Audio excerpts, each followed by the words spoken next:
On a slightly cluttered desk, a teenage boy lay sleeping with his arms folded. A faint noise seemed to reach him. Peter Parker's body jerked. Then he slowly lifted his head and rubbed his eyes. He stared around in a daze before the reality settled in again. He had really traveled through time. 3 days earlier, Peter had woken up in the world of American comics and discovered he'd become Peter Parker, the Spider-Man he used to watch and read about. As a longtime superhero fan, he knew Spider-Man's story inside out. No matter the version, the pattern was always the same. Responsibility came hand in hand with loss. In both movies and comics, Peter kept paying for being a hero, usually with the people he cared about most. And that was exactly why this new life made his stomach turn.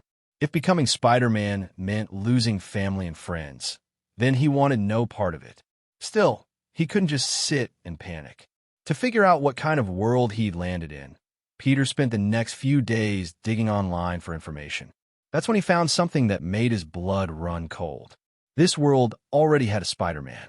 News clips and newspaper photos showed a figure in a black and white suit, a white hood hanging behind, and small touches of bright pink around the elbows and web pattern, almost deliberately playful. Peter didn't need long to understand what he was looking at.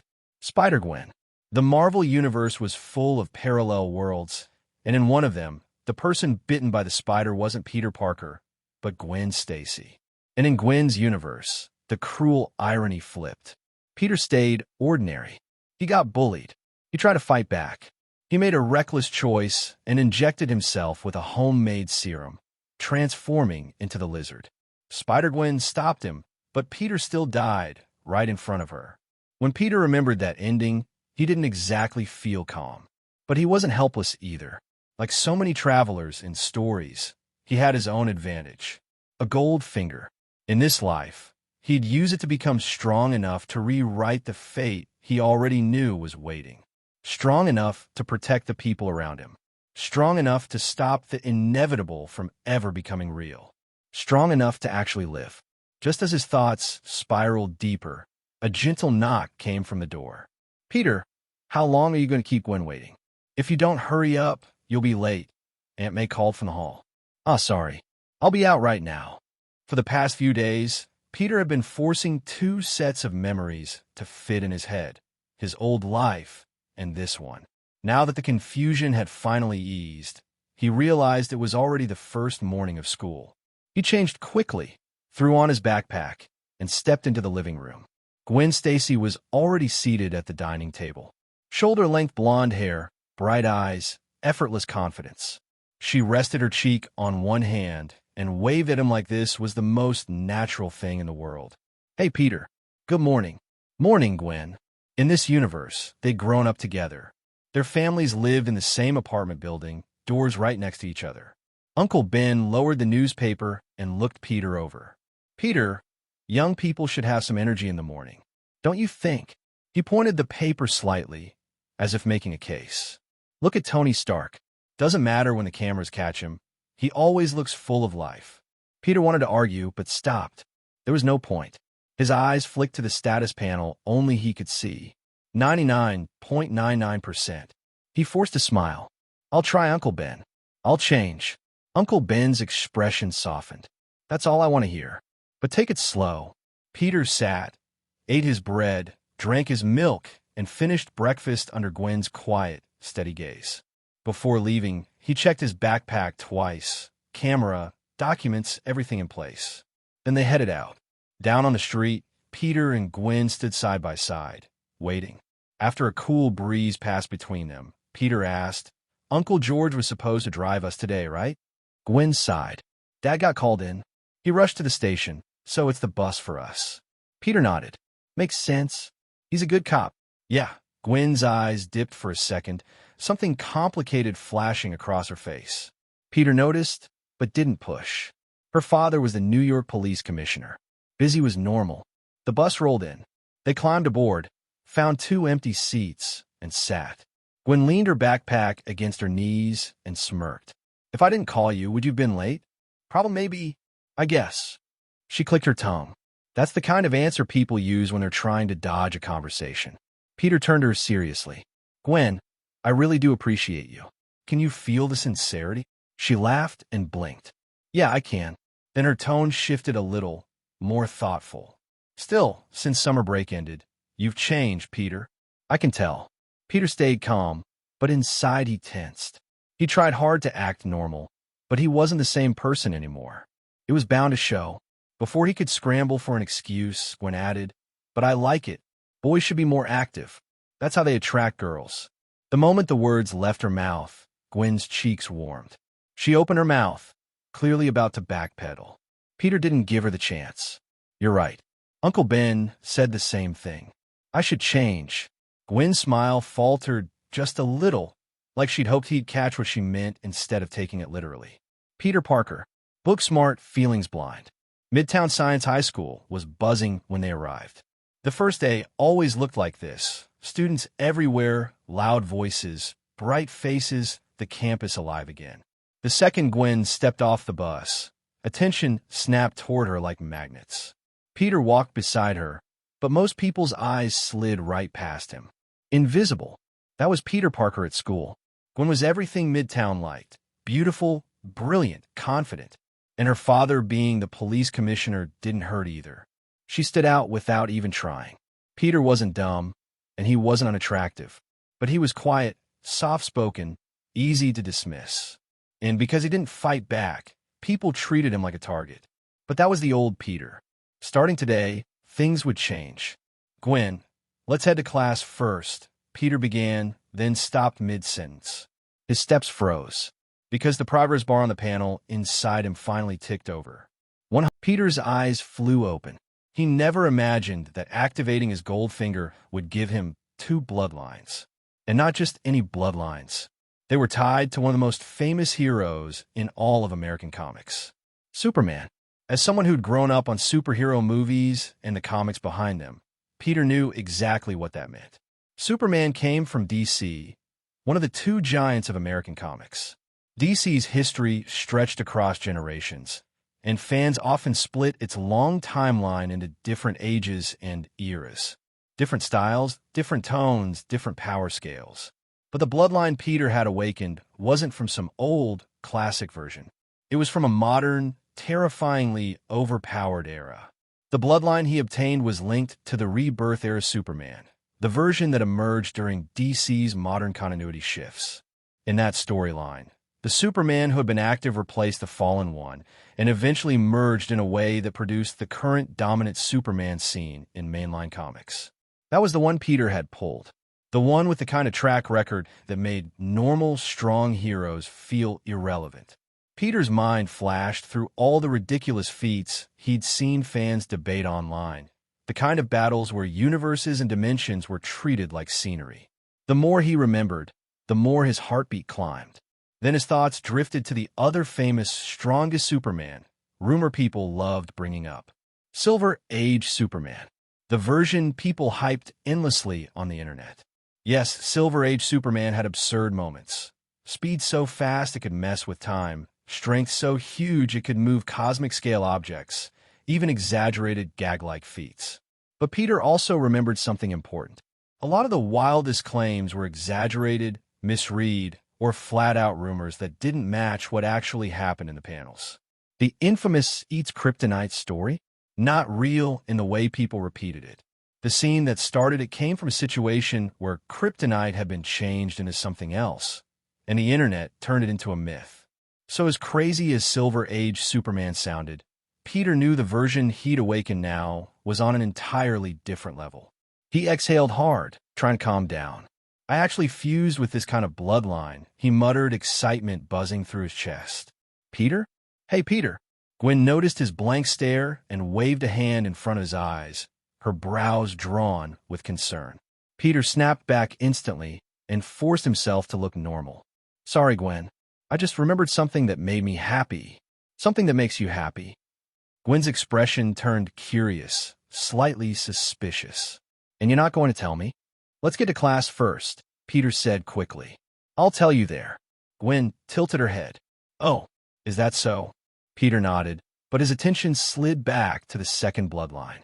Because it wasn't just Superman. It was his counterpart from another world. Ultraman.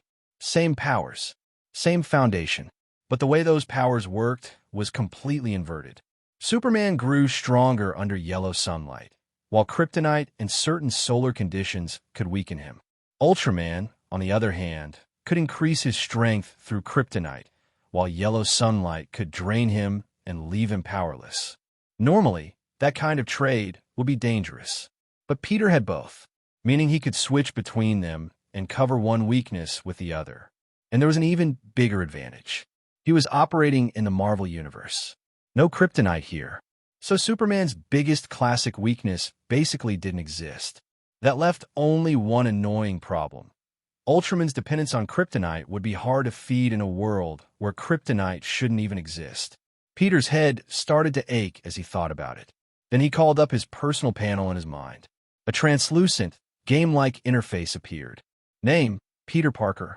Gender, male. Age, 18. Ability, Marvel Universe Crosser. Interdimensional creator, plot participant. Current world, Marvel Universe Earth, 65. Krypton Superman. Awaken abilities, none. Can absorb yellow sunlight to gain immense strength. Krypton Super Overlord. Awaken abilities, none.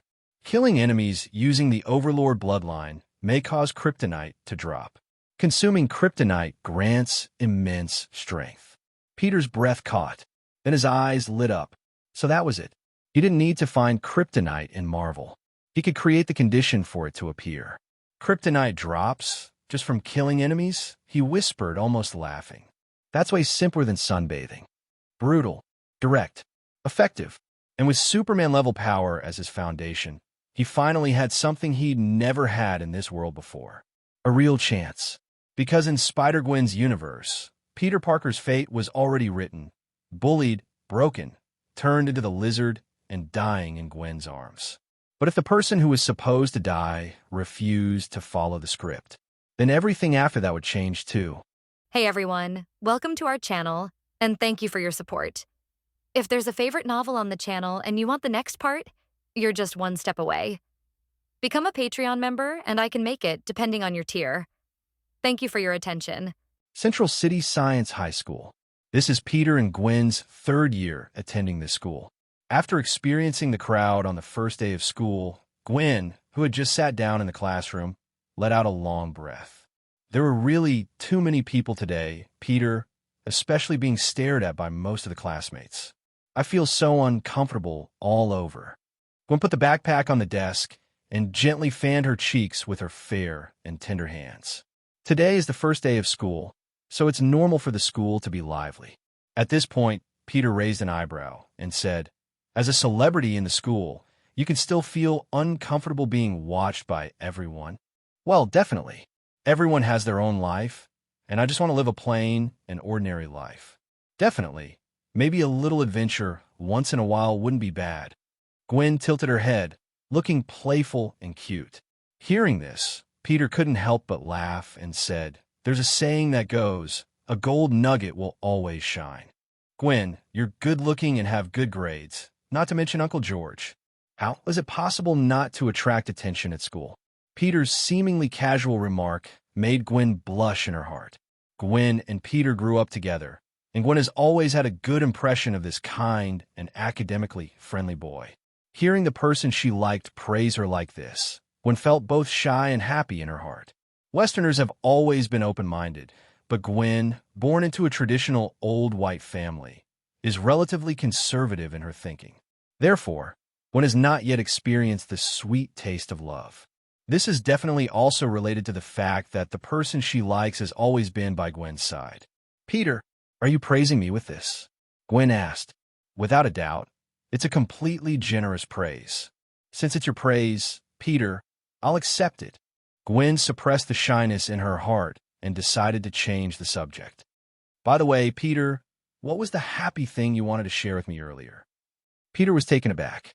The so-called happy thing was just an excuse he randomly came up with at the time, but he didn't expect Gwen to care so much. With a slight turn of his mind, Peter found an excuse. Peter took out a newspaper from his backpack.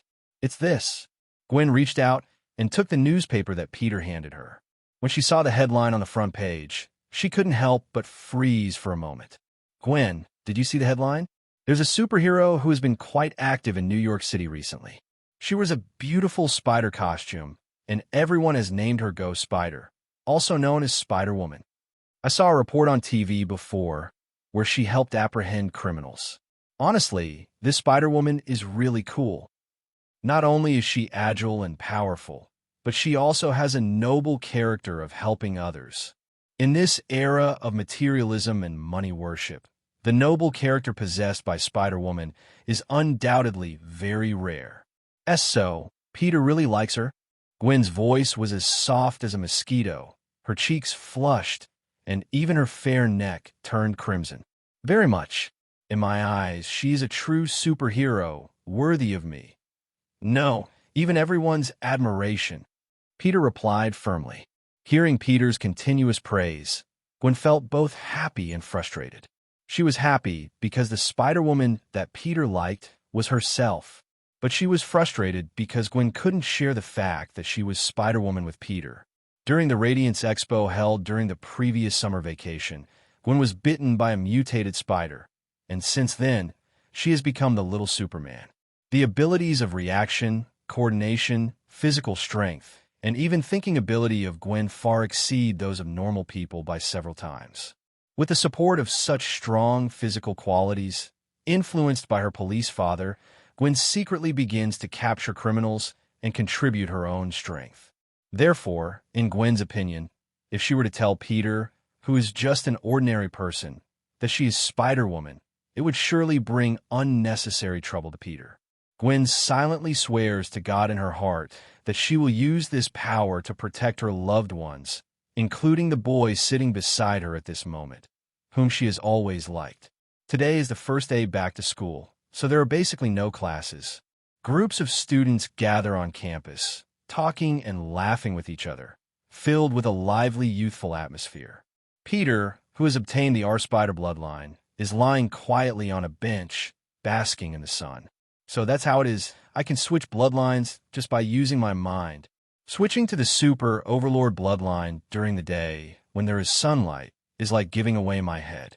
It seems that it's best to maintain the R-Spider bloodline most of the time. The way to enhance combat power with the R-Spider bloodline is as simple as basking in the sun. It's really straightforward. It seems that enhancing the power of our Ultra is quite simple. Peter clenched his fist. After integrating his bloodline, he had become a true Superman. However, this Superman of his had just recently come into contact with the rays of the yellow sun. In order to grow to the level of defeating multi-universe powerhouses, Peter still had a long way to go. My body is now like a huge solar battery, capable of storing massive amounts of solar energy. It will indeed take a considerable amount of time to fully charge the battery of my body. But the focus now is not on the Ultra bloodline, but on enhancing the combat power of the Super Tyrant bloodline. The Super Tyrant bloodline requires Kryptonite, which can only be obtained by killing enemies. There are many criminals in New York City, so there's no need to worry about enemies. However, this world also has SHIELD, so I need to be a little cautious. Perhaps I can try this? Peter's gaze shifted to the Marvel transmigrator ability that he possessed.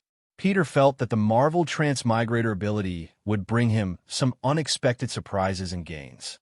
Collecting his thoughts, Peter lay back in his chair and slowly raised his hands, touching the sunlight that poured down from the sky.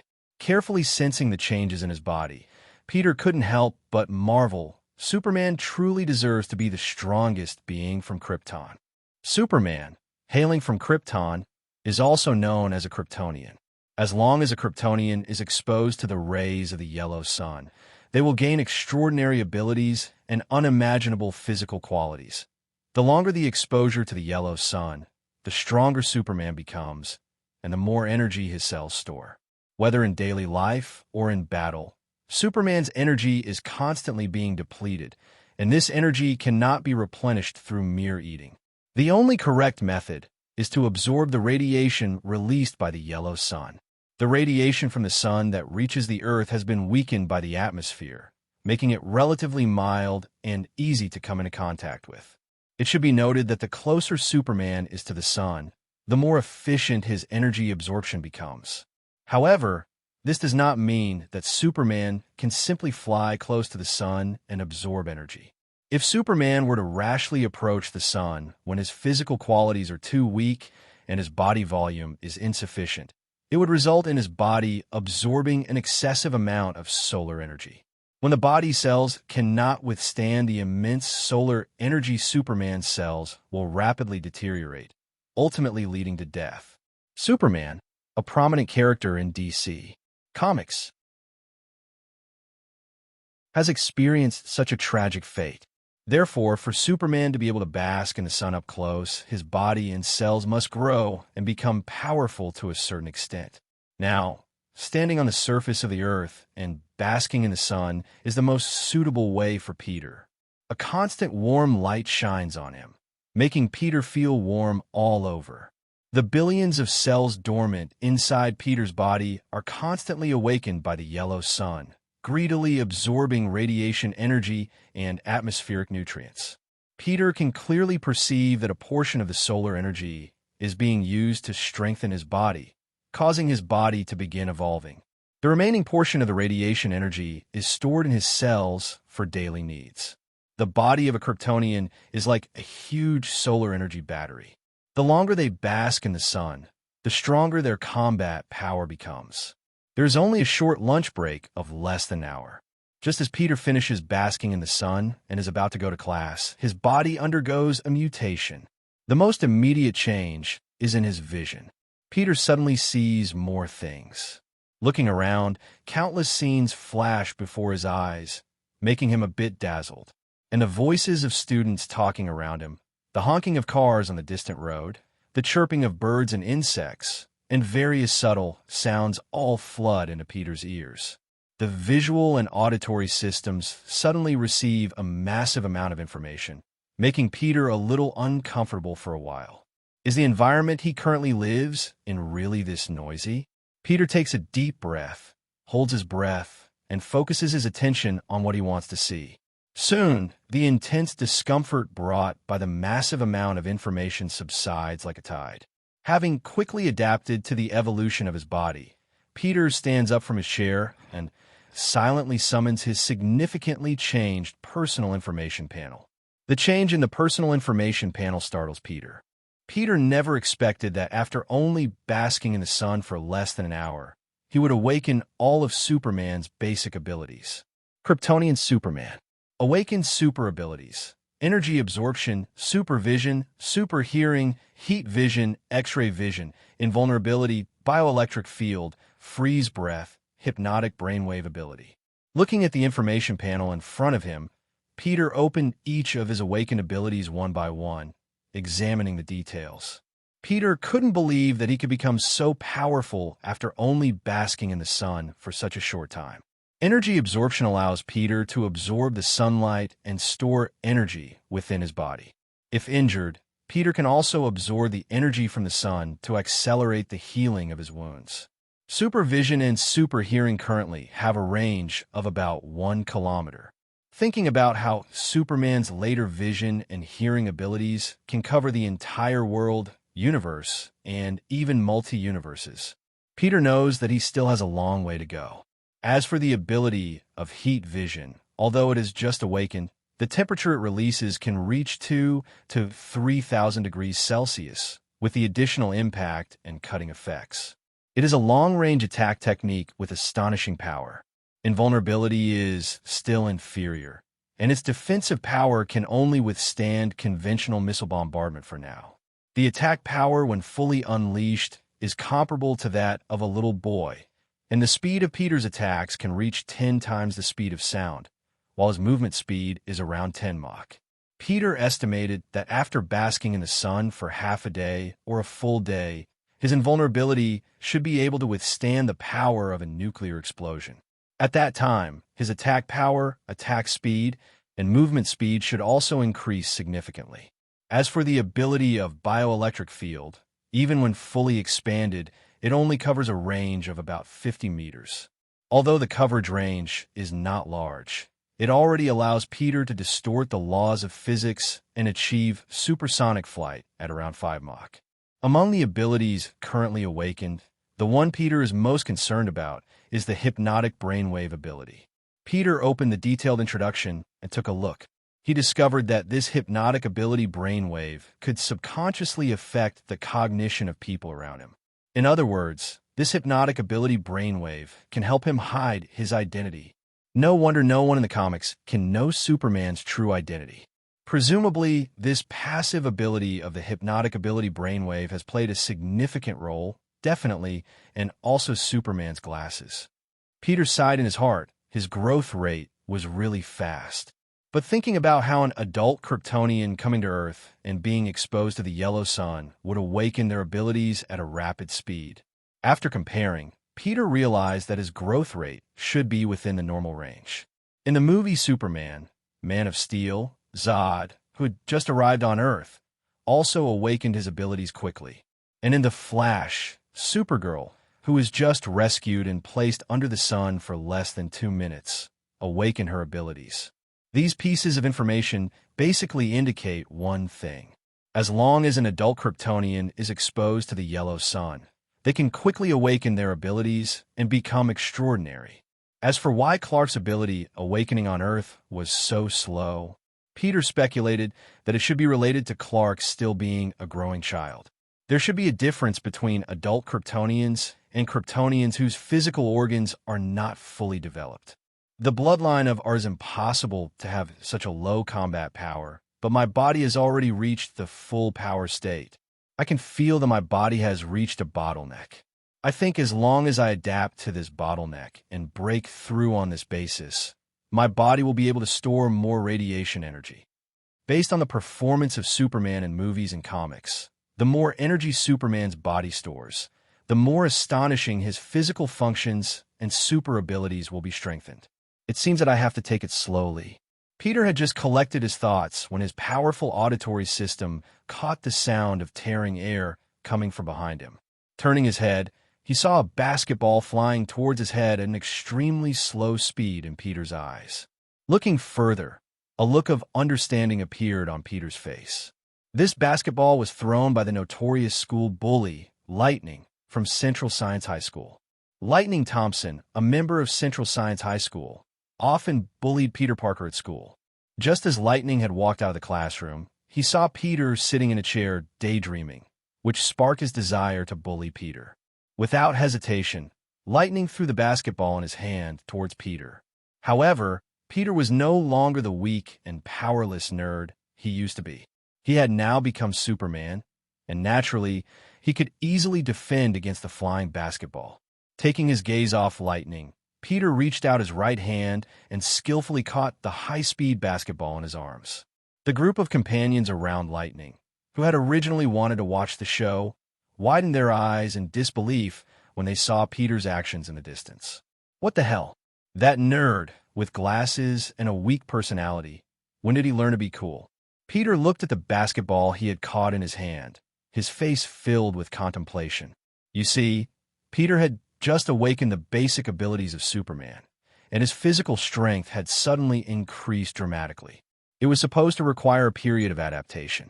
But when he caught the basketball just now, Peter discovered that he could perfectly control his body's strength. Could it be that the Superman bloodline didn't require adaptation, and he could instinctively control his own strength? Superman is truly the center of the DC universe. His bloodline is just too powerful. Flash was surprised to see Peter's reaction being so quick, but after a brief moment of astonishment, he felt somewhat displeased.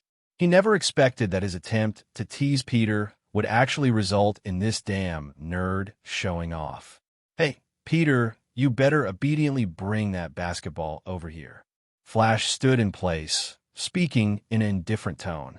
At Midtown Science High School, Flash Thompson was one of the classmates who enjoyed bullying Peter Parker the most. Peter's mind was filled with memories of being bullied in the past, causing him to furrow his brows involuntarily. Looking at the imposing figure of Flash in the distance, Peter casually threw the basketball he was holding to the ground. Faced with Peter Parker's act of disregarding him, Flash felt a twinge of anger, especially when he heard the jeering voices of the people around him. Flash's anger surged even more.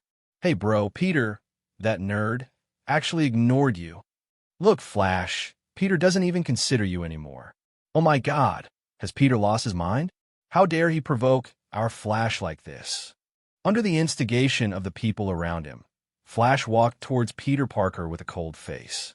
Seeing Flash making a move, the surrounding classmates stopped in their tracks and focused their gaze on Peter and Flash. Peter, who had just awakened his Superman powers, couldn't wait for the lightning to come and give him a head. In fact, he was itching to fight. But Peter felt that if he were to really punch the lightning with all his might, not only would the lightning die, but there might not even be any remnants left. Just thinking about such a brutal murder happening in a youthful campus made Peter feel that the scene was too bloody. Peter, you have successfully angered me. It seems that in just one summer vacation, you have forgotten too many things. Now, let me help you remember. The lightning strode over to Peter and swung his right fist towards Peter's face. Peter raised an eyebrow and remained calm, mainly because the lightning's movements were too slow in Peter's eyes. In the instant the lightning threw a punch, Peter felt like the scene was being played in slow motion, several times slower than normal. Without giving the lightning a chance to regret, Peter's right hand reached out and grabbed the lightning's fist, then gently pushed it forward. The lightning felt like his body was out of control, repeatedly stepping back, and finally fell on his butt in a sorry state. Oh my God! Oh shit! The group of students who were originally prepared to watch the show couldn't help but exclaim. Countless students stared wide-eyed at this scene, finding it hard to believe. Am I seeing things? Lightning Thompson actually lost. What a joke. Is Peter Parker, that nerd, really this powerful? It's truly astonishing. This seemingly insignificant person turned out to be someone who hides their true abilities. Lightning sat on the ground, staring blankly at Peter, who had an indifferent expression on his face. It wasn't until a searing pain reached his buttocks that Lightning snapped out of his daze. Faced with the eyes of everyone around him focused on him, Lightning felt an indescribable sense of shame welling up inside him. Lightning Thompson, the bully of Midtown Science High School, had actually been taught a lesson by the unremarkable bookworm, Peter Parker. In this moment, Lightning felt incredibly embarrassed. If he didn't teach Peter Parker a harsh lesson, the reputation he had built at Midtown Science High School would be completely destroyed. Unacceptable. Absolutely unacceptable. How could that useless bookworm, Peter Parker, possibly push him to the ground with just one hand? Furious, Lightning stood up and shouted at Peter. Damn you, Parker. I was careless just now, you. But before Lightning could finish his sentence, a reprimanding voice suddenly rang in his ears. Lightning, stop it. Lightning froze in his tracks. Gwen, with an angry expression on her face, quickly walked up to Lightning from the stone path. Seeing Gwen Stacy appear, Lightning's angry expression suddenly faltered. Lightning Thompson, what do you think you're doing? Trying to attack Peter in front of everyone. Is that it? Gwen stood with her hands on her hips, her beautiful face filled with anger as she looked at Lightning. As Peter looked at Gwen, standing with her hands on her hips, blocking his path, his expression became subtly complicated because the phrase protective wife inexplicably popped into his mind. In the past, when Lightning and others bullied Peter, Gwen had several instances of standing up for him. Due to Gwen's popularity in school and her police officer father, Lightning and others were afraid of being dealt with by Gwen's father, so they never dared to offend Gwen in school. Looking at Gwen, who was glaring at him in front of Peter, Lightning felt inexplicably frustrated. It was clear that he was the one who lost face, the one who was humiliated, and he hadn't even retaliated yet, and that annoying Gwen Stacy appeared. Lightning's expression changed several times, but in the end, he slowly put down his raised fist. His gaze focused on Peter, and Lightning was about to say something, but he suddenly saw Peter Parker's eyes. The kind of devouring gaze made Lightning feel a chill in his heart. Lightning swore that he had never seen such a terrifying look in Peter before. Thinking of recent news reports about honest people being bullied to the extreme and eventually exploding into violence, Lightning was a little scared. Peter, let's wait and see. I promise, buddy, this won't be the last time. Okay, I'll wait for you. Lightning, Peter replied coldly.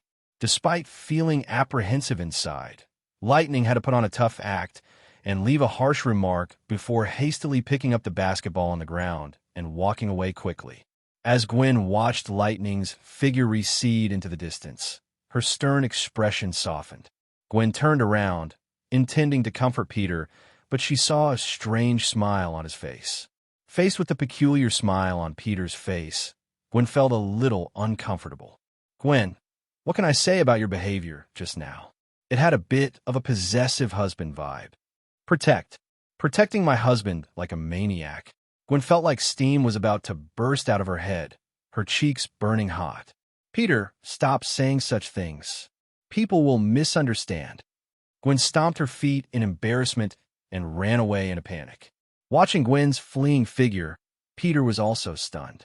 Although Gwen was born into a traditional and conservative family, her personality was actually very open and straightforward.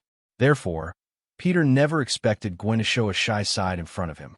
After watching Gwen's figure disappear into the distance for a while, Peter shifted his gaze to where the Lightning was. Upon careful consideration, Lightning was just an ordinary high school student, while he himself could kill someone with a sneeze. It was not worth paying attention to. On the other hand, if he switched to his superpowered bloodline and killed Lightning, would he be able to obtain Kryptonite? Thinking of this, Peter was suddenly startled, as if he had just realized something. When did he become so bold? He actually had the thought of killing Thunder Thompson? Is it because of the increase in power that my character is also changing? It seems that I need to strengthen my character training a bit. Gwen, see you tomorrow. See you tomorrow, Peter. Peter and Gwen stood at their respective doorsteps, waving goodbye to each other, and then instinctively closed their doors at the same time. In the living room, Ben sat at the dining table, reading today's newspaper. In the kitchen, Aunt May was busy preparing dinner. Hearing the sound coming from the entrance, Ben turned to look at Peter. Seeing that he seemed energetic today, with a relaxed smile on his face, Ben said with interest, "Peter, it seems like you had a very pleasant day today." "Yes, Uncle Ben, but I need to take care of some homework after school, so I'll go back to my room first." Seeing Peter quickly return to his room and lock the door, Ben looked at Aunt May, who had just come out, and said softly, "Peter has changed quite a bit recently. That's a good thing, isn't it, Ben?" "Yes, Aunt May." Peter used to struggle with adapting to his surroundings, so it's a good thing to see him changing. Ben took off his glasses and rubbed his forehead, saying, "I just hope Peter isn't pretending. We can't avoid everything in life. We have to try to face it bravely." Aunt May smiled and hugged Ben, saying, "Don't overthink it.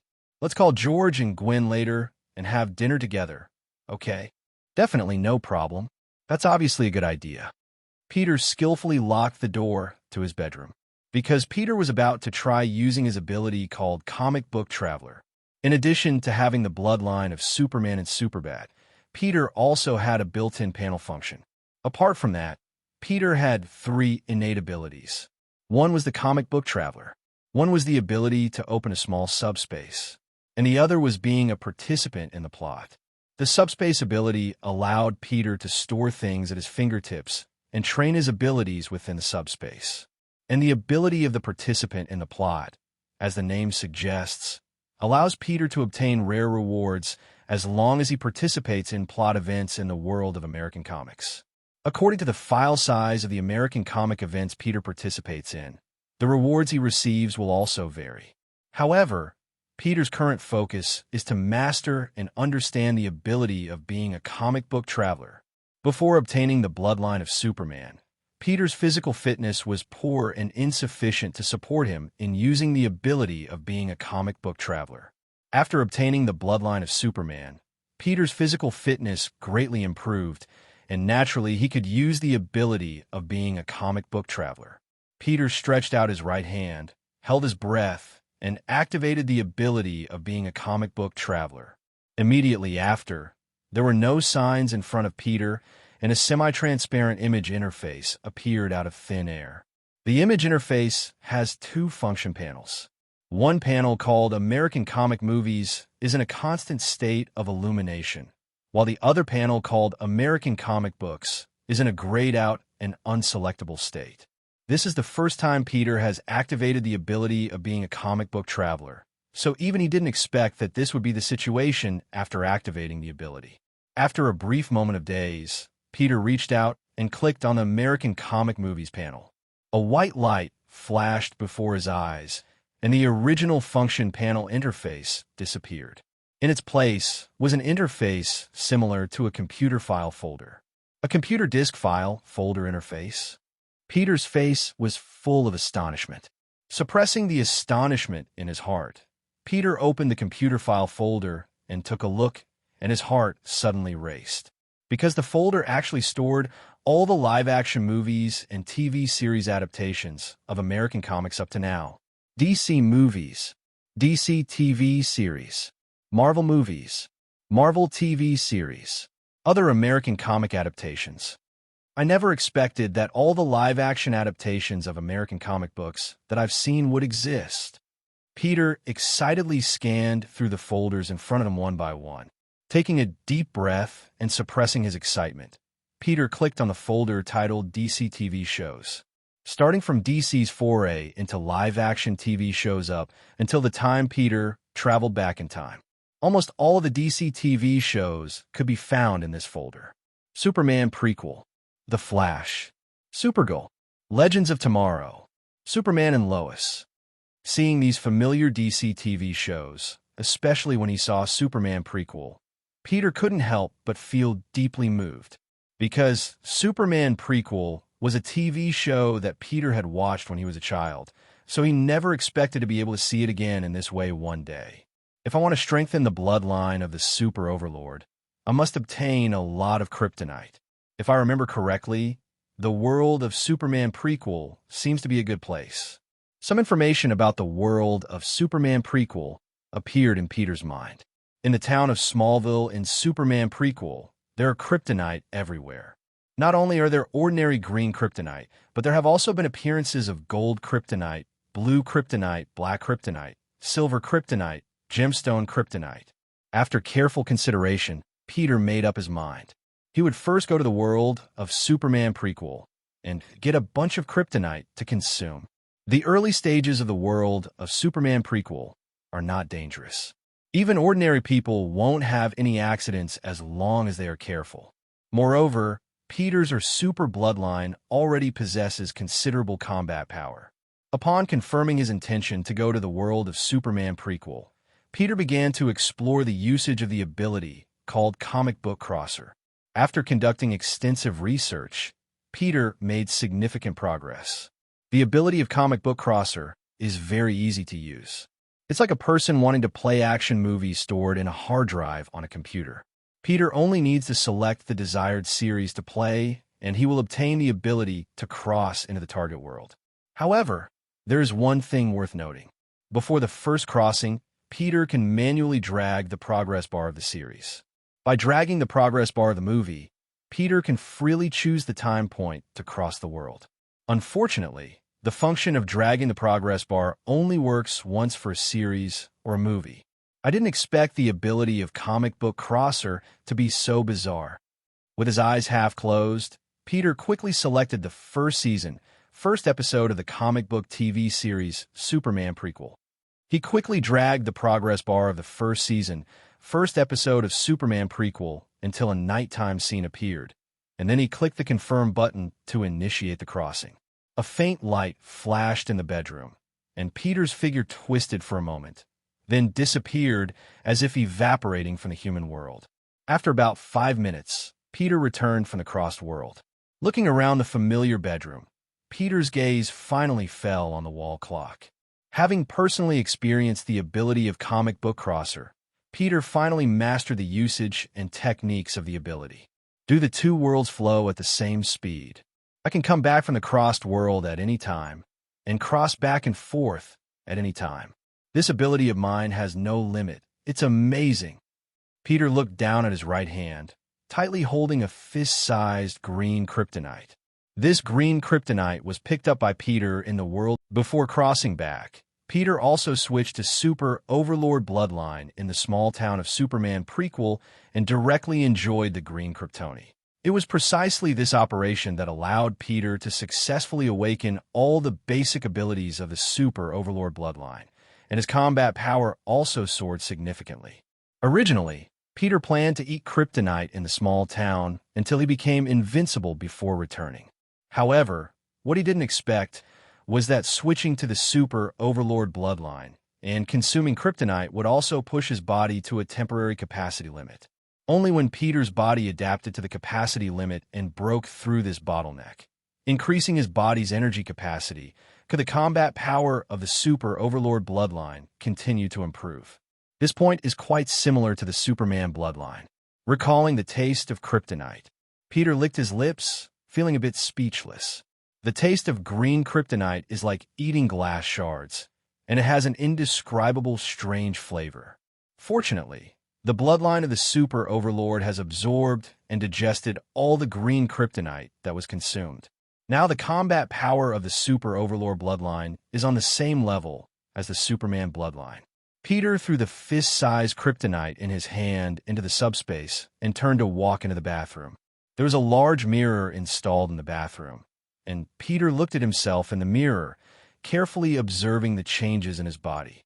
Originally, Peter's body was very weak, and coupled with wearing glasses, he looked a bit naive and honest. But now it's different. After obtaining the bloodline of Superman and the Super Overlord, Peter's physical fitness has greatly improved. His originally thin and weak body has transformed into a healthy physique with strong and solid muscles. Definitely, the most important change for Peter is in his eyes. Peter used to be nearsighted, but the Superman bloodline not only cured his nearsightedness, but also endowed him with incredibly powerful visual abilities. With my handsome appearance and now a strong body, I can be considered a sunny and handsome young man, right? This is extraordinary. Peter gave himself a compliment on his appearance. Just that height is not quite there. Peter is currently only 1.86 meters tall. As Superman, the height should be at least 1.93 meters, right?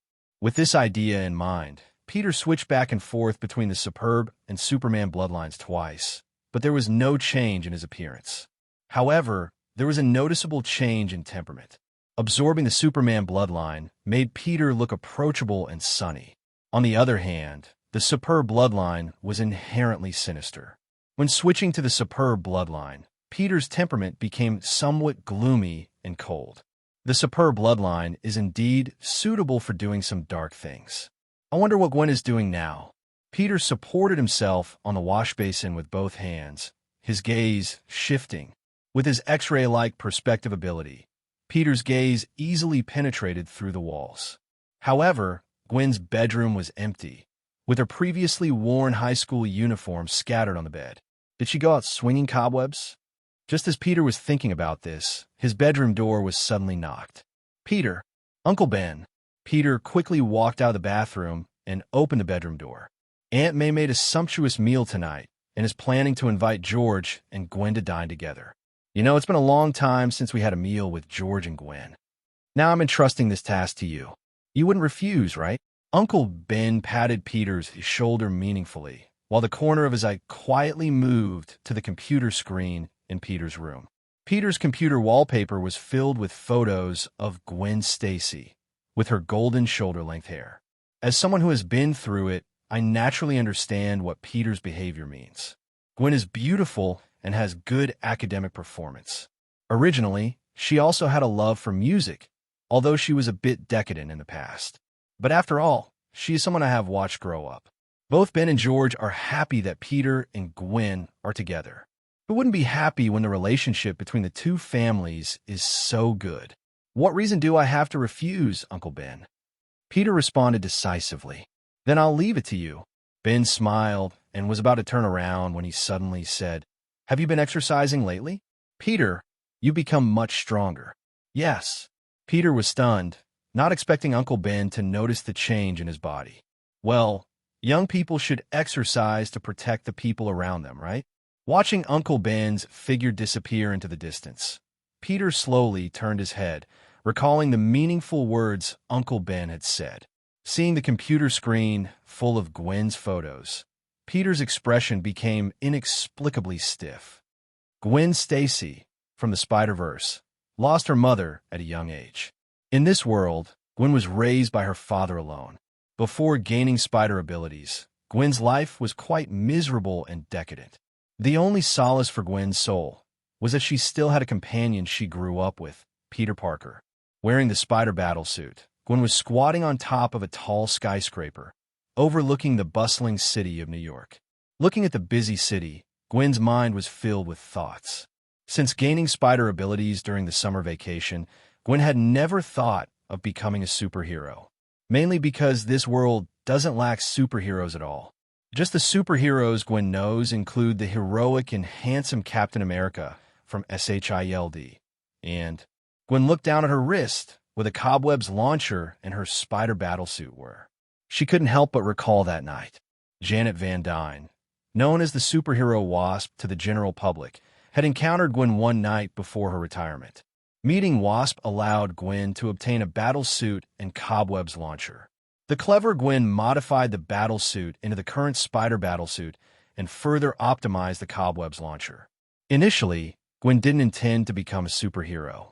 Like most ordinary people, Gwen, who unexpectedly gained super abilities, just wanted to attract public attention. But it was precisely because she frequently appeared in front of the public that the citizens of New York gave her the title of Spider-Woman. Later, Gwen's father saw a report about Spider-Woman on TV and believed that Spider-Woman could help more people. This prompted Gwen to undergo a transformation. Definitely, it was Peter's words of admiration during the day that motivated Gwen to become an excellent superhero. Gwen had a clear understanding of herself.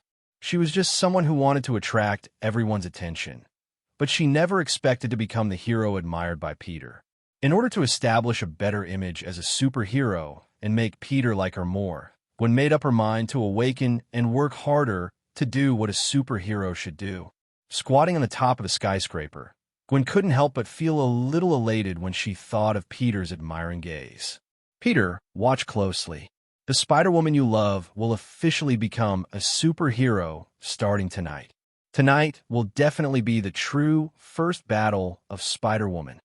This is a moment worth commemorating. Damn, I really hope Jonah Jameson's report tomorrow will be positive. George Stacy, as the commissioner of the New York City Police Department, is extremely dedicated. George always waits until all the other officers have finished work before choosing to go home. Just as George sat down on the sofa at home without resting for a while, he heard a knock on the door. Opening the door, George was somewhat surprised to see Peter standing at the door. George hadn't seen Peter these past few days, and today he suddenly saw him. He keenly noticed that Peter seemed to have become much stronger. Not only did his body become stronger, but George also noticed that Peter's whole demeanor was full of vitality. The Peter in front of him was no longer the skinny and lifeless kid he used to be. Uncle George, Peter greeted proactively. In this world, George is a strong white man with short golden hair, and his overall image is very different from the George Stacy who appeared in the Spider-Man comics. Hey, Peter, have you been exercising lately? George smiled and greeted him. George genuinely likes Peter as a child. George watched Gwen and Peter grow up together. And George has a very good relationship with Ben Parker and May, so naturally he has a good impression of Peter.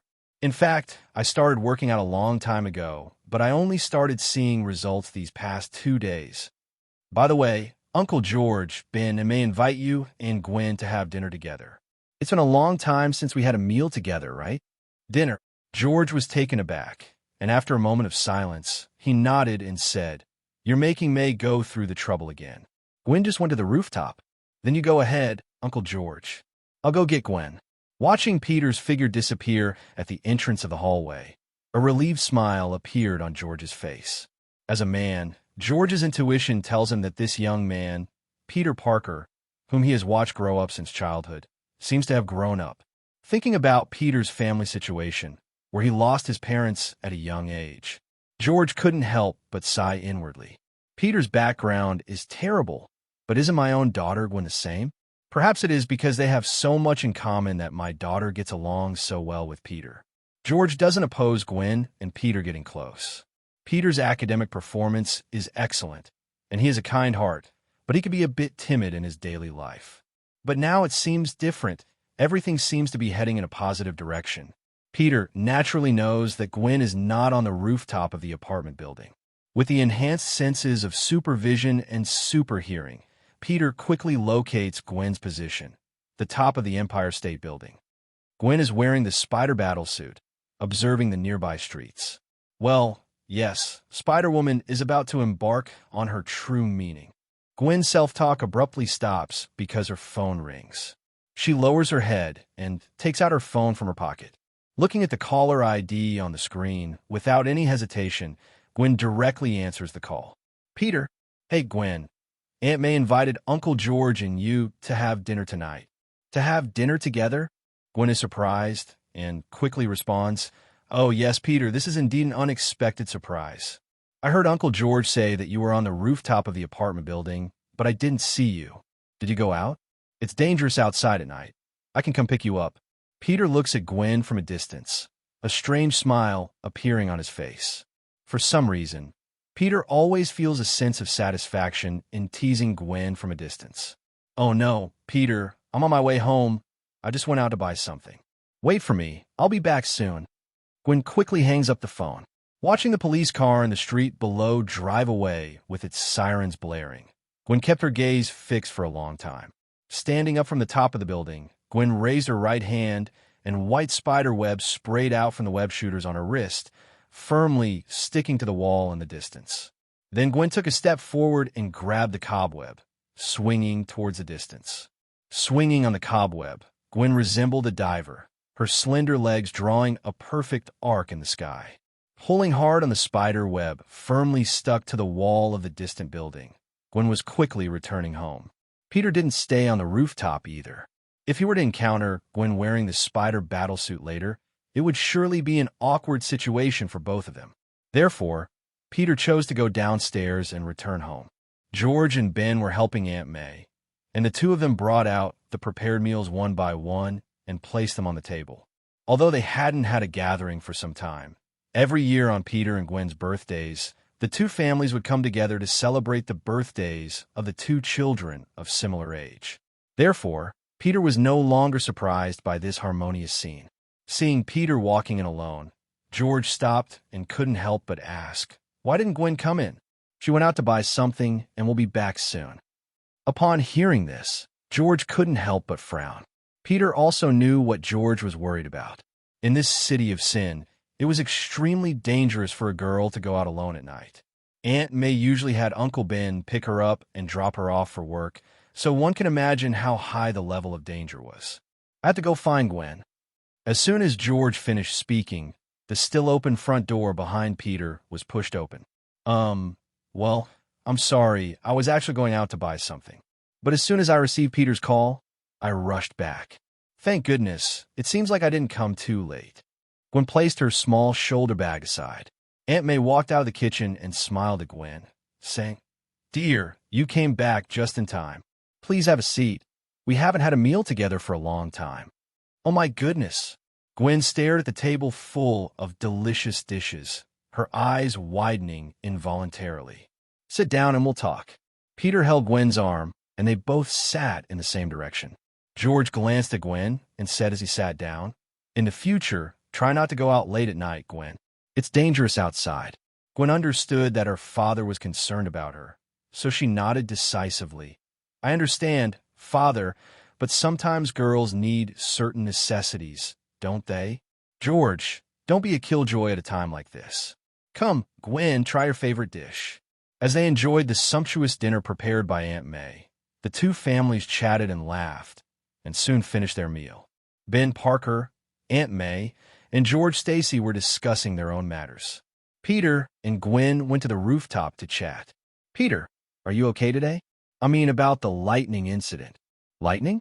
Oh, that thing. I didn't really think much of it. Damn, I should have taught that guy a lesson back then. Gwen waved her fist, showing a protective side for Peter. Peter felt warmth in his heart. Gwen's personality in this world was more carefree and nonviolent. Otherwise, she wouldn't have formed a band at school and become the drummer. Gwen seemed unapproachable to others, but in front of Peter, she often showed a very girly side. "It's okay, Gwen. I feel bad that as a man, I always rely on you to step up." "Wow, Peter, are you shy?" Gwen turned her head to look at Peter. "Shy?" Peter shook his head and said seriously, "I think I should express it more accurately. What I actually mean is, I should be the one to protect you. Isn't it because I'm also a man?" Gwen stared at Peter in astonishment. It was hard to imagine such words coming out of Peter's mouth. "If you really think so, Peter, you should exercise." Gwen reached out and patted Peter's chest, but suddenly froze. Recalling the feeling of touching Peter's chest just now, Gwen's mouth opened slightly in surprise. "Oh my gosh, Peter, is it just my imagination? Your body seems to have become more solid." "I've been exercising recently, and it seems like the results are finally showing." Peter shrugged. "That's a good thing, isn't it?" "Peter, I'm glad to see you dash." Gwen's words came to a halt. With a puzzled expression on Peter's face, Gwen looked towards the area where the sound of police sirens was echoing in the distance. Just now, spider telepathy told Gwen that a terrible danger was quietly approaching.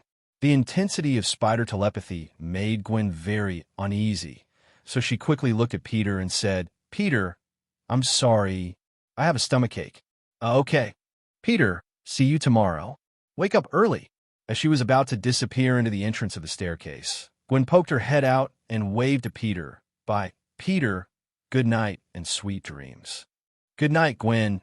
Peter smiled and waved his hand, regardless of whether Gwen saw it or not. It was only when the stage became completely quiet that Peter turned around. Resting his hands on the railing, Peter carefully gazed at the central city area in the distance and the even more distant Brooklyn Bridge. After a moment, Peter finally withdrew his gaze.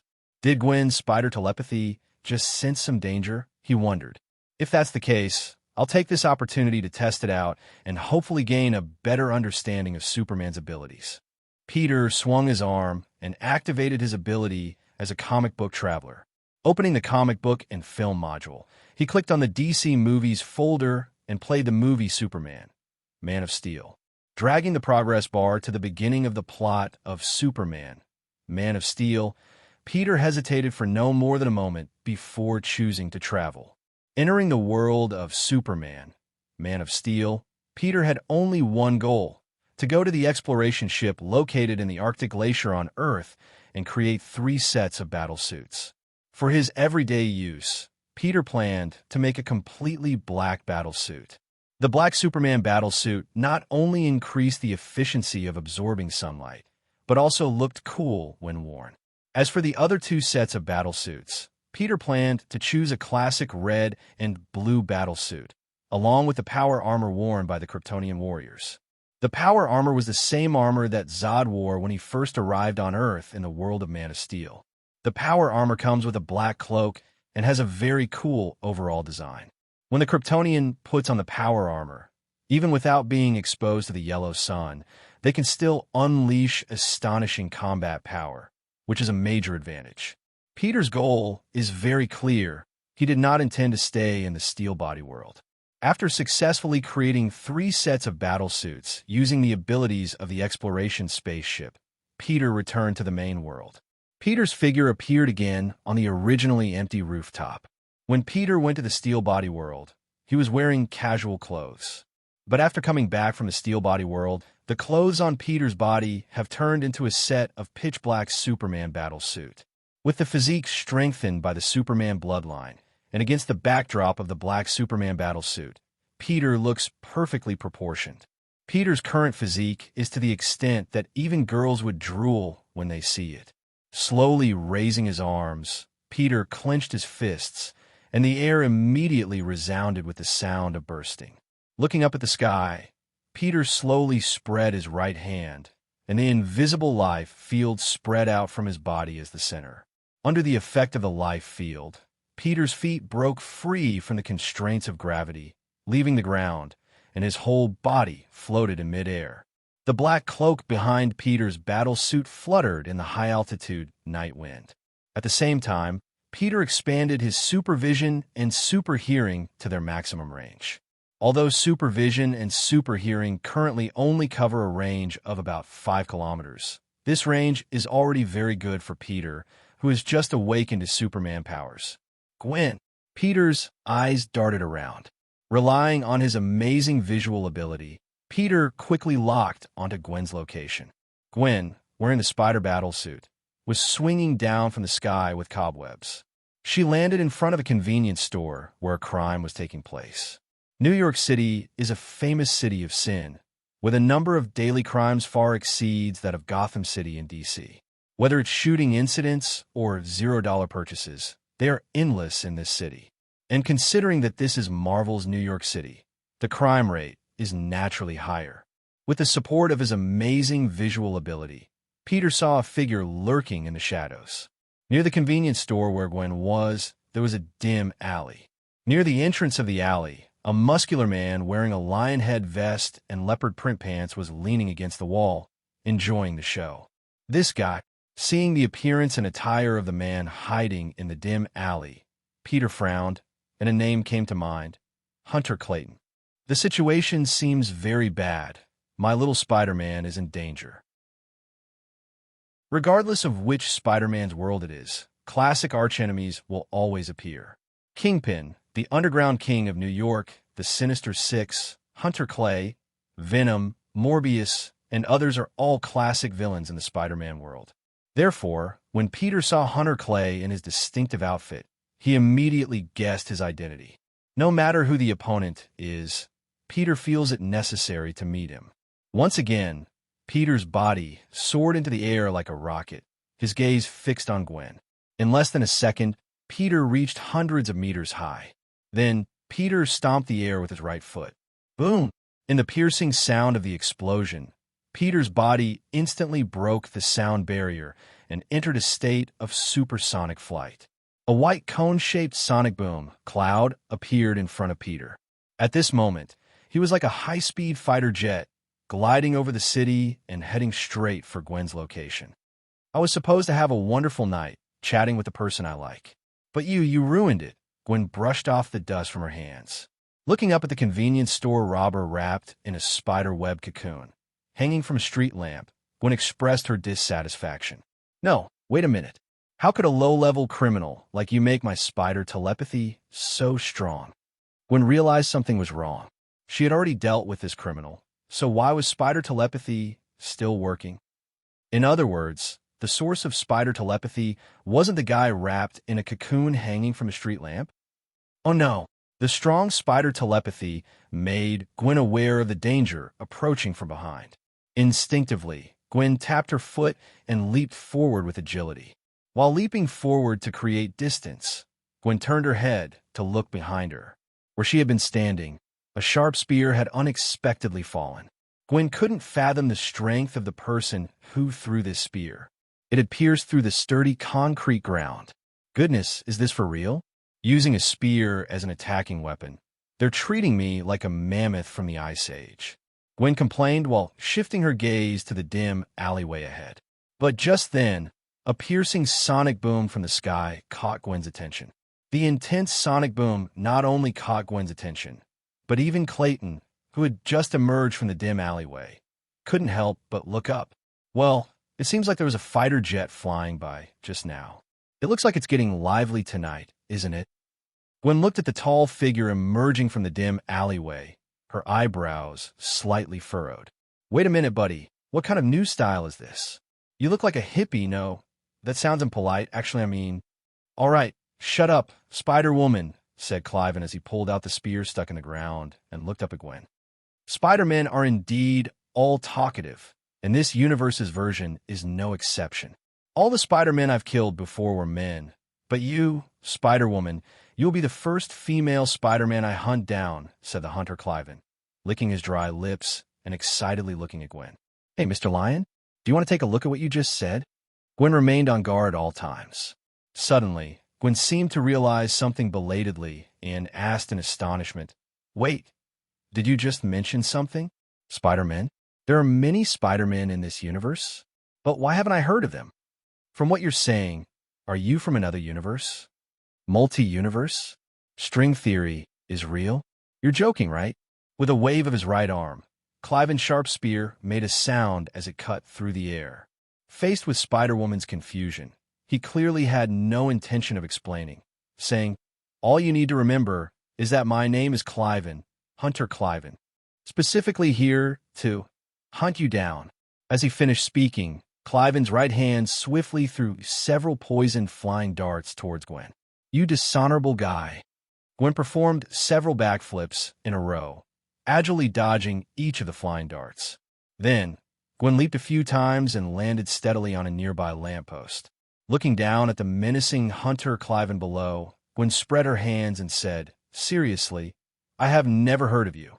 Suddenly being chased by a man wearing a lion head vest and leopard print pants is really a headache-inducing situation. Perhaps we should sit down and have a good talk? Talk. Hunter Kevin clenched his right hand, and the muscles in his arm bulged. "The best way to negotiate is to take your head off your neck." "Seriously, buddy, you seem a little crazy. I should call a doctor for you and have him check you out." Gwen was about to raise her hand to release a cobweb, but in that instant, a black shadow descended from the sky and landed on the side of the road. Amidst the ear-shattering explosion, billowing smoke and dust rose from the street.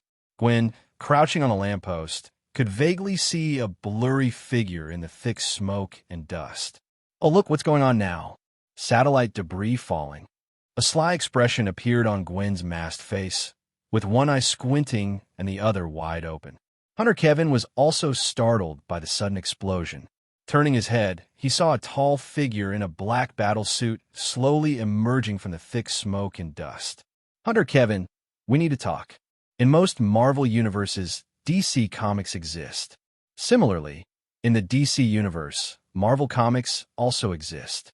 Superman, Batman, Wonder Woman, The Flash, and other superheroes are characters in the comic world of the Marvel Universe. Among these DC comic characters, Superman and Batman are still the most popular. It is precisely because Hunter Clayton knows that Superman and Batman are characters from comics that he feels that the scene he sees is a bit absurd. Damn it, did he actually see Superman from DC Comics? Gwen, squatting on the street lamp, widened her eyes and said, "Oh my gosh. Well, let me calm down. Did I just see Superman?" "Oh shoot." Gwen held her cheeks and looked at Superman, who emerged from the smoke, unable to help but exclaim, "Are you Superman? The fictional superhero from DC Comics? Am I not dreaming tonight?" Gwen's words were full of shock. Even though she had become Spider-Woman and had seen many criminals, Gwen still found it difficult to accept what she was seeing. Characters from DC Comics appearing in the real world. This is far more shocking than the boy in leopard print who just revealed that he came from another universe. Although the person who appears to be Superman in front of her is not wearing the classic red and blue battle suit, the S symbol on his chest is too conspicuous. Only Superman's battle suit has that S symbol on the chest in the whole world. Not only Gwen is shocked, but also the criminal who was hanging from the street lamp by Gwen earlier, the cashier in the nearby convenience store, and the pedestrians on the street. All of them are stunned by Peter's appearance. A black battle suit, the S symbol on the chest, a figure descending from the sky. Isn't this Superman from DC Comics? "Spider-Woman, I've heard of you." Peter smiled slightly at Gwen and nodded. After exchanging greetings, Peter shifted his gaze to the figure of Clark in front of him. "You are Superman?" Clark asked uncertainly. "No, you can't be Superman. There's absolutely no way Superman exists in this universe." Clark grabbed the spear in his hand and assumed a fighting stance. "You're just playing tricks." Clark took a step forward with his right foot, causing a slight disturbance in the air, and charged towards Peter. Watching the hunter, Clark rushing towards him at a speed of nearly 30 meters per second, Peter's expression remained unchanged. Seeing that his opponent didn't dodge or evade, Clark's eyes flashed with fierceness as he tightened his grip on the spear and thrust it towards Peter's abdomen. Clang! Clark had intended to stab through Peter's stomach, but at the moment the sharp spear collided with Peter's abdomen, only a few sparks of gold appeared. It should be noted that with Clark's strength, even with the help of a sharp spear, he could pierce through steel plates, but the spear fell on Peter, and didn't even pierce through his battle suit. The black Superman battle suit was made by Peter using special materials from Krypton in the steel body world. This battle suit is extremely tough, and with the enhancement of Superman's biological field, it won't be damaged even in intense battles. Even if the black battle suit is damaged, it has an automatic repair function. Impossible. Clark's pupils suddenly contracted. He exerted all his strength, gritted his teeth, veins bulging on his forehead, and tried his best to pierce the guy in front of him with the spear. What's frustrating is that the other party completely ignored his attack. A sense of inexplicable humiliation surged in Klaven's heart. Peter did not give the other party a chance to take advantage. His gaze shifted downward, looking at the spear firmly pressed against his chest and abdomen. His right fist immediately exploded like a cannonball. Bang! The sharp spear in Klaven's hand couldn't withstand the violent punch at all. In the instant it was hit by the fist, the spear shattered and broke into several pieces, falling to the ground. Seeing his weapon shattered by the opponent's punch, Klaven couldn't help but take a step back. As an experienced hunter, Klaven knew very well in his heart that he had encountered a monster. The guy in front of him was definitely a monster, an existence that he couldn't possibly contend with. A strong sense of suffocation enveloped Klaven, making his heart beat wildly. But when Klaven regained his senses and looked forward, Superman, who had been standing there, was nowhere to be seen. I said, "I need to talk to you." Peter lightly patted Klaven's neck. The perfectly timed force caused Klaven to faint on the spot and fall to the ground. Peter reached out and grabbed Klaven's arm, preparing to carry him somewhere to have a good chat. Seeing Peter about to leave, Gwen finally reacted and swiftly jumped down from the lamppost, landing in front of Peter. "No, please wait." "No, Superman, where are you taking this guy?" Gwen quickly approached, her gaze falling on the unconscious Klaven. Whether it was the Superman who seemed to have come out of a DC comic or the unconscious Klaven who was knocked out by Superman, both of them were mysteries to Gwen. "Little Spider-Man, I think you should go back and rest early." Yeah, you're right, I should go back and rest early, but..." Gwen's words were cut off as Peter's figure soared into the air. "All right." Gwen slumped her shoulders, knowing that Superman seemed unwilling to continue talking to her. After reaching a certain height, Peter suddenly accelerated. Boom! A violent shockwave exploded beneath Peter, and as he continued to accelerate, the solid white sonic boom clouds appeared in front of him. Amidst the booming sound of the sonic booms, Peter, carrying Hunter Klaven, quickly disappeared into the distant sky. Feeling the shockwave caused by Superman breaking the sound barrier in an instant, as well as his flight speed faster than a fighter jet, Gwen was somewhat stunned and began to doubt her life. Was the person she saw tonight really Superman? If not, then he was incredibly strong. But if he wasn't Superman a character from comics? How could he appear in the real world? More importantly, if she told Peter that she saw Superman tonight, he definitely wouldn't believe her, right? Listening to the approaching sirens of police cars, Gwen also knew that in the wilderness. Peter mercilessly threw the claymore in his hand onto the grass beside him. "How long are you going to pretend?" Peter said indifferently. The cold voice startled Claymore, who was lying on the ground. After 2 seconds of silence, Claymore got up from the ground and looked at Peter in front of him. "You knew I was faking it. I could hear your heartbeat returning to normal." Claymore looked at the Superman in front of him, dressed in a black battle suit, with a sense of oppression emanating invisibly from him, making him feel a bit breathless. Peter crossed his arms and looked at Claymore. "You don't belong to this universe?" Claymore fell into deep thought at these words. In his understanding, Superman was basically the representative of a kind, and just superhero who wouldn't easily kill. If the Superman in front of him, dressed in a black battle suit, was really the kind and just superhero from DC Comics, then Claymore shouldn't be in any danger. That's what Claymore thought. But soon Claymore realized that the Superman in front of him was definitely not the kind and just being from the comics. Seeing Claymore's lack of response, Peter's eyes turned red, and visible red vein-like patterns appeared around his eyes. Buzz! A high-pitched, piercing, buzzing sound rang out, and then a pair of crimson, scorching beams of light blasted onto Claymore's chest. Under the intense burning of the heat ray, Klaven's chest was being charred at a visible rate. Ah, ah, ah, ah. Klaven let out a heart-wrenching scream, the intense pain in his chest causing him to breathe rapidly, with cold sweat appearing on his back and forehead. Fortunately, the scorching heat only lasted for a second.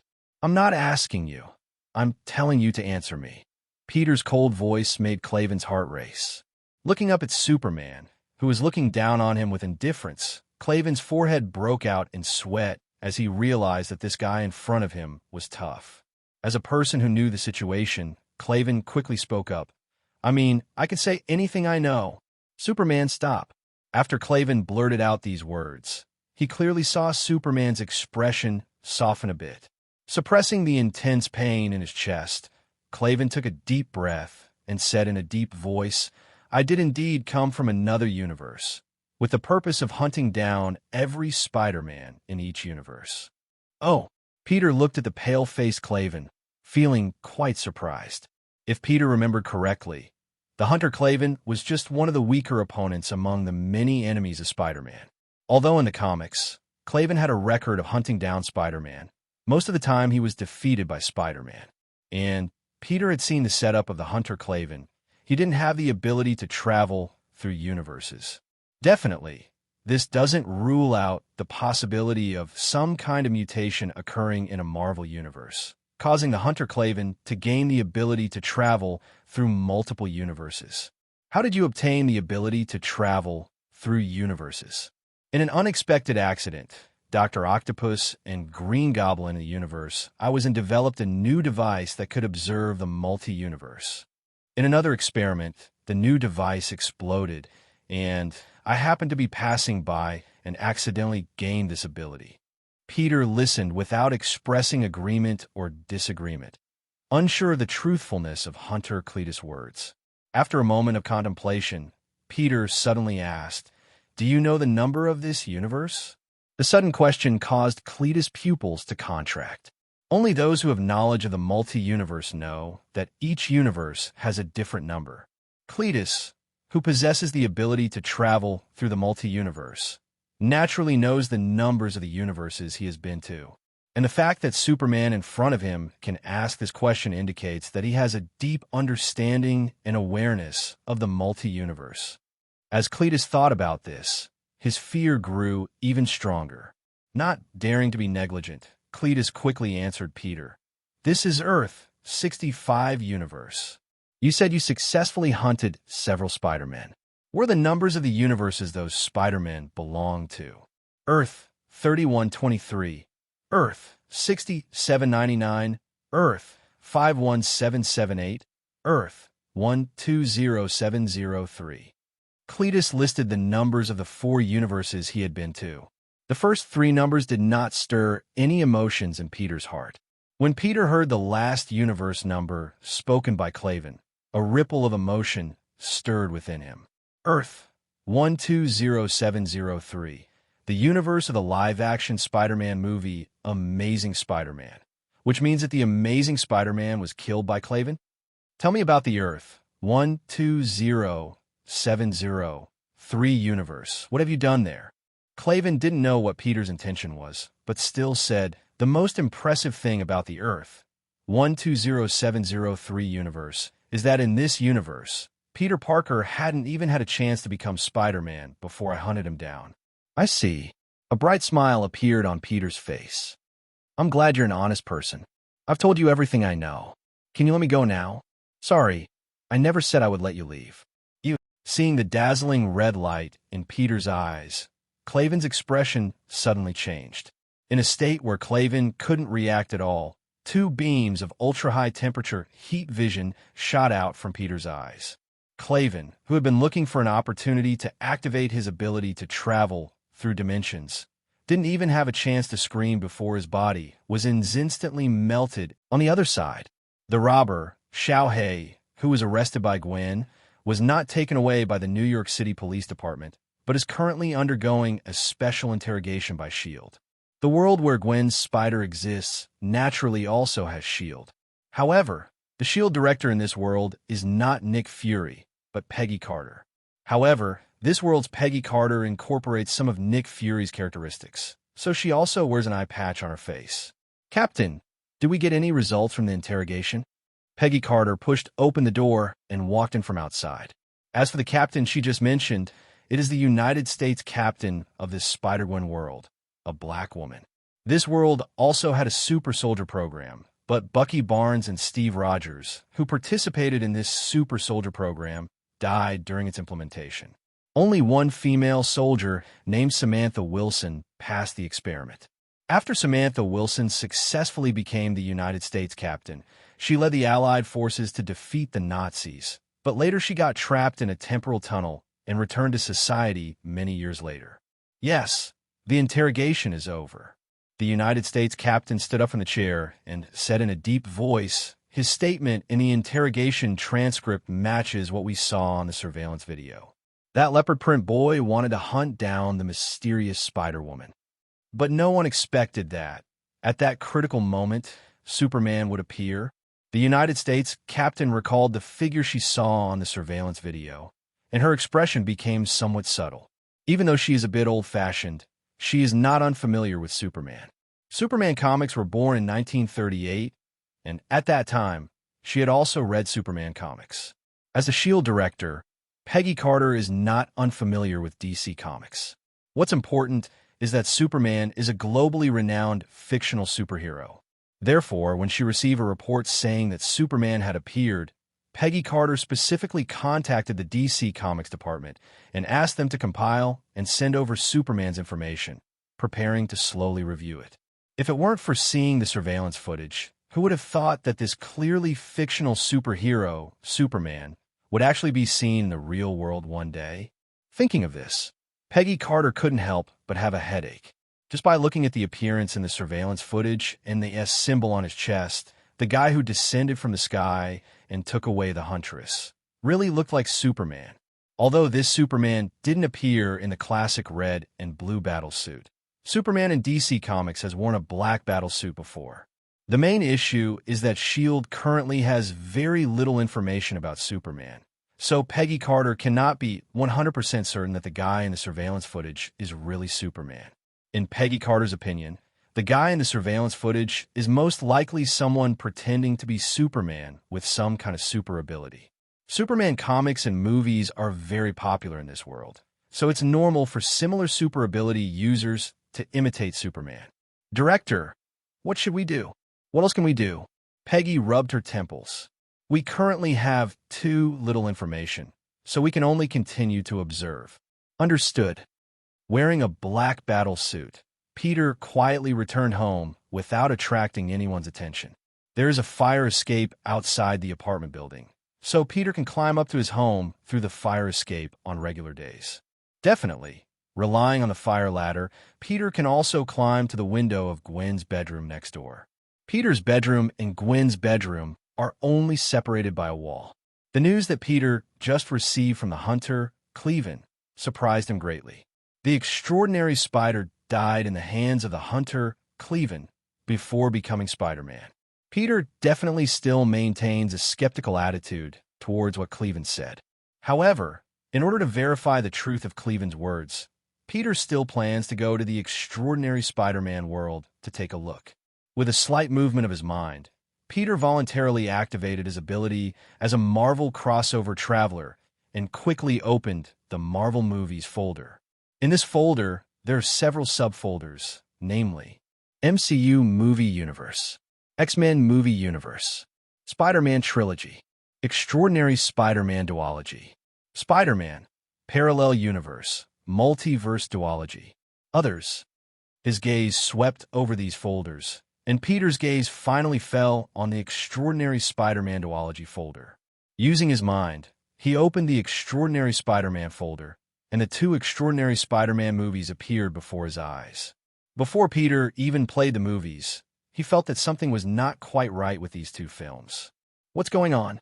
Peter looked at them with a puzzled expression. The playback files of the first and second Extraordinary Spider-Man movies showed a distorted state, And then the second Extraordinary Spider-Man movie that was originally in the folder disappeared into thin air before Peter's eyes.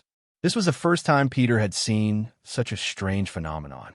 If he connected this abnormal phenomenon with the disappearance of the extraordinary spider, there is no doubt that the truthfulness of Cleven's words was further confirmed. The disappearance of the second movie means that the extraordinary spider world has no future. With speculation in mind, Peter clicked on the first Extraordinary Spider-Man movie and quickly dragged the progress bar. To Peter's surprise, the extraordinary spider that should have appeared in the movie disappeared. There was no trace of the extraordinary spider in any of the scenes where it should have appeared. Shit, it seems like I really should go to the extraordinary spider world to find out, and also test the effect of my third ability. Peter dragged the progress bar back to about 4 minutes and chose to cross over when the scene shifted to the school part. Extraordinary Spider-Man World. Midtown Science High School. Peter, from Gwen's Spider-Verse, walked out an empty restroom slowly. This was Peter's third time activating the ability of being a Marvel crosser. Based on his previous experiences, Peter knew that he would appear in an empty place when entering a new world. However, this time was a restroom. There were also many students at Midtown Science High School in this world. Perhaps it was because of the comfortable season, each student had a different outfit. Some wore long sleeves, some wore short sleeves, and a portion of the students wore long sleeves with jackets. Peter changed into casual clothes stored in the subspace, so he didn't stand out among these students. Originally, Peter planned to find the home of the extraordinary spider and confirm some information. But at this moment, a voice came from behind. "Hey, you're Peter, right?" Peter followed the source of the voice and saw a girl holding textbooks with a delicate appearance, looking at him with a smile. "I really like the photos you took," the girl said softly. "Oh, really? Thank you." Peter's expression was slightly strange. "Do you have time on Friday night?" The girl showed an expectant expression. "I'm quite busy, sorry." Peter glanced at the girl in front of him and already guessed what she was thinking. This girl probably didn't want to go on a date with him, but wanted him to help her take photos. Sure enough, after hearing Peter's rejection, the girl immediately put on a performance of changing her attitude. Under Peter's indifferent gaze, she snorted coldly, turned around, and walked away without any hesitation. Staring at the girl's retreating figure, Peter felt a hint of confusion. Why did this girl mistake him for the Peter Parker of this world? Peter's appearance had no resemblance to the Peter Parker of the Extraordinary Spider-Verse. When he crossed into Gwen's Spider-Verse, Peter had looked in the mirror and knew clearly what he looked like. If there had to be a comparison, Peter felt that his appearance was more like a young combination of Henry Cavill and Tom Welling, the actors who played Superman. Could it be? Peter silently summoned his personal information panel.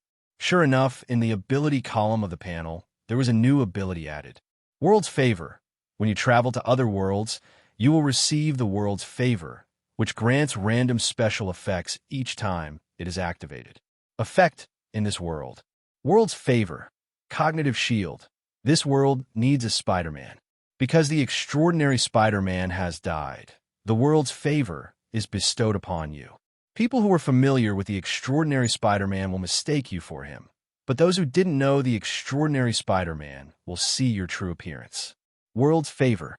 Peter saw his newly awakened ability and was also taken aback. It seems that this ability of the World's Favor is quite good. Is this also an ability I awakened on my own? It seems unrelated to the personal information panel. No wonder that woman greeted me when she saw me. It turns out to be the effect of this ability. This kind of ability is very similar to the hypnotic ability in Superman's Bloodline, and the ability description mentioned the death of the extraordinary Spider-Man. It seems that what Hunter Cleven said is indeed true. Peter collected his thoughts and walked quickly out of the teaching building.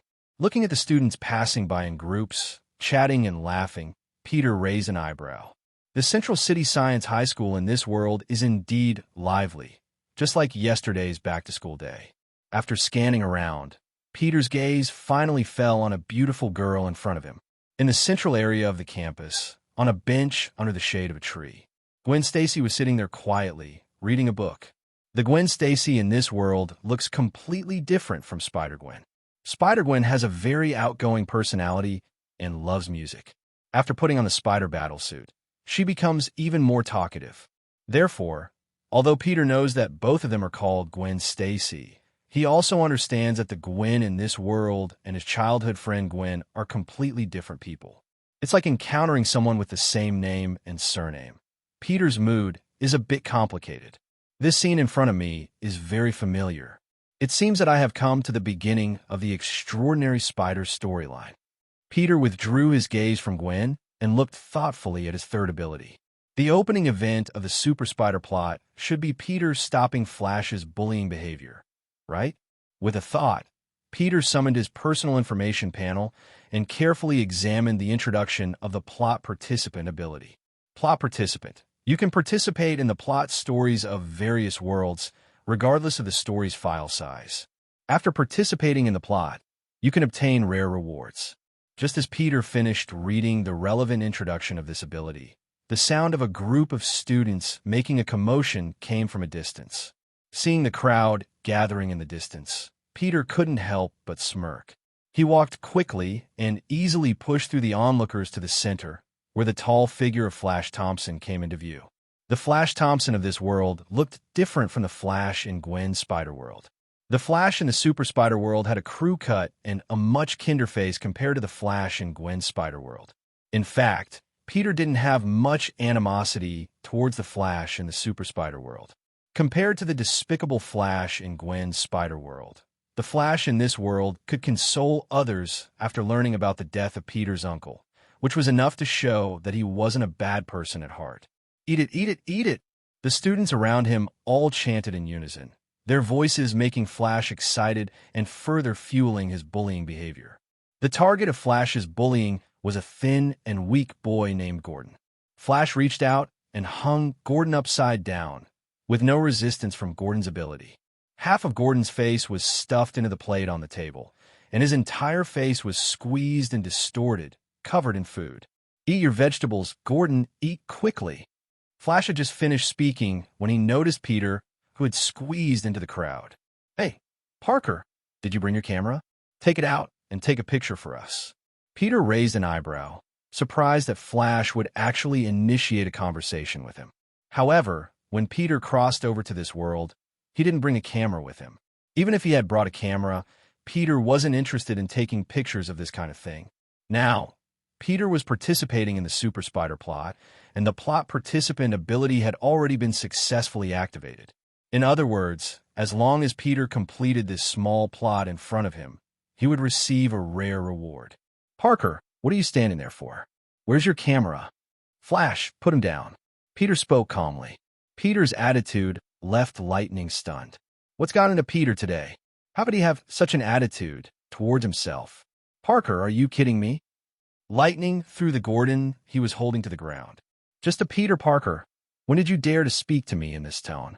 Lightning clenched his fist and was about to smash it towards Peter's face. Peter raised an eyebrow. He had just experienced this scene yesterday when Lightning came to offer his head voluntarily. Yesterday, Peter had planned to have some fun with Lightning, but Gwen came over. Peter and Gwen had grown up together, and if his personality changed too noticeably, it would inevitably arouse Gwen's suspicion. But today's Lightning wouldn't be as lucky as yesterday's Lightning. Lightning, seriously, I want to throw some dust in your eyes. Peter casually grabbed Lightning's descending fist, then shifted his body to the side, and his right elbow struck Lightning's abdomen. In the instant that Peter's elbow hit, Lightning felt a surge of intense pain in his abdomen. Lightning hunched over, clutching his abdomen, staggering back a few steps, and finally uncontrollably knelt down on the ground. Sweat beads appeared on Lightning's forehead. He gasped heavily, and the twisting pain in his abdomen made his face turn pale. Seeing Lightning in this state, Peter also knew very well that if he used a little more force, Lightning would be in mortal danger. Seeing Lightning kneeling in front of Peter, the crowd of students who had been cheering fell silent instantly. The students looked at Peter with astonishment in their eyes. The bookworm Peter they had known turned out to have such strong combat power. The powerhouse of the school basketball team, the prominent figure of Midtown Science High School, Lightning Thompson, couldn't even last a round against Peter Parker. Peter patted Lightning's shoulder and walked away amidst a clamor of voices. Gwen Stacy, who had just walked over, also had a look of astonishment on her face when she saw this scene. Originally, Gwen had wanted to come over and stop Lightning from bullying others, but she didn't expect it to end with Lightning being humiliated. Who is that person? Gwen looked at Peter's retreating figure, pondered for a moment, and suddenly looked up. Lightning seems to call him Parker. Central City Science High School has a grade-level test every once in a while. But every time the test scores are released, Gwen's total score always ranks second in the entire grade. And the guy who always ranks first is called Peter Parker. Gwen has always been bothered by the fact that she can never surpass Peter Parker's score. Especially before this incident today, Gwen had no impression of Peter. She only knew that there was such a person in school. Now that she has witnessed Peter teaching Flash a lesson, Gwen has a deep impression of him for the first time. It turns out that this Peter Parker is not only academically excellent, but also has an amazing physical fitness. Dealing with someone like Flash, who has that kind of physique, is not something an ordinary person can handle. The rewards brought to me by the ability of being a participant in the plot, are they only limited to the Marvel Universe? Peter raised an eyebrow. His personal ability will also grow with the improvement of his physical fitness. Marvel transmigrators, interdimensional travel, plot participants, and the recently acquired attention of the world, these 4 abilities will evolve into something more powerful. Peter looked at the crystal-clear card in his hand, condensed by the plot participant ability, and was quite surprised. The crystal-clear card in Peter's hand is called bioelectrostatics. Most Spider-Men can climb walls by relying on bioelectrostatics, except for the Tobey version of Spider-Man. Spider-Men achieve the ability to adhere to walls with their hands and feet through the atomic interaction force between the molecules of the mind control boundary. As long as Peter crushes this card in his hand, he can gain the ability to freely walk on walls. So, the rewards from being a plot participant are given in the form of cards. It's quite a pleasant surprise to receive the reward of bioelectrostatics by participating in a small event. Peter exerted force with his arm and immediately crushed the card in his hand. The shattered card turned into sparkling light particles and flew into Peter's body. Peter silently summoned his personal information panel, and the newly acquired biological static electricity ability appeared prominently in the ability column. The super ability obtained through the plot participant ability is unexpectedly not included in the Superman bloodline, but has become my own personal ability. From the looks of it, the few abilities I currently possess are unexpectedly quite practical. Just as he closed the personal information panel, Peter heard the school bell ringing throughout the campus. Originally, Peter was planning to return to the Gwen Spider world, but then he thought that the plot of The Extraordinary Spider was still ongoing. The flow of time in The Extraordinary Spider world is synchronized with the Gwen Spider world. It is currently nighttime in the Gwen Spider world and daytime in the Extraordinary Spider world. When it gets dark in the Extraordinary Spider world, it should be bright in the Gwen Spider world. In that case, I'll stay in this world a little longer. Who knows, I might be able to participate in a few more plot events. Since that's the case, I'll act as the Extraordinary Spider for now. As soon as Peter walked into the classroom, the previously noisy classroom suddenly became incredibly quiet. Peter made the school's popular figure, Flash Thompson, lose face. This was quite explosive news for the students of Midtown Science High School. After all, the Peter Parker of the past had already been labeled as a skinny bookworm by the students in his class. Who could have imagined that this skinny bookworm would possess such astonishing combat power? Today was the first day of returning to school, and Midtown Science High School reassigned students to classes and new seats based on their performance from the previous semester. Gwen Stacy happened to be in the same class as Peter this semester, and their seats were very close to each other. Looking at the empty seat in the lower left corner, Peter walked quickly and sat down. Gwen Stacy, who had been quietly observing Peter Parker, turned her head and initiated a conversation, saying, "Hey, your actions just now were great." Seeing Gwen take the initiative to greet him, Peter couldn't help but raise an eyebrow. That guy, Flash, is used to bullying people at school. Now, there's finally someone standing up to him. It's awesome. Thank you. Peter nodded lightly and said calmly, I remember your name is Gwen Stacy, right? Nice to meet you. Likewise, by the way, your name is Parker. Peter Parker. Ah, right, Peter Parker, the guy who ranks first in the whole grade in test scores. Gwen, have you seen me before? Peter was quite curious. To tell the truth? Definitely. No impression, but I've seen your name on the overall score sheet. Gwen waved the pen in her hand. After hearing this, Peter understood. Since Gwen hadn't seen him before, it meant that she saw his true face. I see, Miss Stacy. Nice to meet you. Likewise. The two smiled at each other and began to listen attentively in class. After this class, Peter was called out by a teacher. In Gwen's puzzled eyes, Peter left the classroom and came to the school gate. Standing at the school gate was an old man with white hair and glasses. This old man was none other than Ben Parker, the uncle of Spider-Man. Peter, Uncle Ben. Peter hesitated for a moment before responding. I've already asked for leave for you. Let's go, we can talk while we walk. We might need to have a good chat.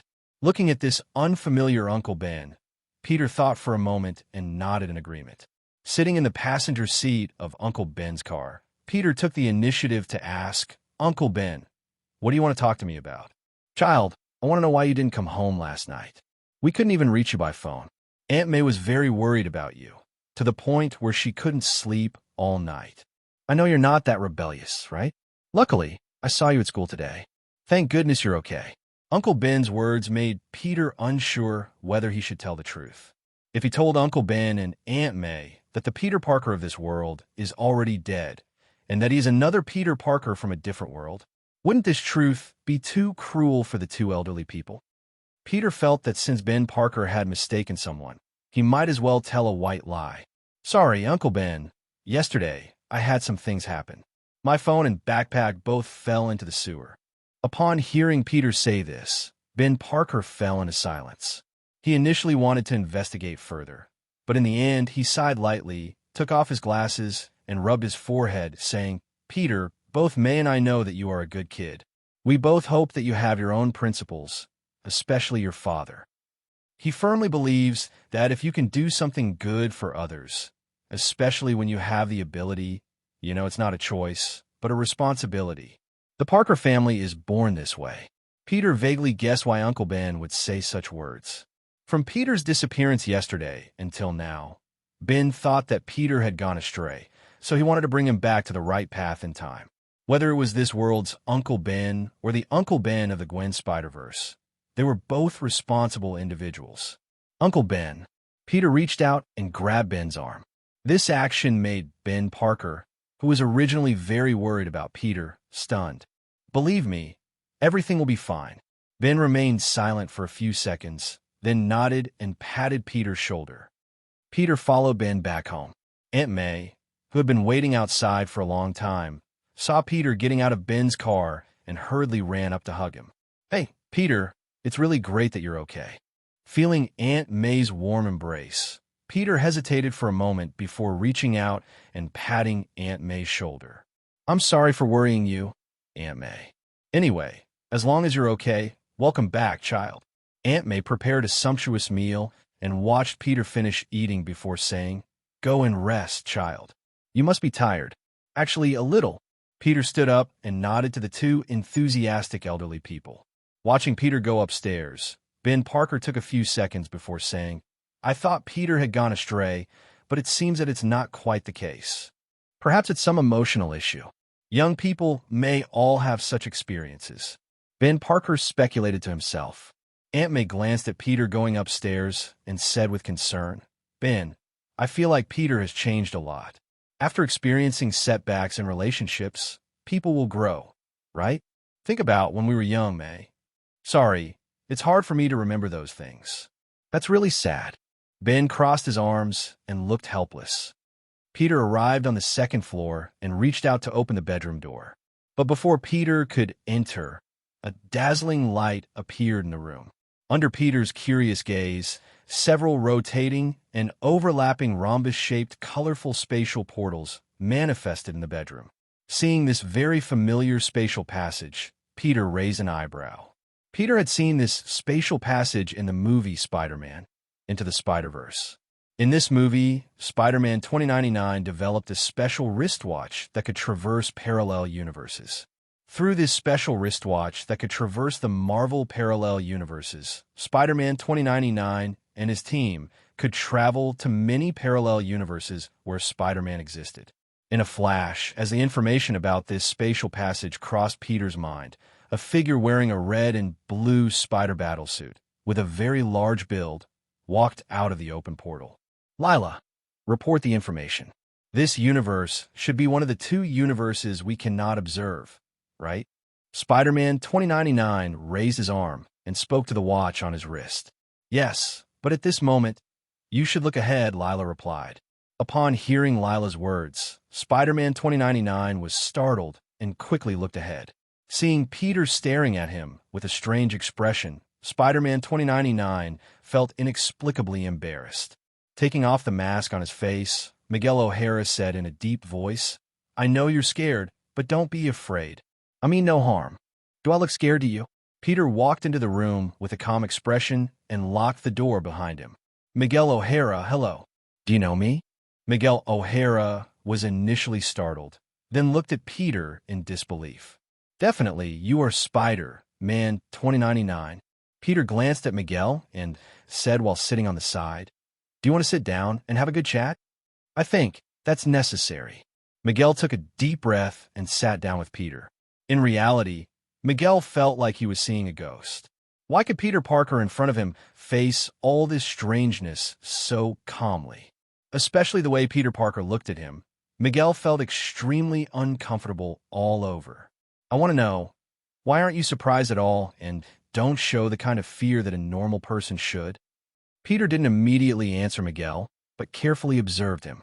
The Miguel in front of him didn't have the seriousness and coldness he had when he appeared in the universe.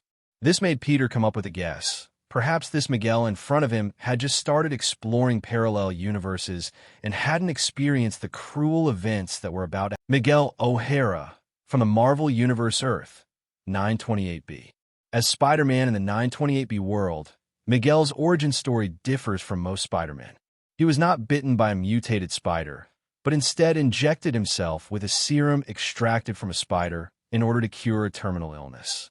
It was this serum that granted Miguel the abilities of Spider-Man. However, due to this unique serum, Miguel does not possess the same bioelectric abilities as other Spider-Men. Instead, he relies on a pair of steel claws on his wrists to climb walls. As a genius scientist, Miguel began using his available technology to explore the existence of parallel universes after becoming Spider-Man. With the help of his AI assistant, Lila, Miguel quickly discovered some parallel universes. Originally, the parallel universes Miguel discovered could be observed smoothly. However, one day, there were two parallel universes that he was unable to observe properly. In order to understand what had happened in these two parallel universes, Miguel accelerated the development of his parallel universe traversal device. Soon, Miguel successfully developed the parallel universe traversal device. Although it was only the first generation of the time-space wristwatch, it granted Miguel the ability to travel through parallel universes. Recalling this information, Peter looked at Miguel and asked with great interest, I'm curious, Mr. Miguel, why did you come to the universe I'm in? Miguel did not remain silent, but rather candidly said, One day, my assistant Lila and I observed the existence of parallel universes. At first, we were able to observe all the parallel universes, but one day, an accident occurred, and we found that one parallel universe could not be observed. So my assistant Lila and I developed a device to traverse parallel universes. We intended to go to that unobservable parallel universe and see what was going on. But just before the time travel, suddenly an unobservable parallel universe appeared. In the end, Layla and I discussed and chose the world that had just become unobservable, which is the universe you are in. I see. Thank you for telling me the truth, Miguel. Peter listened thoughtfully. Miguel had made it very clear. The two parallel universes that he couldn't observe must be the Gwen Spider-Verse and the Superior Spider-Verse.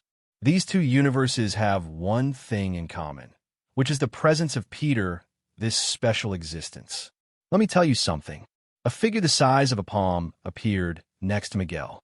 This figure was Layla, Miguel's AI assistant. Layla was a white woman with short brown hair, wearing a white down jacket and red-toed glasses on her face. As an intelligent AI with learning abilities, Layla is even stronger than Iron Man's intelligent butler, JRVS. What's the matter? Miguel frowned. Layla looked at Miguel, crossed her arms, and said, "The person in front of you is Mr. Peter Parker. But this Mr. Peter in front of us is a bit special. He doesn't belong to this world. I have confirmed this through the spiderweb." What? Miguel looked at Peter in shock. Although it sounds unbelievable, but as your assistant said, I really don't belong to this universe. Peter shrugged. I come from another universe that you cannot observe, Universe 65. The reason I appeared in this world is because of a guy named Hunter Clevin, who comes from another universe. Peter briefly explained the cause and effect of encountering Hunter Clevin. I see. Miguel looked enlightened. So you came to this universe to verify the truth of Clevin's words? Yes, because the Peter Parker in this universe looks very similar to me. I plan to come to this universe often to take a look. I see. Listening to Peter's words and his experiences, a bold idea emerged in Miguel's mind. Since this Peter Parker in front of him can find someone similar to himself, could he also find someone similar to himself in countless parallel universes? Thinking of this, Miguel's heart began to beat wildly. Like most Spider-Man, Miguel has experienced loss and misfortune. He lost his daughter.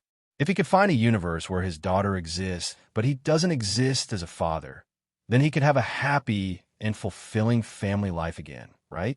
Hey, I think the focus doesn't seem to be on that.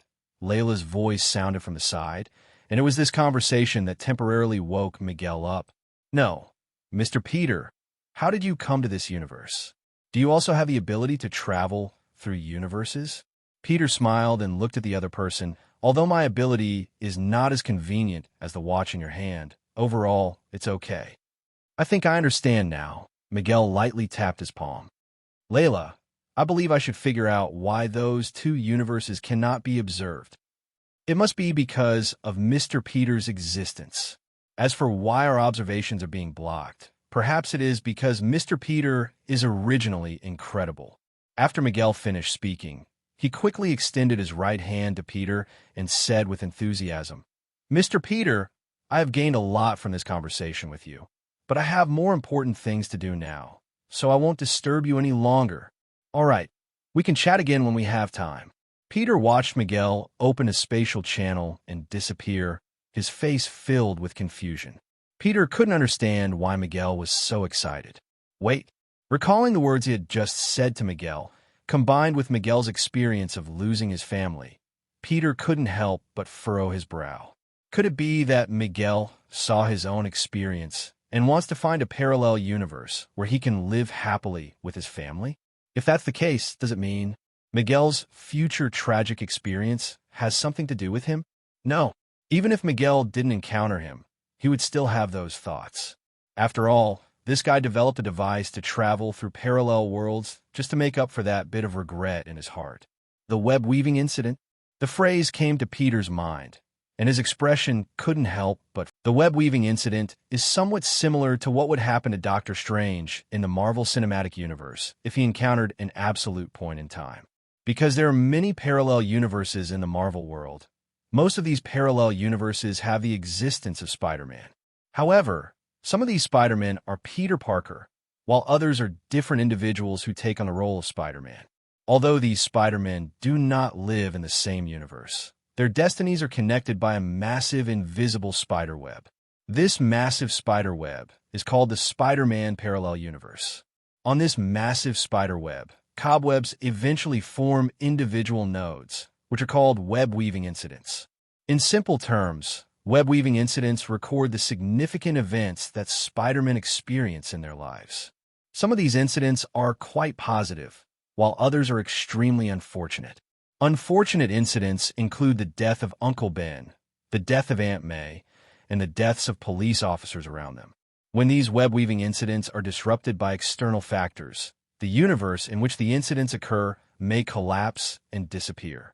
Peter doesn't know if Gwen Spider's death counts as a web-weaving incident.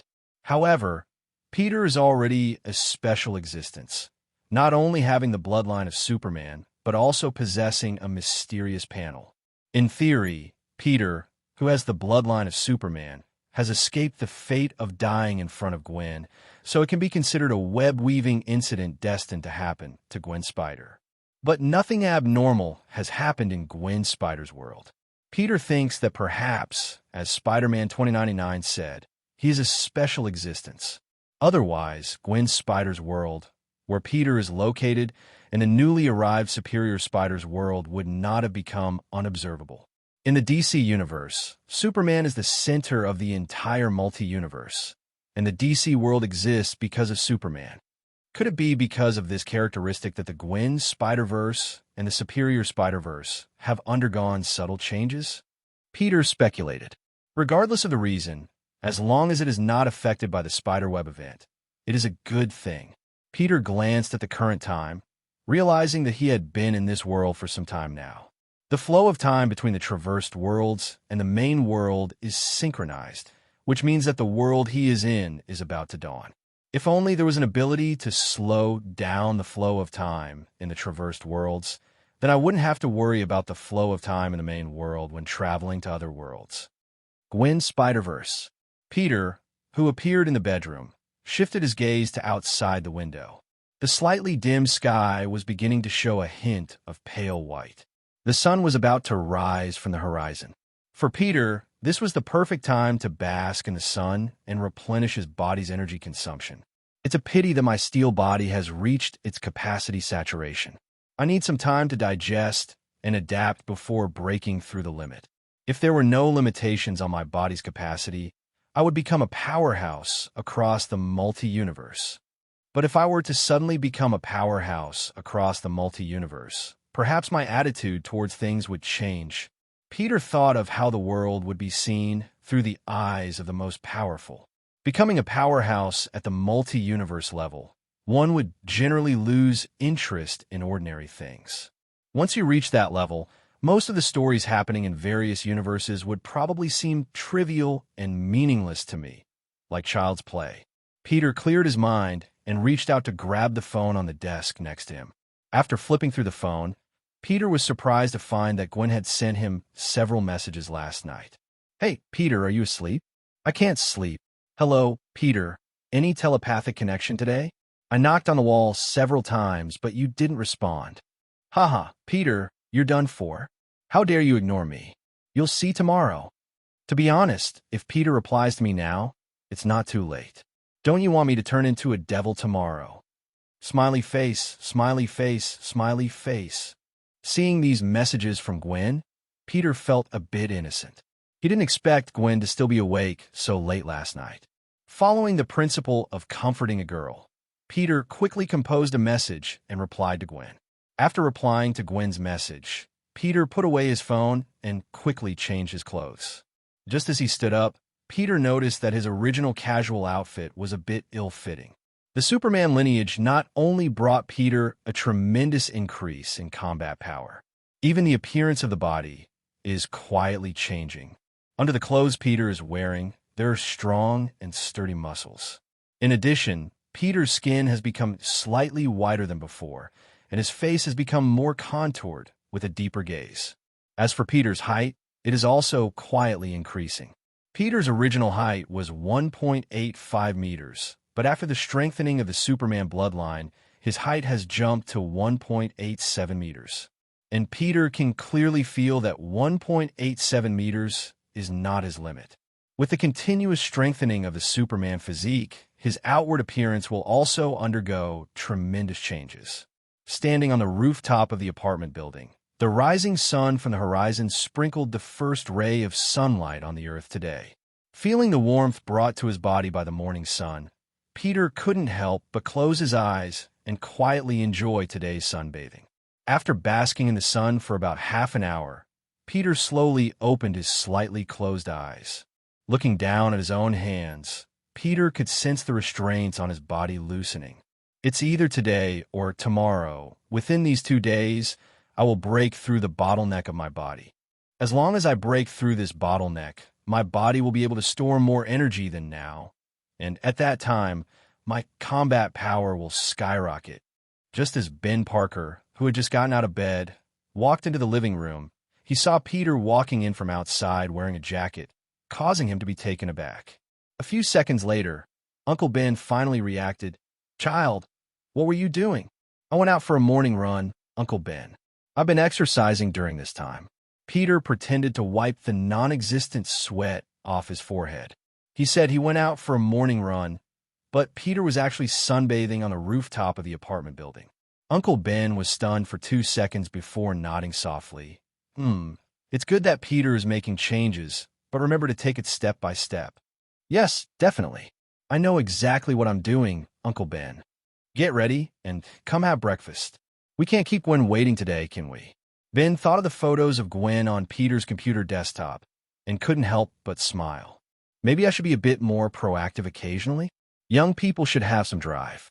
Peter always felt that there was something strange about Uncle Ben's words, but he still nodded in agreement. Aunt May quickly prepared breakfast after getting up. After finishing breakfast, Peter grabbed his backpack and arrived at Gwen's doorstep. He lightly knocked on the door, and before long, the door was pulled open. "Hey, Gwen, good morning." "Peter, I didn't expect you to be the one waiting for me today. Hasn't it always been like this before?" Peter glanced inside the house and asked curiously, "Did Uncle George go to work so early?" "No, Dad is waiting for us downstairs." Gwen shook her backpack. "I was just about to come and get you." "Well, that's good. It's been a whole summer since I last rode in Uncle George's car. Do you miss it?" Gwen leaned closer, her face filled with a kind smile. "Hey, Peter, I sent you several messages last night, but you didn't reply. You went to bed really early yesterday." Peter looked at Gwen, shrugged, and said, "I was tired after exercising and fell asleep without realizing it. In light of your diligent efforts to change yourself, I won't hold it against you." Gwen reached out and closed the door, following Peter into the elevator. "Peter, have you seen the news this morning?" "The news? No, not yet. What's going on?" Peter asked in return. "It's just my one-sided account. You definitely won't believe it." Gwen took out her phone from her pocket and searched for the news that had been pushed by various social media apps today. "Take a look." Peter took the phone handed to him by Gwen and read the news article displayed on the screen. After a moment, Peter pretended to be surprised and said, "Superman? The famous Superman from the DC Comics appeared last night? Gwen, are you joking? Seriously, this feels unreal at all." "Who says it's not? The news report mentioned that Superman does indeed exist." Peter looked at Gwen in astonishment. "What do you mean?" "Oh, well, last night I saw Superman with my own eyes. He flew past the window from the sky at an incredible speed." "Really? I was at home at that time. What a pity I didn't get to see it with my own eyes." Peter returned the phone to Gwen with a regretful expression and continued, "I saw in a news report that there was even a video of Spider-Woman talking to Superman. I think Superman and Spider-Woman might know each other." "Hey, Peter, why would you think that?" Gwen, not sure what came to her mind, quickly clarified. In a short video attached to the news, you can clearly hear Spider-Woman's voice. Her words indicate that she didn't know about Superman's existence either. "Gwen, why do I feel like you know a lot about Spider-Woman?" Gwen's heart skipped a beat. Fortunately, Peter seemed to have said it casually, so Gwen forced a smile and waved her hand. "Actually, I don't know anything at all. It's just because you said yesterday that you admire Spider-Woman, so I looked up some reports about her." "I see," Peter said with a smile. "Isn't Spider-Woman cool?" "I think she's all right." Gwen lowered her head, her cheeks turning red. As they chatted, the two of them walked out of the elevator. George Stacy had been waiting by the roadside for a while. Wearing a police uniform, George saw Peter and Gwen walking side by side and raised his hands to wipe the fatigue off his face, forcing a smile as he greeted them. "Hey, Peter, good morning." "Good morning, Uncle George." Peter noticed that George didn't seem to be in good spirits and couldn't help but ask, Did you not get enough rest last night? Uncle George? I had some things to take care of last night. George clearly didn't want to talk about work in front of the two kids, so he changed the subject and asked, "You guys seem to be having a fun conversation just now. What interesting topic were you discussing?" George opened the car door and sat in the driver's seat, looking at the two people sitting in the back seat through the rearview mirror. "We were talking about the news this morning. We were discussing Spider-Woman." Peter hadn't finished his sentence when Gwen's soft hand covered his mouth. "Spider-Woman? The masked vigilante?" Gwen saw her father furrow his brows, feeling a bit disappointed for some unknown reason. Gwen still clearly remembered what her father said when Spider-Woman first appeared on the news. Although George didn't dislike Spider-Woman, he looked down upon the actions of these superheroes. Even now, Gwen still remembered what George said. If someone doesn't have a guilty conscience, why would they wear a mask on their face? Upon hearing these words, Gwen had once considered confessing to her father, but in the end, she couldn't bring herself to say it. Seeing her father's expression again at this moment, Gwen couldn't help but feel disappointed. Seeing George furrow his brows, Peter was initially taken aback, but then he understood what was going on. As a police officer in New York City, George should be quite troubled by these superheroes. After all, the work of these superheroes is similar to that of George and his fellow officers. If all the criminals in New York City were caught by the superheroes, then their group of New York police officers would be rendered useless. At that time, the criticism from the outside world would be directed straight at the New York City police officers. Definitely, superheroes originally don't have the authority to enforce the law, and it's difficult for George to approve of such behavior, where they freely use their powers on ordinary people. Although Peter guessed what George was thinking, he still smiled and said, "Uncle George, Gwen and I were discussing the news we saw this morning." "Uncle George, to be honest, it's unbelievable Spider-Woman encountered Superman from the DC Comics." "Superman isn't that a character from the comics? How could he appear in the real world?" George heard this and gripped the steering wheel, looking at the faces of the two with a solemn voice. In fact, many people have this speculation. Last night, if that person wearing a black battle suit really is Superman, then it's absurd. But whether it's that suspected Superman guy or Spider-Woman, the New York City Police Department will do everything in their power to find out their true identities. George's voice was calm, but it was unclear whether he was making a promise to Gwen or to Peter. Outside Midtown Science High School, Peter and Gwen stood side by side. Watching George's police car drive away, Gwen's mood seemed a bit down. Being denied by her own father undoubtedly struck a blow to Gwen, who had just made up her mind to become a true superhero last night. "Gwen, are you okay?" Peter gently leaned against Gwen's shoulder. "I'm fine, Peter." Gwen shook her head, forcing a smile on her face. But this forced smile seemed a bit strained in Peter's eyes.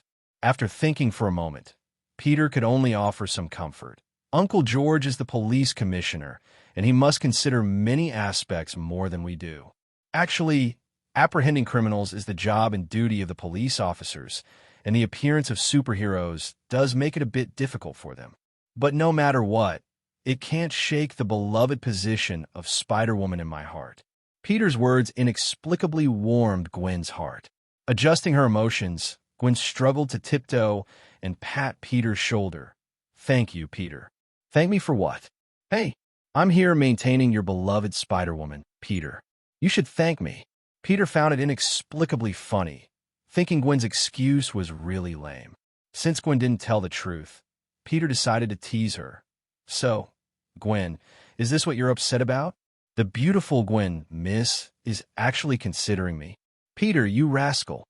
Gwen puffed up her cheeks and gritted her teeth.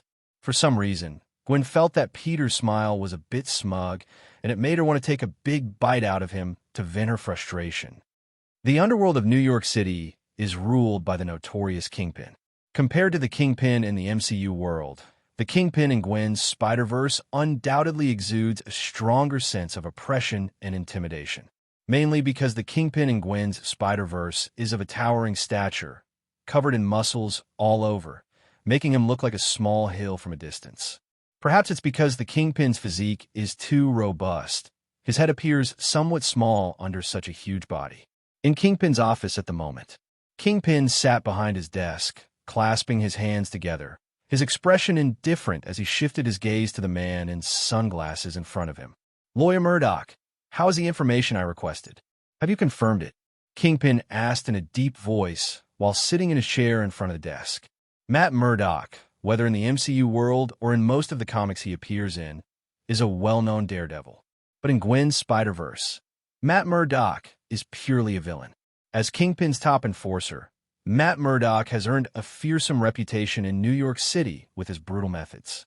"Boss, the results of the investigation are out.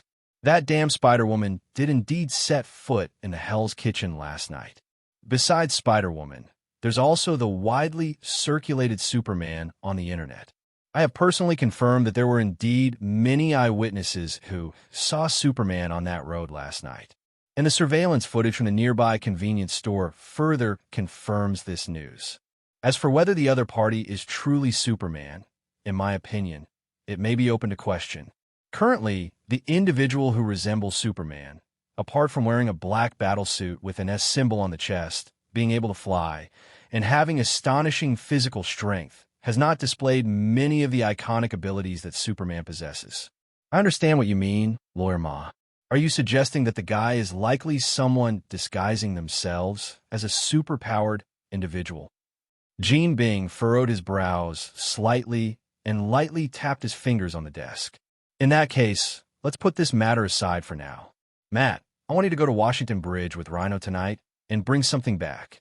It's a meteorite from outer space that Vulture discovered. According to Vulture, there seems to be something special about that meteorite with signs of life energy. If that damn SHIELD and the recently active Spider-Woman want to cause trouble, let them pay a painful price. A cold gleam flashed in Gene Bing's eyes. Peter absorbs the sunlight every day, and his body can be said to always maintain a full energy state. The sunlight not only brings external evolution to Peter. Now, Peter not only has super strength and super speed, but even his brain has become super.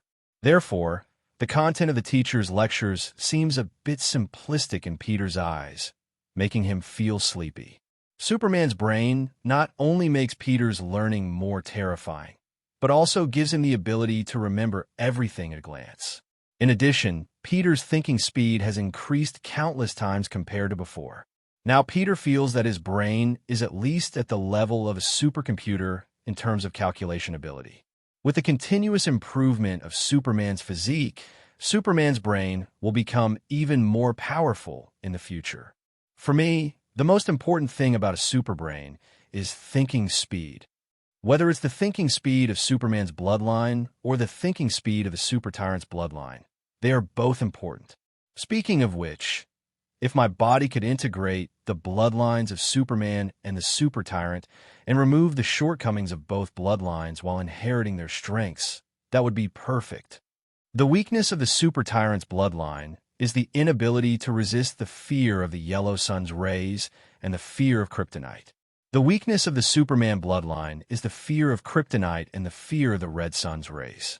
If the defects of both bloodlines could be removed and their advantages combined, Peter can't imagine how perfect the Superman bloodline would be in that state. At noon, Peter was having a meal in the cafeteria. Due to Superman's physique, Peter chooses dining locations where he can bask in the sunlight. Enjoying the warm sun bath while savoring a meal, campus life is indeed quite pleasant. In fact, with Superman's physique, eating is not necessary. Most of the time, Superman replenishes his energy expenditure by sunbathing, and the energy provided by a little bit of food can be completely ignored. Gwen contacted Peter on her phone and learned that he was currently having a meal in the cafeteria, so she brought the three girls here. Seeing Peter sitting by the window eating, Gwen raised her right hand and waved at him. Peter nodded at Gwen and then shifted his gaze to the three girls beside her. Seeing these three girls, Peter couldn't help but twitch at the corner of his eye. Whether it was in the Spider-Man movies, anime, or comics, these three women had a close relationship with Peter. Gwen Stacy from the Spider-Verse is very fond of music, so Gwen found a few like-minded friends at school. Gwen, along with her friends Mary Jane Watson, Betty Brant, and Glory Grant, formed a campus band. The name of this campus band is Mary Jane's. In the band, Gwen serves as the drummer. Hi, Peter. Hey, Peter, good afternoon. Peter, long time no see. Looking at the three people greeting him, Peter felt strange in his heart, but still smiled and greeted them. Hello. It looks like you, for have already finished lunch. Seeing these four women sitting in front of him, Peter's sense of strangeness grew stronger. Although I heard Gwen say that you have changed recently, Peter, I didn't expect it to be true. Mary Jane sat quietly beside Peter, her gaze almost piercing. These past few days, Peter's body has been continuously optimized with Superman's bloodline, making his facial features more handsome and his temperament even more sunny. Although Peter still wears black-framed glasses, these glasses have no lenses and are purely decorative, highlighting Peter's charm even more. Mary Jane, your praise means a lot to me. Thank you. Peter, you can call me MJ. I still prefer you calling me that. Mary Jane smiled slightly. Then definitely no problem. Gwen also noticed that her three sisters seemed to have a liking for Peter. But Gwen didn't back down. Instead, she confidently declared her sovereignty. Gwen sat directly beside Peter, placing a hand on his shoulder, and said, Peter, as you know, the four of us have been forming a band for quite some time now. We have been getting along well during this time, so we plan to hold a community performance the day after tomorrow. Wow, a community performance by the Mary Jane's band? Peter looked interested. I'm already looking forward to it. The four of you will definitely put on a great show, won't you? Gwen rolled her eyes at Peter. Gwen knew very well that this bookworm Peter had no interest in music at all, so his current behavior was undoubtedly an act. But Peter was able to handle her three sisters with ease, which made Gwen happy. In the past, when dealing with her three sisters, Peter was quite shy and even had some social anxiety. Everything is developing in a positive direction, and Gwen is very happy about it. At least Peter is indeed making changes little by little. So let's formally invite Peter. How about coming to watch our performance the day after tomorrow? Betty propped her cheek with one hand and blinked at Peter. Absolutely, but my seat will definitely be in the front row, right? Peter raised an eyebrow playfully. Absolutely, Gwen assured Peter. Seeing Gwen and Peter so close, Mary Jane and Betty couldn't help but exchange glances. As girls, they naturally sensed Gwen's strong affection for Peter. However, it seemed that Peter and Gwen hadn't made their relationship clear yet, so their dynamic appeared to be quite delicate. But Gwen had feelings for Peter, and Mary Jane and Betty were pretty much in the same boat. Tall and strong, with a handsome appearance, Peter was a charming guy. Any woman with normal taste would like him, right? Peter, we won't disturb your meal. We still have to rehearse. We must make good use of this lunch break. We have a community performance the day after tomorrow, and I think we should leave a good impression on everyone, right? Gwen said, Okay, then I wish you good luck. Peter nodded. Bye, Peter. As Peter watched the four of them walk away, he had just shifted his gaze when a thick hand landed on his shoulder. Hey, Peter, I didn't expect you to have such a good relationship with Gwen and Mary Jane. Your luck with women is really good, dude. Peter turned to look at the young man sitting next to him, holding a tray. He couldn't help but smile. This guy was none other than Peter's only male best friend at school, Harry Osborn. In the world of Gwen Spider. In Central City Science High School, Peter actually only has two good friends. One is Gwen, his childhood friend, and the other is Harry Osborn, whom he met after entering high school. Peter and Harry have a strong bond, and this relationship is not based on Harry's family wealth, but rather their compatibility. Looking at Harry sitting next to him, Peter's mind recalls some information about him. Harry Osborn, one of the classic villains in the Spider-Man comics, is also the only son of the Osborn Group. The Osborn Group has a very strong economic strength and ranks among the top 5 corporate groups in the world. And the chairman of this huge corporate group is Harry's father, Norman Osborn. Norman Osborn is also the classic archenemy, Green Goblin, in Spider-Man. Whether it's the first-generation Green Goblin, Norman Osborn, or the second-generation Green Goblin, Harry, they are both popular villains in Spider-Man. Peter has some understanding of this world and has not seen any news about Green Goblin in this world. Perhaps Norman Osborn has not yet developed the human strengthening potion. Since the first-generation Green Goblin has not yet appeared, Peter naturally doesn't have to worry about his dear friend in front of him becoming the second-generation Green Goblin. Moreover, in the Gwen Spider comics, even if Harry becomes Green Goblin, he still tries his best to avenge Peter, which is enough to show that their relationship is good enough.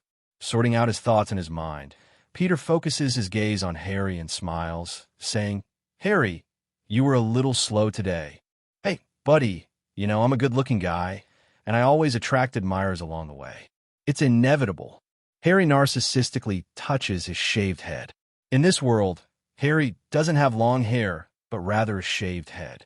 He also seems to be physically fit, as if he works out. Peter is amused by Harry's words, but he holds back his laughter. While eating, Peter looks at Harry and casually chats. "How was your summer vacation? It's been a long time since I last saw you." "Don't mention it, Peter." Harry lightly touches his forehead with his right hand and says with a hint of helplessness, "I basically spent this summer in the Osborn group. The Osborn group has a lot of daily affairs, and although I'm studying with my father, I also experience what it's like to be under tremendous pressure. Peter, sometimes I envy your ordinary life. That's what I pursue. Are you trying to show off, Harry?" Peter glances at him. This guy Harry is fine in other aspects, but his only flaw is that he always likes to show off. "I'm serious, buddy. Trust me," Harry said, and then suddenly changed the subject. "Do you want to hear some good news?" Good news. Although Peter didn't have high expectations for Harry's good news, it was still necessary for friends to chat and share with each other. "Peter, do you remember the human limb regeneration project I mentioned before?" "I remember, during the summer, Gwen interned under Dr. Kirk Connors at Osborn Industries. That human limb regeneration project seems to be led by Dr. Connors, right?" "Exactly," Harry said with a smile. "This limb regeneration project has made significant progress, and there are rumors of new breakthroughs soon. Osborn Industries will release some news, and these news will cause a significant increase in the company's stock price. Peter, once the limb regeneration potion is truly developed, Osborn Industries will benefit disabled people all over the world. At that time, Osborn Industries will reap huge wealth. Trust me, Peter, buy more stock from our company now, and you'll become a wealthy millionaire." "Harry, thank you." Peter knew that Harry was trying to help him out, and he was deeply moved. "Hey, Peter, I'm telling you, that statement gave me goosebumps. What's more, what kind of relationship do we have? If you don't have enough money to buy stocks, I can support you a little. Harry, I appreciate your kindness. Our family has saved quite a bit of money, so I'll discuss it and see if we can contribute some." Peter mentioned briefly, choosing to move past this topic. In fact, Peter's family is indeed in a tight financial situation. Aunt May still has to work to alleviate the economic pressure, so they definitely can't come up with any money. Even if they could, Aunt May and Uncle Ben wouldn't agree. Buying stocks is a high-risk endeavor, and even with Harry revealing this opportunity, the cautious elderly couple wouldn't dare to take the risk. This conversation with Harry made Peter realize that he should go earn some money. With Peter's current abilities, making money shouldn't be too difficult. It's really not right to rely on Aunt May and Uncle Ben all the time. We should indeed make some money to support the family and let Aunt May and Uncle Ben live a little better. But this limb regeneration project. Peter furrowed his brow at the thought of this project. If Peter remembers correctly, the reason why his alternate self in the Gwen Stacy Spider-Verse became the Lizard and why Gwen became Spider-Man all originated from a terrorist organization called Cobweb is a superhero in the Marvel Comics 616 universe, whose real name is Cindy Moon. Cindy Moon was bitten by the same spider that bit Peter Parker, which gave her abilities similar to Spider-Man. Cindy has the ability to climb walls and has spider telepathy, and she can also shoot cobwebs from her fingertips. She has stronger spider telepathy than Spider-Man, and can even cross parallel universes to locate Peter Parker. This is the origin story of Cobweb. However, in the Gwen Spider-Verse, Cindy is a full-fledged villain. In the Gwen Spider-Verse, Cobweb is not only inherently evil, but also established a terrorist organization called Cobweb. One day, the Cobweb organization guided Peter Parker to contact Dr. Connors. After Dr. Connors came into contact with Peter Parker, he made advancements in limb regeneration research. Afterwards, the Cobweb organization revealed some special biochemical formulae to Peter. Using his intelligence, Peter successfully developed a lizard serum that can turn humans into lizard people. After Peter Parker's death, the method of producing the lizard serum fell into the hands of Cobweb. Cobweb continuously conducted biochemical experiments using the lizard serum, which ultimately resulted in Kurt Connors and some innocent people turning into lizard people. It can be said that Peter Parker's death is closely related to the Cobweb organization. In fact, before the Cobweb organization guided Peter Parker to develop the lizard serum, they were also attempting another research experiment. This research experiment is currently ongoing, and the subject of the research is none other than Spider-Woman, Gwen Stacy. Gwen obtaining her ability was not accidental. Her ability actually originated from a conspiracy within this universe's Cobweb. Many years ago, when Gwen was probably in elementary school, she was almost bitten by an alien spider. But at that time, her elementary school teacher killed the spider with a newspaper, which resulted in Cindy continuing to live a mediocre and boring life. When Cindy joined S.H.I.E.L.D., she became an expert in studying arachnids and experienced an incident caused by an alien spider. In this incident, Cindy learned about the ability of this alien spider and conducted experiments on other agents, eventually successfully creating a genetically mutated spider. Moreover, Cindy intentionally released this genetically mutated spider until Gwen was bitten and became Spider-Gwen. In other words, from Gwen becoming Spider-Man until now, all of her activities have actually been secretly monitored by the Cobweb, because all of this was just an experiment for her. Even though Gwen has now become Spider-Man, she is unaware of these things. However, Peter, as a time traveler, definitely has a deep impression of some stories in this world. The Cobweb organization, it's not really a big deal. According to the normal plot, I should have made contact with Connors and the Cobweb organization. But now, my destiny has already deviated from the original storyline. In the evening after school, Peter returned home alone. Usually, Peter would go home with Gwen. But Gwen had sent a text message to Peter earlier, saying that the band needed to rehearse, so Peter rarely went home alone this time. Uncle Ben and Aunt May haven't come back yet, so Peter thought for a moment and wrote a note, placing it on the dining table. This way, he could avoid being disturbed by Aunt May and Uncle Ben. Returning to his bedroom, Peter skillfully locked the door, opened the Extraordinary Spider-Man folder, and selected Crossing. The Extraordinary Spider-Man world had arrived at dawn. Peter's residence in the Extraordinary Spider-World was different from Gwen's Spider-World. Gwen's Spider-World had apartment buildings, and Peter and Gwen grew up as neighbors. In the Extraordinary Spider-World, Peter lived in a separate self-built house. As soon as Peter pushed open the bedroom door and walked downstairs, he saw Uncle Ben barefoot and the floor covered in water. "Uncle Ben, what happened?" "Peter, you're up so early? Perfect, I need your help."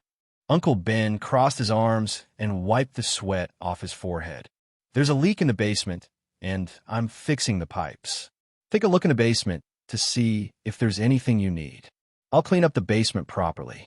Those pipes haven't been checked for a long time." "No problem." Peter nodded in response.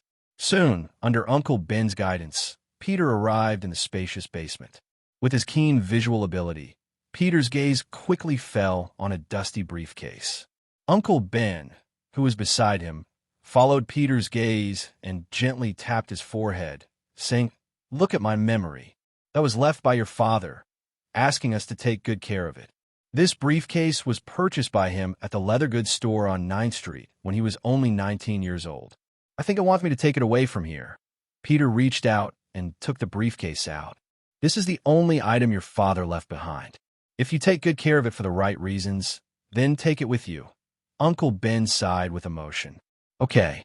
In the extraordinary world of Spider-Man, Peter Parker lost his parents at a young age, but fortunately, he had Uncle Ben and Aunt May. Under their care, Peter grew up relatively happy, but the arrival of Miles, who had the ability to travel through parallel universes, changed everything. Peter collected his thoughts and returned to his room with the briefcase. For Peter, the most useful thing in this briefcase is the decay rate algorithm. Peter even wondered, what would happen if he took this decay rate algorithm to the Gwen Spider-Man world and handed it over to Dr. Connors in the Gwen Spider-Man world? The idea of conducting this experiment sparked some interest in Peter. According to the plot, I should first let the lizard doctor in this world be born, Peter thought. But in this world, the lizard doctor will not be dealing with Spider-Man. After writing down the formula for the decay rate algorithm, Peter put the document containing the formula back into his briefcase. Although the briefcase had no practical use for Peter, he still placed it carefully in the drawer of the computer cabinet. Looking at the newly risen sun outside, Peter raised an eyebrow. It seems like I haven't slept for 2 days, but even without sleep, my body doesn't have any special reactions. Mainly because I'm not tired or sleepy. This is probably the magical aspect of having Superman lineage. Now what's bothering me is the time difference between the world I crossed over to and the main world. Peter collected his thoughts and shifted his gaze to the rising red sun outside the window. Feeling the warm sunlight, Peter couldn't help but clench his fist.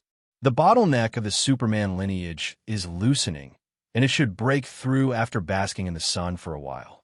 As for the Ultra Overlord lineage, Peter reached out and pulled the curtains in the room, using his mind to switch to the Ultra Overlord lineage. In fact, Peter was constantly adapting to this limit of the Ultra Overlord lineage, preparing for a breakthrough. Peter had no shortage of Kryptonite. In the world of Superman prequel, Peter obtained a lot of Kryptonite, but he only took it out of the subspace when he needed it.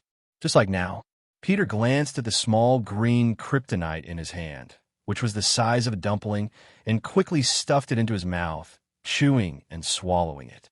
The Ultra Overlord lineage rapidly digested and broke down the energy in the Kryptonite, restoring the Ultra Overlord lineage, which had previously lost some energy, to full power. This energetic state made Peter inexplicably have an urge to smash things. There are no signs of the bottleneck loosening for the Ultra Overlord bloodline. Indeed, there's still a considerable gap between the Ultra Overlord and their Ultra. Compared to the imminent breakthrough of the Ultra bloodline, the combat power of the Ultra Overlord bloodline is increasing slowly. But what I mainly rely on is not just the Ultra Overlord bloodline. Peter switched back to his previous Superman bloodline, grabbed his backpack, quickly finished breakfast downstairs, and left home. Today, Peter did not go to Central City Science High School, but came to the half-slope of the nearby forest park. Peter put on the black Superman battlesuit and stood on the grass with his eyes closed. The field of invisible creatures slowly unfolded around Peter as the effect of the Superman's position, and Peter's body slowly floated in midair. A few minutes later, Peter opened his eyes, raised his right arm slowly, and clenched it tightly. Boom! The air was mercilessly crushed by Peter's grip. In the piercing roar, an invisible shockwave and gust of wind spread in all directions. The grass on the ground danced and rippled as if it were an emerald ocean. Feeling the changes in his body, an indescribable smile appeared on Peter's face. I broke through. Peter's voice was filled with joy. After 2 days of stagnation, the bottleneck of the Ultra bloodline was successfully broken through. Peter could clearly feel the changes in his body. His body can now store energy that is several times larger than before. When his body was filled with energy, Peter silently summoned his personal information panel. Name: Peter Parker. Gender: male. Age: 18. Ability: Marvel Crosser, interdimensional creator, plot participant, world's favor, bioelectrostatic, time scheduler. Current world: Marvel Universe Earth, 65. Superman from Krypton. Hypnotic ability: brain waves. Energy absorption: you have the ability to absorb the light and radiation from fixed stars, especially the yellow spectrum, absorbing the energy of a yellow sun and accelerating wound healing. In addition, you can also absorb the radiation from the blue sun, strengthening your current body's strength and gaining a new ability called Superman Vision, which allows ordinary humans to obtain various abilities of Kryptonians for a limited time. Supervision. You have extraordinary visual ability and can clearly see various scenes and objects within a range of 20 kilometers. Your X-ray vision is further enhanced. Your eyes have a certain degree of microscopic ability. Your eyes can freely adjust and release high-temperature heat vision beams ranging from 100 to 5,000 degrees Celsius, with shockwave and cutting effects. Super hearing. Your hearing does not require a medium and can cover a range of 20 kilometers, capturing various subtle sounds. Even infrasound and microwave ultrasound cannot escape your auditory system. Steel body. The destructive power of your full force attack is comparable to that of a B-83 hydrogen bomb, and your defensive ability can easily withstand the destructive power of a great Ivan-level attack. Your movement speed reaches 20 Mach, and your full force attack speed exceeds 25 times the speed of sound. Freezing breath. You can exhale freezing mist at minus 100 degrees Celsius. Superman from Krypton. Energy absorption. After scanning the changes in Superman's bloodline strength on the personal information panel, Peter muttered to himself, as expected, the power of Superman is indeed related to how much energy the body can store. No wonder the longer Superman is exposed to the sun, the stronger his combat power becomes. This breakthrough already allows me to withstand the destructive power of a great Ivan-level attack. I remember the equivalent of a great Ivan is around 50 million tons, right? This level of destructive power is already very strong in most movie universes, but it doesn't even reach the level of a fraction of our bloodline combat power. With these thoughts, Peter finished his reflection and was about to close the personal information interface in front of him. Suddenly, Peter's gaze firmly locked onto the time scheduler ability. However, this time scheduler ability. Peter's gaze shifted to the time scheduler ability. Upon seeing the relevant introduction of the time scheduler ability, Peter was also taken aback. Time scheduler can be used in conjunction with a Marvel time traveler ability, can slow down the flow of time in different worlds. Used in conjunction with a Marvel time traveler ability, Peter silently activated the Marvel time traveler ability.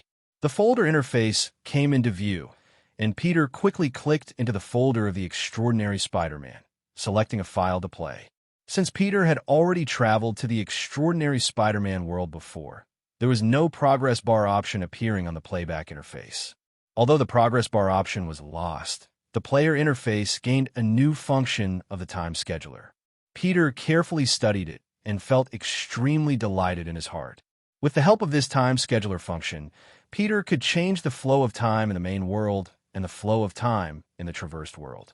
I spend one day in the main world, and the flow of time in the traversed world is changed to 1 minute in the past. I spend one day in the traversed world, and the flow of time in the main world is changed to 1 minute in the past. Having set the flow of time for both worlds, Peter was very joyful. In this way, he no longer needed to worry about synchronizing the flow of time between the traversed world and the main world. The issue of different time flows between different universes had been resolved, and Peter once again turned his attention to the abilities of Superman's lineage. As he scanned these abilities, which were several times stronger than before, Peter couldn't help but be amazed. You see, Peter had only been exposed to the sun for about 4 or 5 days and had just completed his first breakthrough. Yet the description of his combat power had become so terrifying. In just 4 or 5 days, he went from being an ordinary person to a man who could easily withstand a nuclear explosion. This is the value of Superman's bloodline? Thinking back to the steel-bodied Superman in the movies, who had been exposed to the sun for over 30 years, he almost couldn't survive a nuclear bomb. If it weren't for the appearance of sunlight, the steel-bodied Superman would never have been able to recover on his own. The changes in my super hearing and supervision are also significant. At first, my super hearing and supervision could only cover a range of 1 kilometer, and at full charge, it was 5 kilometers. But this time, my super hearing and supervision can already cover 20 kilometers. In a fully charged state, my various awakened super abilities can further grow. Clenching his fist, Peter could clearly feel that if he were to break through to the next stage now, the next improvement would be even greater. After all, the advantage of Superman's bloodline lies in its extremely fast growth rate in the later stages. The later it is, the more exaggerated the increase in Superman's strength. Now, I don't have to worry about the issue of time flow, which means I can stay in this world for a long time, and I don't know what kind of rewards I will ultimately receive after participating in the Lizardman chapter. The next day. Today is a day for dual cultivation, so there are no classes at school. Peter went to the Osborn group. In this world, there is no SHIELD, nor are there any other superheroes. Currently, Peter is the only Superman-like figure in this world. The Lizard has not been born yet, and characters like Electro, Green Goblin, and Rhino have not appeared either. Moreover, even if these villains were to appear, whether they could even touch a hair on Peter's head would be a question. The Osborn Group building is quite magnificent, not much inferior to the Osborn Group building in Gwen's Spider-Verse. Peter walked into the Osborn Group building, and what caught his eye was the beautiful girl sitting at the front desk. It was because of so many beautiful girls that Peter suddenly remembered that the extraordinary Spider-Man seemed to be classified as a youth idol-type superhero movie. Whether it was Gwen Stacy or other classmates in high school, they were all basically handsome and beautiful. "Hello, sir. Is there anything I can help you with?" The girl at the front desk looked up. "I'm looking for Dr. Connors. I'm an intern here." After getting a clear look at Peter's appearance, the girl at the front desk was momentarily stunned before saying, "Ah, okay. The internship certificate is on the left side. Please take a look, sir. This is it." Peter randomly picked a certificate and showed it to the girl. "I see. Mr. Guevara, you can go up on the left side. Dr. Kurt Connors is there." "Thank you. Wait a moment, sir." Peter turned around and saw the receptionist girl handing him a piece of paper with a phone number written on it. Seeing the girl making a phone gesture, Peter chuckled. After nodding at the girl, Peter took the paper and went upstairs. Taking the escalator to the second floor, Peter casually found a trash bin and threw the paper into it. Looking at the group of interns ahead, Peter silently blended in. If he remembered correctly, Kurt Connors should appear later. He only needed a hand over the formula for the decay rate algorithm to him. As for whether Connors could turn into a lizard, that was an unknown variable. After all, the direction of this world had already changed drastically from the original.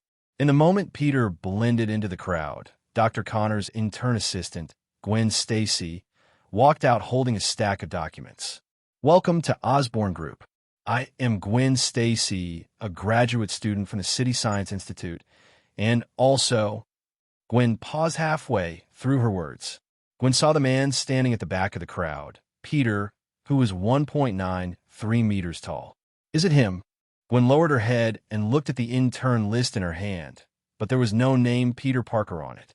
Gwen was not sure why Peter would appear here, so she could only suppress her doubts for now. At the same time, I am also Dr. Connors' intern assistant. Next, I will accompany everyone to visit Osborn Industries. Wherever I go, you follow me. As long as you don't run around and follow the rules, there won't be any. Before Gwen could finish speaking, a commotion came from downstairs. The internship credentials that Peter took belonged to the unlucky kid downstairs. Without the internship credentials, that unlucky kid naturally couldn't come up. So, in front of everyone, the real Mr. Guevara was mercilessly escorted out by the security. "Hey, everyone, it seems I don't need to explain too clearly. You already know what the consequences will be, right? So please follow me." Watching Gwen Stacy's figure, Peter also had a puzzled expression, mainly because Gwen clearly recognized him, but she didn't come forward to expose his identity. Indeed, no matter which world Gwen is from, she is beautiful. Peter muttered to himself. Today, Gwen was wearing a white lab coat over a horizontally striped knitted dress. Her legs were wrapped in boots and long socks, revealing a touch of fair skin. Her golden hair was tied into a single ponytail, giving her a youthful and beautiful look. Under Gwen's guidance, Peter successfully entered the laboratory where Kurt Connors was. Kurt Connors looked at Gwen and nodded slightly. "Good afternoon, Gwen. Dr. Connors, all the interns are here today. Gwen raised her hand to signal. Dr. Connors followed Gwen's direction and looked over, a smile appearing on his face. Welcome, everyone, to the Osborn Corporation. Let me formally introduce myself. My name is Kurt Connors, just as you. Dr. Connors. Peter walked out from the crowd. All eyes on the scene focused on Peter, and no one knew what this guy was up to. Gwen's expression changed slightly. She thought Peter was going to cause trouble here. Just as Gwen was about to speak up to stop Peter, she realized that Peter had already walked up to Dr. Connors and said something to him. "You're Peter." Dr. Connors looked surprised. Peter shrugged, and after a moment of contemplation, Dr. Connors turned to Gwen. "Gwen, take them around. I need to have a chat with him." "Come on, Peter, let's go to the office." Watching the two of them, who seemed to be familiar with each other, Gwen was a little dumbfounded. She couldn't believe that the Peter Parker she knew had such a good relationship with Dr. Connors. In the office, Dr. Connors poured a glass of water for Peter and handed it to him. "Peter, I'm sorry, but I'm not very clear about the situation with your parents, so I'm afraid I can't be of much help." "It's all right, Dr. Connors." Peter smiled slightly. "The reason I came this time was actually to bring this to you. I know that you, Dr. Connors, have deep knowledge in the research of limb regeneration and cross-species genetics. I think you need this." Peter took out a piece of paper from his pocket with the decay rate algorithm written on it. "Dr. Connors, I believe it can help you." "This is..." Dr. Connors reached out and took the paper from Peter. When he saw the calculation formula written on it, he froze in place. In the extraordinary world of Spider-Man, Kurt Connors and Peter's father, Richard Parker, were close friends and colleagues. The two of them had conducted research on cross-species genetics together. At that time, the outside world did not have much confidence in this research, so they often faced criticism and ridicule. As a result, Richard Parker and Dr. Connors were given the special nickname of mad scientists by the outside world. The two of them faced criticism and ridicule until Richard Parker cultivated the mutant spider, a shocking scientific achievement that changed everything. Just when Richard Parker and Kurt Connors thought that their research would change the world, Richard Parker's plane crashed, taking him away from this world. The scientific achievements related to Richard Parker were also taken away by the Osborn Corporation. Although Kurt Connors still worked for the Osborn Corporation, he made no progress in this research. The reason for this was the lack of a crucial calculation formula. Now, seeing this calculation formula appear in front of him, Kurt Connors became excited. This is great. This is exactly what I need." "Peter." Connors hugged Peter excitedly. "Seriously, I'm so grateful to you, kid. I owe you this time." "No need to be so polite, Dr. Connors." Peter said calmly. "I have read your works, and you are a talented person. I don't want someone like you, Dr. Connors, to be buried." "Thank you." Connor tightly held the decay rate algorithm formula in his hand, expressing gratitude to Peter. After leaving Connor's office, Peter did not rush to leave Osborn Tower, but instead wandered around inside. Unnoticed by anyone, Peter quietly slipped into a room called the Biocomposite Research Department.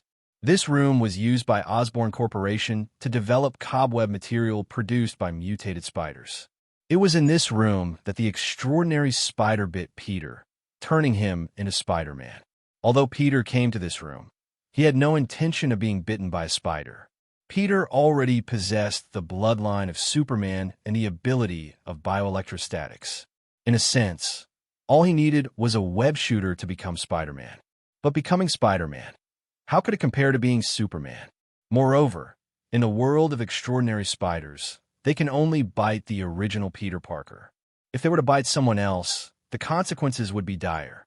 Richard Parker in this world was cautious when creating the mutant spider. Only when the blood of Peter's family is bitten by the spider can it evolve into Super Spider-Man. Therefore, if someone else is accidentally bitten by a mutated spider, it would be a... Peter didn't stay in the room full of mutated spiders for long and quickly came out. Just as he reached the corner of the aisle, Gwen, who was wandering around with a group of interns, suddenly turned her head as if sensing something. Seeing Peter wearing someone else's ID badge and wandering around, Gwen glared at him angrily and walked over quickly. "Hey, Peter, didn't I tell you before? Wherever I go, you go too." Wandering around Osborne Industries can easily get you kicked out. Gwen puffed her cheeks and extended her right hand towards Peter. What do you mean? Peter glanced at Gwen. You're pretending to be clueless, huh? Gwen glared at Peter fiercely, pointing at the ID badge on his chest. Give me that badge, find a place to sit quietly, and wait for me to finish work. After Gwen finished speaking, she didn't wait for Peter's response and turn around to leave. TSK. Peter pursed his lips. This Gwen in this world seems quite interesting. Perhaps Gwen heard Peter's disdainful tone. She directly turned her head and glared at him, who was originally walking towards the group of interns. Looking at Gwen, who was inexplicably cute, Peter couldn't help but laugh. This woman is really interesting. After Peter left Dr. Kurt Connor's office, Norman Osborn, the chairman of Osborn Corporation, arranged for Dr. Connor's doctoral assistant, Dr. Rasha, to find him. Listen, Connors, this is his final ultimatum to you. He no longer has time to wait. And if there is no breakthrough in this project, there is no point in continuing. Dr. Rasha looked at Connors coldly. Listen, can you hear me out? Connors took a deep breath and said in a deep voice, Currently, I am trying to deduce and calculate the synthesis formula. I believe that in a day or two, I will be able to develop a drug for clinical trials on animals. Upon hearing this, Dr. Rasha's expression softened a bit. The relevant process must be accelerated.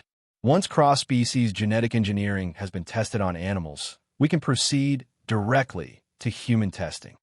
What did you say? Connors looked at the other person in disbelief. Listen, Connors, Norman Osborn doesn't have any more time. His condition is already quite bad. It's impossible to wait for you to develop a new drug. No, you're wrong. No one would be willing to be a guinea pig for human testing. Listen to me. I have a good suggestion. After you complete the drug testing on animals and confirm that there are no issues, immediately proceed to human testing. You don't need to worry about volunteers. We can tell them it's a vaccination for winter flu. You're crazy. Connors was frightened by Rasha's crazy idea. I don't think so. You can't do this. We are scientists. Hey, Dr. Lasha sneered. Richard Parker said the same thing to you back then, but in the end, his research ended up in our hands, didn't it? Dr. Connors, if you don't want to do it, you can pack up your things right away. After all, your research belongs to the Osborn Corporation. From now on, you can spend your life with your severed limbs and your pets. After uttering these harsh words, Lasha turned around and quickly left the office. Watching Lasha's retreating figure, Dr. Connors clenched his fist in anger, but also felt somewhat helpless. Peter found a spot by the window, leaned against the sofa, and quietly basked in the sun. After waiting for more than 10 minutes, Gwen Stacy walked up to Peter. Seeing Peter, who had his eyes closed as if taking a nap, Gwen felt somewhat apologetic. Gwen never expected that Peter Parker would actually wait for her here. I'm sorry for keeping you waiting, Peter, Gwen spoke softly. Peter opened his eyes and looked at the girl standing in front of him. He slowly stood up from the sofa and said, It's all right. It was just a little over 10 minutes. It seems early today. Would you like to go for coffee? My treat. Facing Peter's invitation, Gwen, who was already feeling a bit embarrassed, did not refuse. She nodded and agreed. Outside the Osborn Corporation building was a bustling commercial street. Peter and Gwen sat in a cafe, chatting and laughing. After this interaction with Peter, Gwen's fondness for him grew rapidly. But at this moment, a tall and muscular man with a worried expression walked into the cafe. Seeing Peter chatting with Gwen, the man quickened his pace. Then it's settled. I will definitely come to your place for dinner tomorrow night. Peter had just taken the phone number Gwen handed to him when he caught a glimpse of the man walking towards him from the corner of his eye.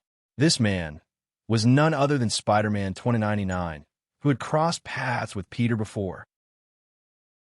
Seeing Spider-Man 2099 standing in front of him, seemingly in a very low mood, Peter couldn't help but be taken aback. Peter, I have something very important to tell you. Miguel glanced at Gwen Stacy sitting next to Peter, adjusted his emotions, and spoke with a hoarse voice. Peter, it seems like you have something important going on, so I'll go back first. Don't forget our appointment tomorrow. No problem. Watching Gwen's figure disappear into the distance, Peter turned to Miguel and said, "Buddy, you seem really down. Let's find a quiet place to talk, okay?" "How about the Empire State Building?" Miguel suggested. "That's completely fine." The first time Miguel met Peter, he wasn't sure if Peter had obtained a Spider-Man ability. But this time, Miguel was certain in his heart that this world's Peter Parker had been bitten by a spider and gained the spider ability. Otherwise, Peter's feet wouldn't be firmly stuck to the wall at the top of the Empire State Building. Peter and Miguel sat crouched on the top of the Empire State Building, gazing at the bustling city of New York. Miguel, who had just experienced a painful ordeal, found it difficult to speak for a while. "Hey, Miguel, listen, you have to tell me what happened exactly before we can continue talking, right?" "Peter, listen, I did something irreparable. Let me guess, it should be related to you and me crossing over to a parallel universe." Peter's words made Miguel pause for a moment. Then he nodded bitterly. "The first time I met you, you told me that you were Peter Parker from another world and took his place in this world. I thought I could do the same thing. I lost my wife and child before. I should have had a happy family. I couldn't accept spending my life like this. Perhaps it was the lingering regret in my heart. So I used the wristwatch on my wrist that can travel through parallel universes to find a universe that was extremely special to me. In that universe, I had a happy family. I lived a happy life, but the me in that world was unfortunately killed. I witnessed this scene with my own eyes and crossed over to that world, choosing to replace him. I watched my daughter grow up. We spent countless happy times together. I thought what I did wouldn't cause any harm, but I was wrong. I broke the web that shouldn't have been broken. I watched my daughter disappear from my arms again. No, not just my daughter. Everything in that world completely collapsed and disappeared. That universe left no trace of existence. It turned into nothingness." Miguel told Peter about his experiences during this period of time, and upon hearing Miguel's words, Peter silently nodded. "Peter, listen to me. You can't stay in this world. Although I can't observe the changes and direction of this world, you replace someone else, and you must have changed the course of this world. Every story, every encounter that we, Spider-Man, have experienced is a node. Once we break and disrupt such a node, the world will collapse and be destroyed. Miguel, thank you very much for your kindness, but you were wrong from the beginning." Peter slowly stood up. "I am different from you, Miguel. Although I am Peter Parker, I am not Spider-Man." "Not Spider-Man?" Miguel was taken aback. Then Miguel felt a blur before his eyes, and his expression gradually changed from disappointment and pain to shock and disbelief. Peter, who was originally wearing casual clothes and black frame glasses, had changed into a black battle suit and was silently floating in midair. "I am Superman." Seeing the curly black hair on Peter's forehead and the S symbol on his chest of the battle suit, Miguel stood up in astonishment. "No, it's impossible. How could Peter Parker be Superman?" In the world of Spider-Man 2099, DC Comics also exist, so the existence of Superman is not unfamiliar to Miguel. Sometimes you have to accept facts that go beyond your imagination. Peter crossed his arms and floated in midair, saying lightly, "As you know, in DC Comics, it is mentioned that wherever Superman is, he is the center of the whole world. Therefore, everything I do will not break the so-called web. Because from the beginning, I did not exist on the web, so everything related to me, including things, people, and events, would not be affected. This is also the reason why I can travel to multi-universes without causing their destruction." Peter glanced at the increasing number of ordinary people below the Empire State Building, with no emotional fluctuations in his heart. This world will eventually see Superman, but now he has been exposed to the eyes of the world ahead of time. "I'm very grateful, Miguel, that you could share with me about the matter of weaving the web." Miguel gently touched his forehead and smiled bitterly, saying, "So that's why the universe you are in another universe cannot be observed. No wonder when you came to this world, it didn't cause the world to collapse. The reason lies here. Perhaps this is for the better." Peter looked at Miguel in astonishment. "Mr. Peter, this is for you." Miguel took out a wristwatch and threw it into Peter's hand. "Is this a time-space wristwatch?" Peter raised an eyebrow. "Yes, It is a time-space wristwatch that can travel through various parallel universes. With it, you can freely go to different universes. Peter pondered for a moment and suddenly proposed, "Miguel, I want to establish a headquarters called the Spider Alliance. The Spider Alliance can recruit Spider-Men from various parallel universes to help solve the phenomenon of universe collapse caused by external factors. But this matter is not easy to accomplish. Will you help me?" The Spider Alliance? Miguel looked at Peter in shock. Miguel never expected that Peter would come up with such a shocking and crazy idea. Establishing a surveillance multi-universe Spider Alliance. This idea seemed very bold to Miguel. But then Miguel thought that the wristwatch in his hand could be easily mass-produced. The first time Miguel met Peter, he had the first-generation version of the wristwatch on his hand. But this time, the wristwatch on Miguel's arm had already been upgraded. Recalling his painful experience, Miguel fell silent for a moment before saying, "Mr. Peter, I am very interested in the Spider Alliance you proposed. With your ability and my technology, it is not difficult to establish a surveillance multi-universe Spider Alliance." Seeing Spider-Man 2099's willingness, the two immediately agreed. "In that case, I will come to Universe 928 to find you in a few days, Miguel. Cheer up. I think I should adjust my mindset." Miguel finished speaking and entered the number and coordinate information of his universe into the wristwatch in his hand. Watching the spatial portal unfold behind Miguel, Peter nodded, "See you in a few days." Miguel took a step back, his tall figure wearing the spider battlesuit being sucked into the spatial portal, disappearing in front of Peter. Raising his hand and looking at the time-space wristwatch in his hand, Peter was familiarizing himself with the various functions it possessed. Thinking about the abilities of this time-space wristwatch, a smile appeared on Peter's face. This is a time-travel wristwatch that can traverse various universes in the Marvel multiverse.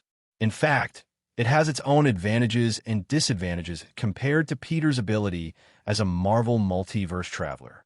The time-travel wristwatch can traverse all universes where Spider-Man exists, whether it's in the comic book universe or the live-action universe. However, Peter's ability as a Marvel multiverse traveler can currently only go to the live-action universe of Marvel. But as long as Peter's ability as a Marvel multiverse traveler grows, it will definitely be much more powerful than this time-travel wristwatch. After all, Peter's ability as a Marvel multiverse traveler still has a comic book section that has not been unlocked. For me at the moment, this time-travel wristwatch is indeed a very useful tool. It can help me travel through various parallel universes, which is quite interesting. Peter floated above the Empire State Building, studying the various functions of the time-travel wristwatch, while below him, the Empire State Building was already crowded with countless office workers and tourists. The Empire State Building is a multifunctional office building and also one of the tourist attractions in New York City. Every day, there are a large number of tourists queuing up to take the elevator to the top for sightseeing. The tourists who came to the Empire State Building today never expected that they would be able to see someone who looked like Superman from DC Comics here. Seeing that Superman floating in mid-air, wearing a black battle suit, with a cape fluttering behind him, countless tourists and citizens were exclaiming in shock. "Is this a joke? How can that guy float in mid-air? Oh my God, guys, look at the symbol on his chest. Isn't that Superman's symbol? He also has that strand of curly hair on his forehead. He really looks like Superman stepping out of a comic book." But Superman is a character from the comic book world, right? How could he appear in the real world? Not only were the citizens and tourists in the Empire State Building shocked by what they saw before them. Even on the busy street below the Empire State Building, countless citizens stopped in their tracks. These citizens looked up at the sky and saw Peter, dressed in a black battle suit, and felt that their worldview was about to collapse. In the extraordinary world of Spider-Man, there is no SHIELD, nor are there any other superheroes. But the appearance of Peter wearing the Superman battle suit undoubtedly shattered the worldview of many ordinary people. Someone in this world can actually fly into the air? In addition to someone being able to fly, the presence of the S symbol on the chest of Peter's black battle suit also attracted widespread attention. The existence of the S symbol on the chest of the battlesuit reminded countless people of the highly popular superhero Superman in DC Comics. Cars stopped on the road, and the citizens who got out of the cars all looked up at the sky at this moment. Even the New York City police officers who had just gotten off their patrol cars looked up with disbelief at the figure above their heads. George Stacy, the commissioner of the New York City Police Department, held a telescope and clearly saw the S symbol on Peter's chest. Both Peter's appearance and the battle suit he was wearing were very much in line with the image of Superman that George Stacy had seen in comic books when he was a child. Oh my God, he looks like he just jumped out of a comic book. George put down the telescope, deeply shaken. Commissioner, what should we do now? It seems like he really is Superman. I think we should. Before George could finish his sentence, a brilliant burst of colorful light erupted from the sky where Superman was. Peter looked at the time and space portal he had opened and nodded as if he had realized something. So that's how it works. The operation of this time-traveling wristwatch is really simple. In that case, let's use this wristwatch for a test. Set the Marvel Universe code, Earth 96283, coordinates, New York City. After completing the settings, Peter looked at the open space portal in front of him and plunged into it headfirst. Seeing the disappearance of the supposed Superman, the group of ordinary citizens on the scene looked at each other and Marvel Universe Earth 96283, also known as the Tobey Spider Universe. In the Tobey Spider Universe, above the city of New York, Peter from the Gwen Spider world flew out of a spatial channel. Looking at the bustling city below, Peter raised his right hand and carefully examined the information on his time-space wristwatch. Has Peter Parker in this world become Spider-Man? But it's also a good opportunity to test. Peter's gaze shifted from the wristwatch to his ability, Marvel Crosser. Silently activating his Marvel Crosser ability, two function modules appeared before Peter's eyes. Peter skillfully entered the module for live-action Marvel TV series and quickly locked onto the folder for the Marvel movie trilogy, Tobey Spider-Man. Finding the file for the first Tobey Spider-Man movie, Peter quickly clicked the play button. Seeing that the progress bar on the player interface for the first Tobey Spider-Man movie couldn't be dragged, Peter muttered to himself, as expected. Successfully using the time-space wristwatch to cross into a world where movie files exist, it indeed assumes that I have already crossed into this world, and the progress bar function disappears. Is it because I'm currently at the time point of the opening scene of the first movie? Although the progress bar for the first movie cannot be dragged, the progress bars for the second and third Tobey Spider-Man movies can be. Personally tested the compatibility between the time-space wristwatch and the ability of the Marvel Time Traveler. Peter's gaze slowly shifted to the city of New York below. Superman's bloodline has completed its first breakthrough, and Peter's body can now store a massive amount of radiation energy. At this moment, Peter floated under the sunlight, and billions of cells all over his body greedily absorbed the energy of the yellow sun. Coupled with the heat-absorbing properties of the black Superman battlesuit, Peter's body quickly reached a perfect full-charge state. Under the perfect full-charge state, the coverage range of supervision and superhearing has actually increased from the original 20 kilometers to 100 kilometers. The difference between the perfect full-charge state and a normal state is so significant. The improvement in supervision and superhearing is actually 5 times. Peter carefully felt the changes in his body. Peter remembers very clearly that just 5 days ago, when he first obtained the Superman bloodline, the coverage range of supervision and superhearing was only 1 kilometer. After reaching the perfect full-charge state, the coverage range of supervision and superhearing directly increased to 5 kilometers. Since then, Peter has completed the first breakthrough. His body can store more yellow sun energy, and his basic attributes and abilities have also greatly improved. No wonder Superman always goes to sunbathe before battle. It turns out that keeping the body in perfect condition feels so good. Peter clenched his fist. Although his body can continue to absorb radiation energy from the yellow sun, it is temporarily unable to break through the bottleneck. Peter believes that he should now participate in the plot. Since I have come to the world of Spider-Man, I might as well participate in the current plot before returning. In this world, Times Square in New York City is hosting a carnival to explore aerospace. The originally spacious streets were crowded with cheerful citizens, including Toby Spider-Man, who was carrying a camera and taking pictures everywhere. Peter looked at Toby Spider-Man without much emotion in his heart. Whether it was Toby Spider-Man or the extraordinary spider killed by Klaven, they were just people with the same name and surname in Peter's eyes. I remember, there's also a Gwen Stacy in this world, right? As Peter contemplated, he quietly blended into the crowd at the World Carnival. Toby Spider-Man, who was holding a camera, seemed to sense something and turned his head to look at Peter's location. Looking at Peter, who had a tall figure and a handsome face, Toby Spider-Man was about to take a picture of him, but he didn't expect Peter to walk towards him on his own initiative. Well, hello. Toby Spider-Man nervously greeted, subconsciously thinking that Peter came over to ask him to delete the photos he had just taken. Hello. Peter smiled as he looked at Toby Spider-Man. When Peter first encountered superhero movies, he watched the Tobey Maguire version of Spider-Man. Due to the filter of childhood memories, Peter had a favorable impression of the Tobey Spider-Man in front of him. Hey, you must want me to delete the photos I just took, right?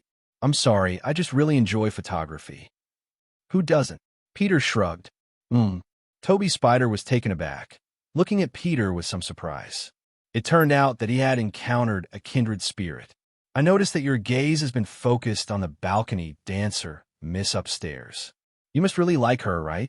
Peter's gaze shifted to the balcony above, where Toby Spider's friend Harry was happily chatting with his crush, Mary Jane. In Toby Spider's world, Mary Jane was quite fickle, stringing Toby Spider along while also entangling herself with his friend. Therefore, Peter had no interest in Toby Spider's world of Mary Jane. Upon hearing Peter's words, Toby Spider's eyes dimmed. He didn't know what to do now that his goddess was entangled with his friend. Sometimes, you should summon a little courage, especially when it comes to matters of the heart. Peter patted Toby Spider's shoulder and disappeared into the crowd. Just as Toby Spider was about to say something, a man suddenly appeared in the sky in the distance, gliding on a flight apparatus with his feet, wearing Green Goblin armor and a mask. Green Goblin has finally appeared. Peter reached up and took off the decorative black-framed glasses on his face, then turned and walked into an alley. He tore open the brown coat he was wearing, revealing the prominent symbol on his black battle suit under the sunlight. The symbol on Superman's chest is not the English letter S, nor does it mean super. The S symbol represents hope on Krypton. Peter is aware of the meaning behind this symbol on his chest, so he did not remove it when creating this set of black battlesuit in the world of steel and iron. Superman and Hyperion have completely opposite personalities. Since Superman's birth, he has been a representative of justice, embodying all human imagination and representing pure goodness. It is precisely these settings that have earned Superman the titles of God among men and Son of Hope. Hyperion, on the other hand, has been an originally evil existence since his birth. Hyperion just arrived on Earth and forced the couple, Jonathan and Martha, to adopt him. When Hyperion grew up, he even killed this couple with his own hands. Superman and Hyperion symbolize the two extremes of human nature, and Peter, who possesses both bloodlines, has not been greatly influenced. When Superman in the black battlesuit flew out of the alley, Green Goblin also flew to the scene of the World Carnival. Almost everyone on the stage of the World Carnival, including the performers and the ordinary citizens watching the show, heard the roar coming from the sky. Seeing Green Goblin in the green battlesuit flying overhead, the audience, who did not understand the situation, thought it was a hidden performance at the carnival. Countless people applauded and cheered enthusiastically for Green Goblin. The strong spider telepathy told Toby Spider that the guy who just flew over his head is definitely not a good person. What is that thing? Harry and Mary Jane, standing on a balcony of a building, focused their gaze on Green Goblin. I don't know, but I have a bad feeling about it. Mary Jane watched as Green Goblin, riding his glider, approached closer and closer, feeling extremely scared. Her legs involuntarily took a step back. Green Goblin let out a joyful laugh, his feet firmly planted on the glider, and swiftly flew past Harry and Mary Jane's balcony. Before everyone could understand what was happening, the pumpkin bomb thrown by Green Goblin exploded inside the window. Boom! The power of the pumpkin bomb was beyond imagination, and the terrifying shockwave created by the explosion shattered the glass of the building. The thick walls also visibly cracked at a rapid pace. Harry and Mary Jane's balcony split in half, and screams immediately filled the scene. The horrifying explosion caused by the bomb thrown by Green Goblin finally made the people below the stands react. The once lively carnival scene had turned into chaos. Countless people lowered their heads, clutching their heads in fear, and fled the scene with terrified expressions. Mary Jane, dressed up for the dance, was now pale with fear, instinctively gripping the balcony railing in an attempt to survive. "Harry, help me, please." The collapse of the balcony railing was too fast. Harry, who was about to go up to save Mary Jane, could only watch helplessly as she fell from the rooftop. At this critical moment, Peter, wearing a black Superman battlesuit, appeared on the scene. Seeing Mary Jane falling from midair, Peter swiftly caught her securely. At this moment, Peter, wearing a Spider-Man battlesuit, finally arrived at the scene. "Little Spider-Man, help me catch her." In Mary Jane's terrified state, Peter threw her to Toby Spiderhand from a distance. Fortunately, Toby Spiderhand reacted quickly. In the instant he caught Mary Jane, he shot out cobwebs and landed safely on the ground. "Are you okay?" Toby Spiderhand asked with concern. "I'm fine. Thank you, Spider-Man." "Thank you," Mary Jane said, then looked up. "It's nothing." Toby Spiderhand felt a bit elated. But when Toby Spiderhand snapped out of it, he realized that Mary Jane hadn't even noticed him. It was then that Toby Spiderhand realized something was off at the scene. Recalling the figure he had just seen, Toby Spiderhand's eyes widened. Superman. The chaotic and noisy scene of the World Carnival suddenly fell into an eerie silence with the appearance of Superman. Spider-Man's appearance in this world sparked a wave of superhero frenzy. DC Comics, which mainly featured superheroes, attracted widespread attention in the United States and even around the world. Superman was not unfamiliar to the people who had already seen Spider-Man in this world. However, why was the Superman in the sky wearing a black battlesuit? Green Goblin floated in mid-air, stepping on the glider, his green-masked eyes fixed on Superman ahead. Norman Osborn, now in the persona of Green Goblin, could keenly sense that the man in front, who resembled the comic book Superman, was not to be trifled with. "Who are you? Why are you stopping me?" Green Goblin asked in a deep voice, but his right hand quietly reached for his waist. Noticing Green Goblin's slight movement, Peter couldn't help but find it amusing. Seeing that Peter ignored him, Green Goblin burst into maniacal laughter. "Then you shall die." As he spoke, Green Goblin raised his hand and threw 3 pumpkin bombs at Peter. Boom, boom, boom. 3 pumpkin bombs exploded in the sky at the same time. The flames formed by the explosion quickly dissipated, and Superman's figure was almost completely engulfed by black smoke.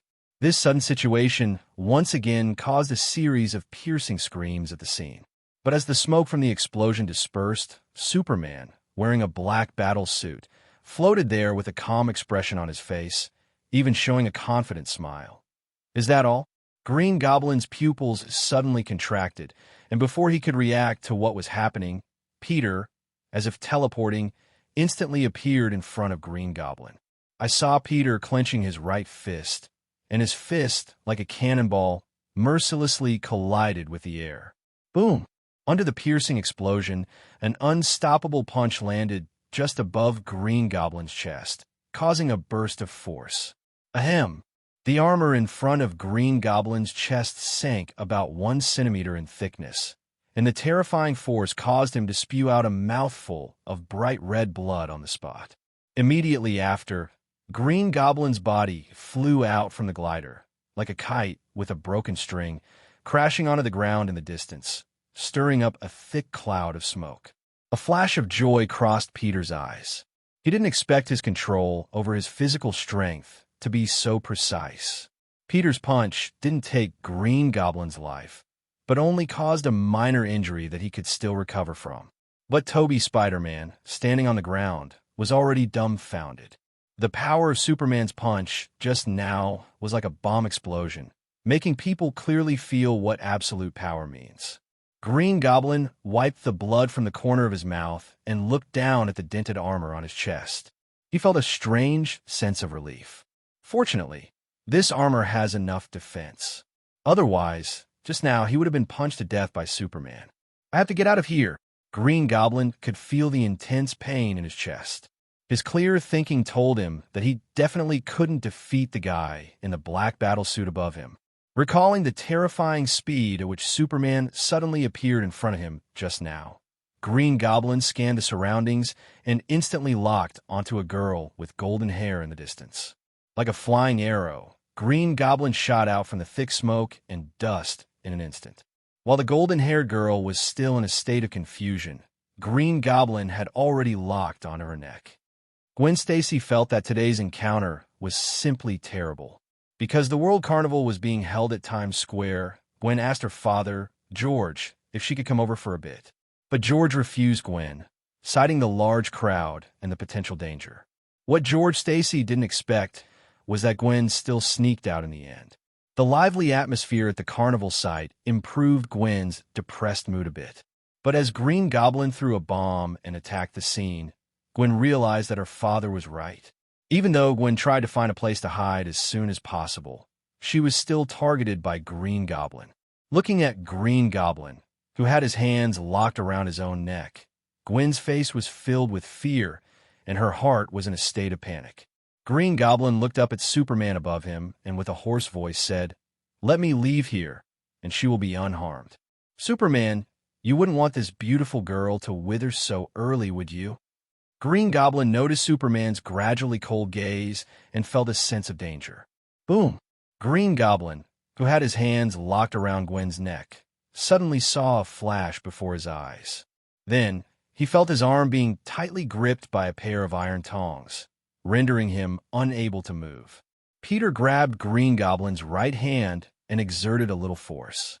Green Goblin let out a painful cry, and the intense pain made him involuntarily release his grip on Gwen's neck. "Green Goblin, you can go die." Peter pushed his hand, and Green Goblin was immediately sent flying, crashing heavily onto the ground in the distance. Under the horrified gaze of the surrounding crowd, Peter's figure soared into the air, with red vein-like patterns spreading across his eyes. Buzz! A piercing buzzing sound filled the air, followed by a red heat vision beam with a temperature of several thousand degrees bursting out from Peter's eyes. The heat vision, carrying terrifying high temperatures, vaporized Green Goblin along with his armor, leaving nothing but ashes. Peter's thunderous method sent shivers down the spines of countless people at the scene. Even the group of police officers who had just arrived at the scene were stunned in place by this sight. Originally, I was still doubting whether Peter was actually Superman's Toby Spider. My forehead was covered in fine sweat. Peter was wearing a battle suit with the S symbol, a tuft of curly hair in front of his forehead. He could fly, seemed to have a body of steel, and his eyes could emit heat vision. If he wasn't Superman, what else could he be? Toby Spider couldn't help but take a sharp breath. To think that I could actually see Superman. Damn it.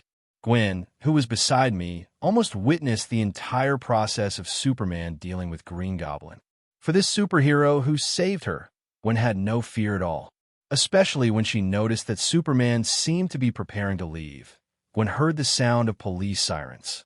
Thinking that her father might appear here, Gwen anxiously spoke up, Superman, can you take me away from here?" Peter's gaze fell on Gwen. This woman with long golden hair and a tall and hot figure seemed very familiar. After thinking for a moment, Peter finally realized that this girl in front of him seemed to be Gwen Stacy, who only appeared in the third part of Toby Spider. It seems like there is a deep connection between myself and Gwen Stacy. Just as Peter was thinking about this, he noticed that Gwen was standing in front of him. My father is here, and if he sees me, he would definitely say, "Superman, please, take me away from here." Looking down at Gwen, who was pleading with him, a smile appeared on Peter's face as he softly said, "No problem, but you need to be mentally prepared." Peter reached out and held Gwen's slender waist, looking up at the sky. Amidst the gasps of countless people, Peter's body shot up into the sky like a missile and quickly disappeared from sight. Watching Superman's figure disappear into the distance, standing next to Mary Jane, Spider-Man Tobey recalled what Peter had said. Focusing his gaze on Mary Jane beside him, Spider-Man Tobey boldly spoke for the first time. "Beautiful lady, would you like to leave this place first?" At an altitude of 10,000 meters, Peter and Gwen silently gazed at the boundless sea of clouds below. The originally white sea of clouds had turned golden under the sunlight, looking incredibly beautiful. Being at such a high place, Gwen was initially a little scared. But Peter's gently embracing arm and strong chest inexplicably made Gwen feel at ease, so she quickly recovered from her fear. This is Gwen's first experience of flying, other than using transportation. Looking down at the mountains and land below, Gwen wrapped her hand around Peter's neck and looked up at his handsome face, saying, "Thank you so much for your help today. I was really scared at that time. If it weren't for you, I might have gotten hurt. Miss Gwen, where do you live? I'll take you back home," Peter said, looking down at Gwen. Their gazes met, and Gwen's face turned red. She could feel her heart pounding. Taking a deep breath, Gwen told Peter her home address. Peter nodded and quickly took Gwen to her doorstep. However, Peter had no intention of staying here because he planned to return to the Spider-Verse. But at that moment, Peter suddenly heard Gwen's voice. "Can we meet again in the future?" Peter, who was about to fly away, paused and turned to look at Gwen, nodding. Watching Peter's figure disappear into the distance, Gwen turned and leaned against the wall, gently touching her chest. After a while, Gwen realized that she had forgotten to ask for the other person's name. Peter wandered around the Spider-Verse for a while, but it would still take some time before he could develop the lizard formula like Kurt Connor's. Feeling a bit bored, Peter ultimately chose to return to the main world. Coming out of the bedroom, Peter picked up the note that was originally placed on the table. Glancing at the clock on the wall, Peter had only spent a few minutes in the main world while exploring the extraordinary Spider-Verse and the Tobey Spider-Verse. Indeed, adjusting the flow of time in different worlds has given me plenty of time. I wonder what Gwen is doing. Gwen's figure appeared in Peter's mind. Definitely, the Gwen in Peter's mind is naturally his most familiar Spider-Gwen. Although the Gwen from the Extraordinary Spider-Verse and the Tobey Spider-Verse also left a deep impression on Peter, if we were to compare, Spider-Gwen is naturally cuter. The Gwen from the Extraordinary Spider-Verse is smart and brave, while the Gwen from the Tobey Spider-Verse has a gentle and sexy style. As for the Gwen in my world, aside from being a bit hot-tempered, she's great in other aspects. As Peter thought about this, the door to the room was pushed open. Seeing Aunt May and Uncle Ben walking in one after the other, Peter raised his hand to greet them. "Hey, I didn't expect you to come back so late today. There was some traffic on the road today, Peter. Help us wash the ingredients, and we'll be ready to eat," Aunt May said while tying her apron and calling out to him. Okay. It was already past 9 o'clock in the evening after finishing dinner. Peter returned to his bedroom and looked towards Gwen's room next door. As expected, there was no sign of Gwen in the room. Gwen has to go to school during the day, and recently she has been attending rehearsals for the Mary Jane's band. In addition to that, she also goes out at night to fight criminals as a superhero. This kind of life is actually very tiring, but it also proves that Gwen Stacy has a kind heart and does what she can within her abilities. This is inseparable from the correct guidance of George Stacy. Let me see. Peter used his supervision and super hearing to start searching for Gwen's figure in the Manhattan area. In less than half a minute, Peter locked onto Gwen's location. However, the scene that came into view made Peter slowly furrow his brow. Since Gwen made the decision to awaken and become a superhero, the night has become her preferred time for activities. She fights criminals outside for 2 or 3 hours, then goes home to rest and sleep, considering it as exercise. With her keen spider telepathy, Gwen sensed criminal activity. When Gwen arrived at the scene, she never expected to see Matt Murdock, the chief lawyer of Rand Corporation, and a Rhino Man. Gwen pressed herself against the dark, enveloping wall, silently gazing into the distance. No one knew why Matt Murdock, the chief lawyer of Gene Bing, was mingling with a Rhino Man.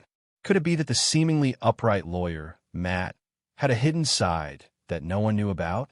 Especially since there was a group of men in suits standing behind Matt and the Rhino Man. If Gwen wasn't mistaken, those men in suits were hiding guns. Gwen noticed this and couldn't help but take a deep breath. They seemed to be waiting for someone here. Could they be conducting a drug deal? Gwen was startled by the thought that popped into her mind. In this chaotic city of sin, New York, such things were not impossible. Just then, Gwen's spider telepathy gave her a new discovery, her gaze shifting to another high-rise building. On the edge of the railing of the high-rise, there was a figure crouching there. Bathed in the cold moonlight, Gwen could clearly see the person's appearance and attire. There was no doubt that it was a woman, and a particularly hot one at that. She was wearing a black, tight battle suit with a pair of black eyes on her face and silver hair tied into a single ponytail, which was quite eye-catching. Who is that? Gwen furrowed her brows. Gwen thought she was the mantis, but she didn't expect there to be a hidden sparrow secretly watching her. If Gwen didn't have the ability of spider telepathy, she would definitely have no way of sensing the silent, cat-like woman in the distance. The Black Cat heard some news. Adrian Toombs, who used to work at Osborne Industries, found a special meteorite on the night he resigned. Since there were still many people present that day, news of Adrian finding the meteorite spread like wildfire. It is rumored that the meteorite found by Adrian is very special, like some incredible treasure. The Black Cat, who has always been fond of treasures and is known as a master thief, finally found an opportunity to strike by monitoring Adrian's communication records, which is tonight. Has Vulture not arrived yet? The Black Cat looked into the distance and squinted her eyes. Kingpin's top henchman, the gang leader Matt Murdock, and Rhino are all present. It seems that taking away that meteorite won't be an easy task. Adrian Toombs resigned from Osborne Industries. Originally, Adrian was doing well working at Osborne Industries. As an electronic engineer for Osborne Industries, Adrian came up with many inventions. However, what made Adrian very resentful was that Osborne Industries casually sold off the fruits of his hard work. This action made Adrian feel deeply insulted. He had intended to confront Osborne, but ended up being kicked out without even seeing anyone. Angry, Adrian resigned and underwent a drastic change in personality. Afterwards, using the technology at his disposal, Adrian developed a flight suit, giving rise to the supervillain Vulture in the Spider-Man series. Looking at the meteorite in his hand, Vulture, wearing a turbo flight suit, soared into the sky, heading towards the agreed trading location with Gene. In the abandoned residential area on the outskirts of New York City, Matt Murdock, wearing a pair of red sunglasses, crossed his arms and waited quietly for Vulture's arrival. But Rhino Man next to him was getting impatient. Tell me, Murdock, how much longer do we have to wait here? It's been 30 minutes. Rhino Man's voice sounded deep and gruff. Almost there. You said that earlier. Rhino Man seemed a bit impatient. Hey, Rhino Man, listen, you're here to do a job for money.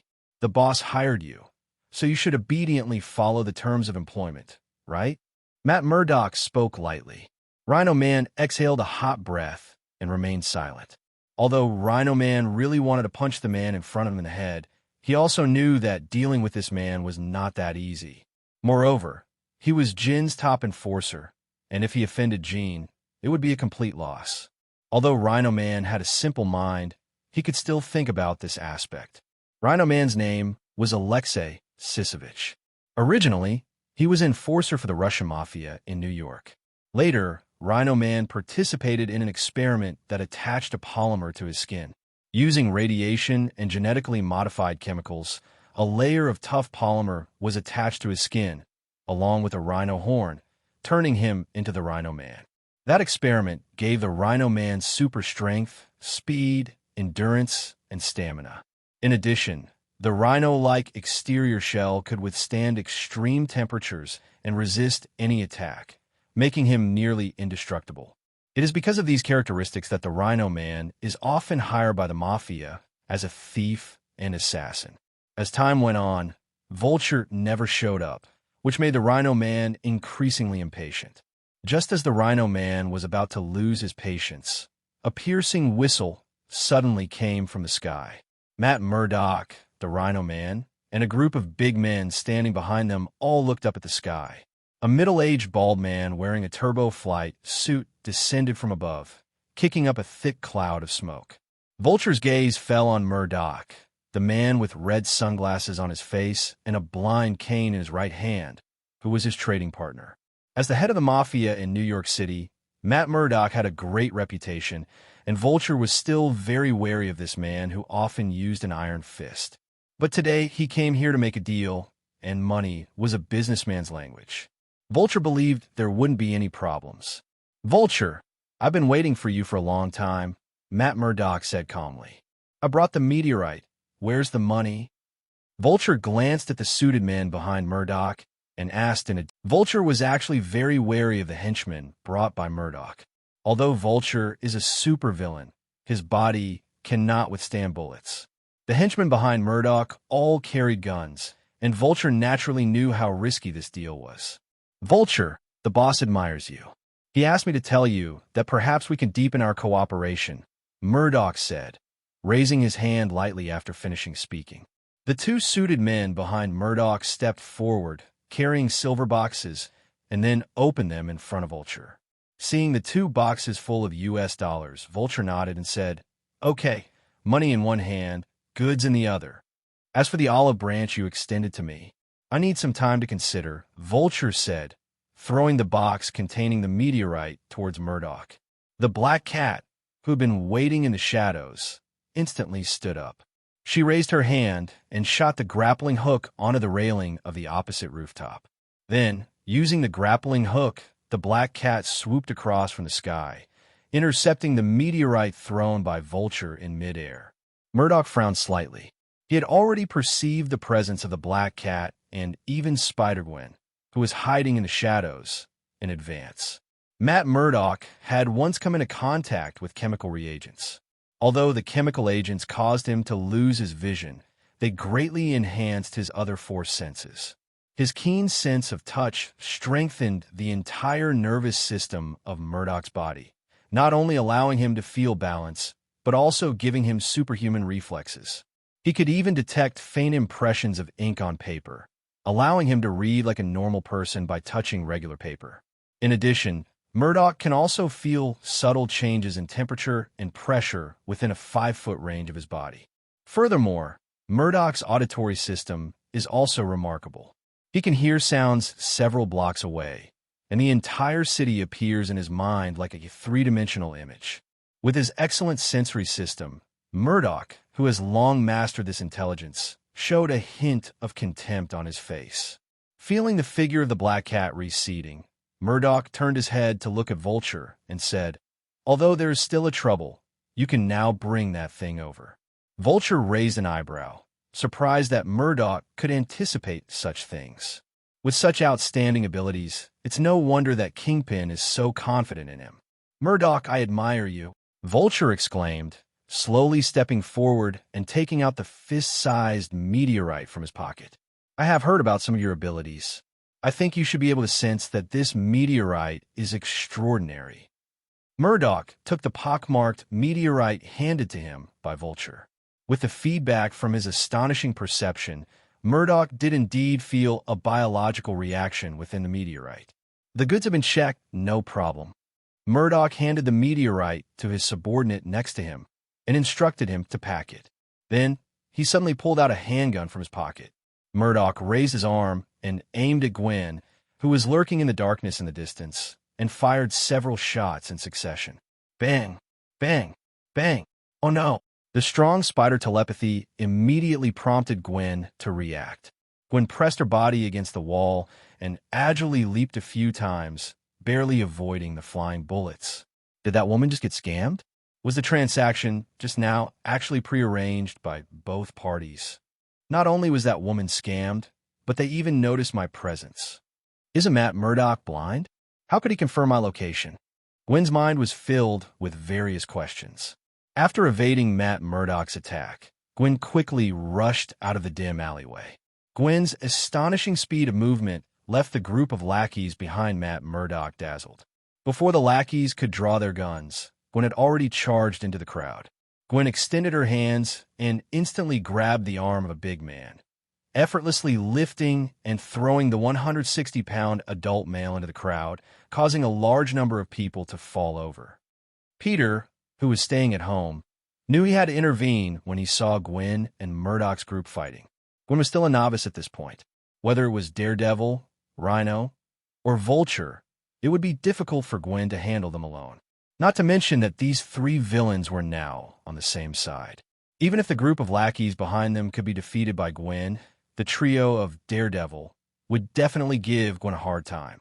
On this night, let's make full use of the Super Tyrant's bloodline.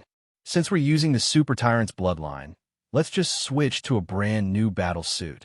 Peter took out the Krypton power armor stored in the subspace. This Krypton power armor can isolate external radiation and atmospheric influences. In addition, this power armor can enhance the combat capabilities of Kryptonians. Even Kryptonians who have not been exposed to the yellow sun can easily destroy human fighter jets and even crush humans into a mist of blood with their bare hands. The power armor appears to be made of black battle suit material as a base, with pieces of black armor embedded on the outside. Originally, this armor could generate an energy mask, but Peter doesn't need this function at all, so he just needs to wear the armor. After putting on the power armor, Peter stood in front of the full-length mirror in the bedroom, looking at himself in the mirror, feeling that this armor is incredibly cool. Gently touching the short blade attached to the left leg. This short blade is a sharp weapon that can easily pierce through the steel body of a Kryptonian. Generally speaking, there is little possibility of using this short blade. Taking his gaze away, Peter's figure flashed, and his body flew out, causing a gust of wind that blew the curtains, disappearing from the room. Peter is not experiencing the ferocity of the Super Tyrant bloodline for the first time. At the beginning, the ferocity of the Super Tyrant bloodline was overwhelming and indescribable. The impulse to destroy everything was almost impossible to suppress. But this time, when Peter once again experienced the Super Tyrant bloodline, he was astonished to find that the impulse to destroy everything had disappeared. With confusion, Peter silently summoned his personal information panel, only to discover that it had undergone subtle changes. Name: Peter Parker. Gender: male. Age: 18. Ability: Marvel Crosser, Subspace Creator, Plot Participant, World Favored, Bioelectrostatic, Time Scheduler. Current world: Marvel Universe Earth, 65. Possessing bloodline: Kryptonian Superman. Awakening ability: Super Vision, Super Hearing, Super Brain, Energy Absorption, Steel Body, Freezing Breath, Heat Vision, X-ray Vision, Hypnotic Brain Waves. Status: due to the influence of strong thoughts, the Superman bloodline is integrating with the Super Tyrant bloodline. Estimated integration time: 12 hours. Upon seeing the status description behind the Kryptonian Superman bloodline, Peter suddenly realized, is it because of my unique physique, or is it because I'm a special person? Peter glanced at the several abilities he had acquired, as well as the bloodline that was integrating, and suddenly realized that these abilities and the integration of bloodlines seemed to be related to his own will. Could it be that the stronger his desire for a certain ability, the more likely it is to miraculously come true? Why does this feel so much like the characteristics of Silver Superman? Peter's expression became a bit strange. During the Silver Age of Superman comics, they were mostly comedic.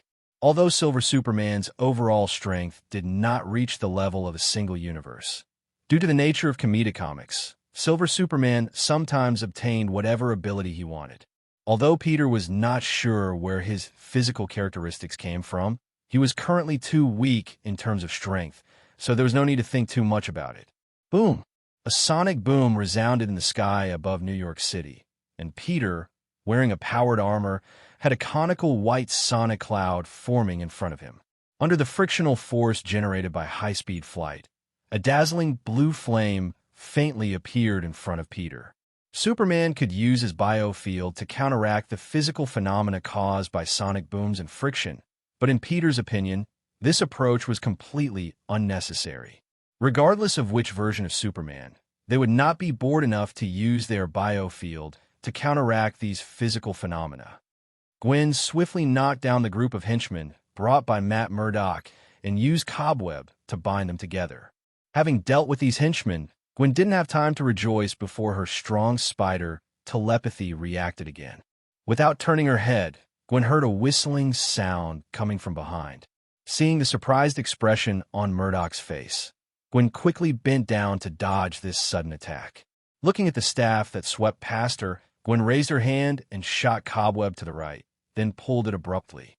Using the dragging force provided by the elasticity of the cobweb, Gwen's body instantly shot out, creating distance between her and Murdock's group of three. "Rhino Man, what are you waiting for?" Murdock shouted. The Rhino Man, who had been eager to try, punched his own palm and said, "Cute little Spider-Man, watch me tear off your arm." After saying that, the Rhino Man was about to charge forward when a sonic boom came from the sky, causing the three of them to suddenly change their expressions. At this moment, especially in New York City, it was impossible for any fighter jets to appear. Not good. Murdock's heart sank as his strong perception kept warning him. An unimaginable danger was approaching. In the sky, a blurry figure descended from above. Boom! The earth shook, and the blurry figure landing caused a violent explosion, with thick smoke spreading in all directions. Murdock, Rhino Man, and Vulture all had a serious expression on their faces as they saw a faint figure in the smoke and dust. The gentle night breeze blew away the smoke and dust. As they looked at Peter in the black power armor ahead, their breathing became rapid. "Is Superman?" Rhino Man widened his eyes. "FK, it's Superman!" Vulture exclaimed in fear as he took 2 steps back. The black cape behind Peter was blown up by the night wind, and his tall figure in the well-fitted power armor made him look like a general. Although Superman tonight did not wear the black battle suit, this black power armor made people feel suffocated. Gwen, who had just distanced herself from Murdock and the others, was also shocked by the sudden appearance of Superman. Superman? Gwen was also surprised, not expecting to encounter Superman again tonight. Murdock was also very frightened by Superman's arrival, but he was the fastest to react among the three. Murdock quickly picked up the submachine gun from the ground and pulled the trigger. Then, bullets sprayed out of the muzzle with flames. But under Peter's powerful dynamic vision, these bullets, which clearly reached supersonic speed, seemed to be in slow motion, like frames of a movie slowed down countless times, flying extremely slowly in Peter's eyes. Peter didn't even bother to dodge these flying bullets, letting them collide with his power armor. Bullets from an entire magazine constantly collided with Peter's power armor, creating bursts of dazzling golden sparks. One by one, the flattened bullets fell to the ground, making crisp clattering sounds. The bullets sprayed from the submachine gun did not cause any damage to the power armor. In fact, these bullets couldn't even leave a mark on the Kryptonian power armor. Matt Murdock, who witnessed this scene, stood frozen in place. "Is it over?" "Now it's my turn," Peter said slowly, his cold gaze falling on Matt Murdock and his 2 companions. In other Marvel universes, Matt Murdock should have been a superhero, but in the Gwen Spider-Verse, Murdock was a genuine supervillain, and he was also the head of a gang of thugs. Peter felt no trace of pity for this blood-stained individual. "Superman, I'm not afraid of you." Rhino exhaled a breath of hot air and charged forward. The cement slabs blocking Rhino's path were shattered as he moved at nearly 50 meters per second, and he appeared in front of Peter. Swinging his fist the size of a sandbag, Rhino aimed a blow at Peter's chest.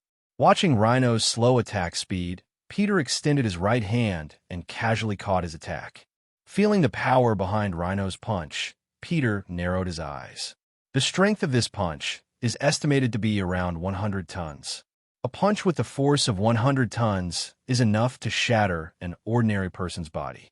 But when faced with Peter, Even if the Rhino Man were to punch for a day and night, exhausting himself, he would probably not be able to harm a single hair on Peter's body. The Rhino Man stared blankly at Peter, unable to believe that his punch could be easily blocked by Superman. Just as the Rhino Man was about to retract his arm, he suddenly realized that the opponent's arm was tightly gripping his own, like a pair of iron tongs. No matter how much strength the Rhino Man exerted, he couldn't break free from Superman's restraint. Too weak, Peter lightly twisted the hand holding the Rhino Man's right fist. The Rhino Man's thick and sturdy arm immediately shape-shifted, with the flesh connecting to the shoulder bursting open and the bones being forcibly broken. Fresh blood gushed out constantly from the Rhino Man's shoulder, and the intense pain made him let out a heart-wrenching scream. Peter released the Rhino Man's arm and kicked him in the chest. Bang! An invisible shockwave exploded around the two of them, and the Rhino Man's body was like being hit by a cannonball, flying backwards and crashing through a red brick wall, then being buried under the rubble, his life or death unknown. Matt Murdock and Vulture felt their scalps go numb as they watched. They both knew the Rhino Man's strength.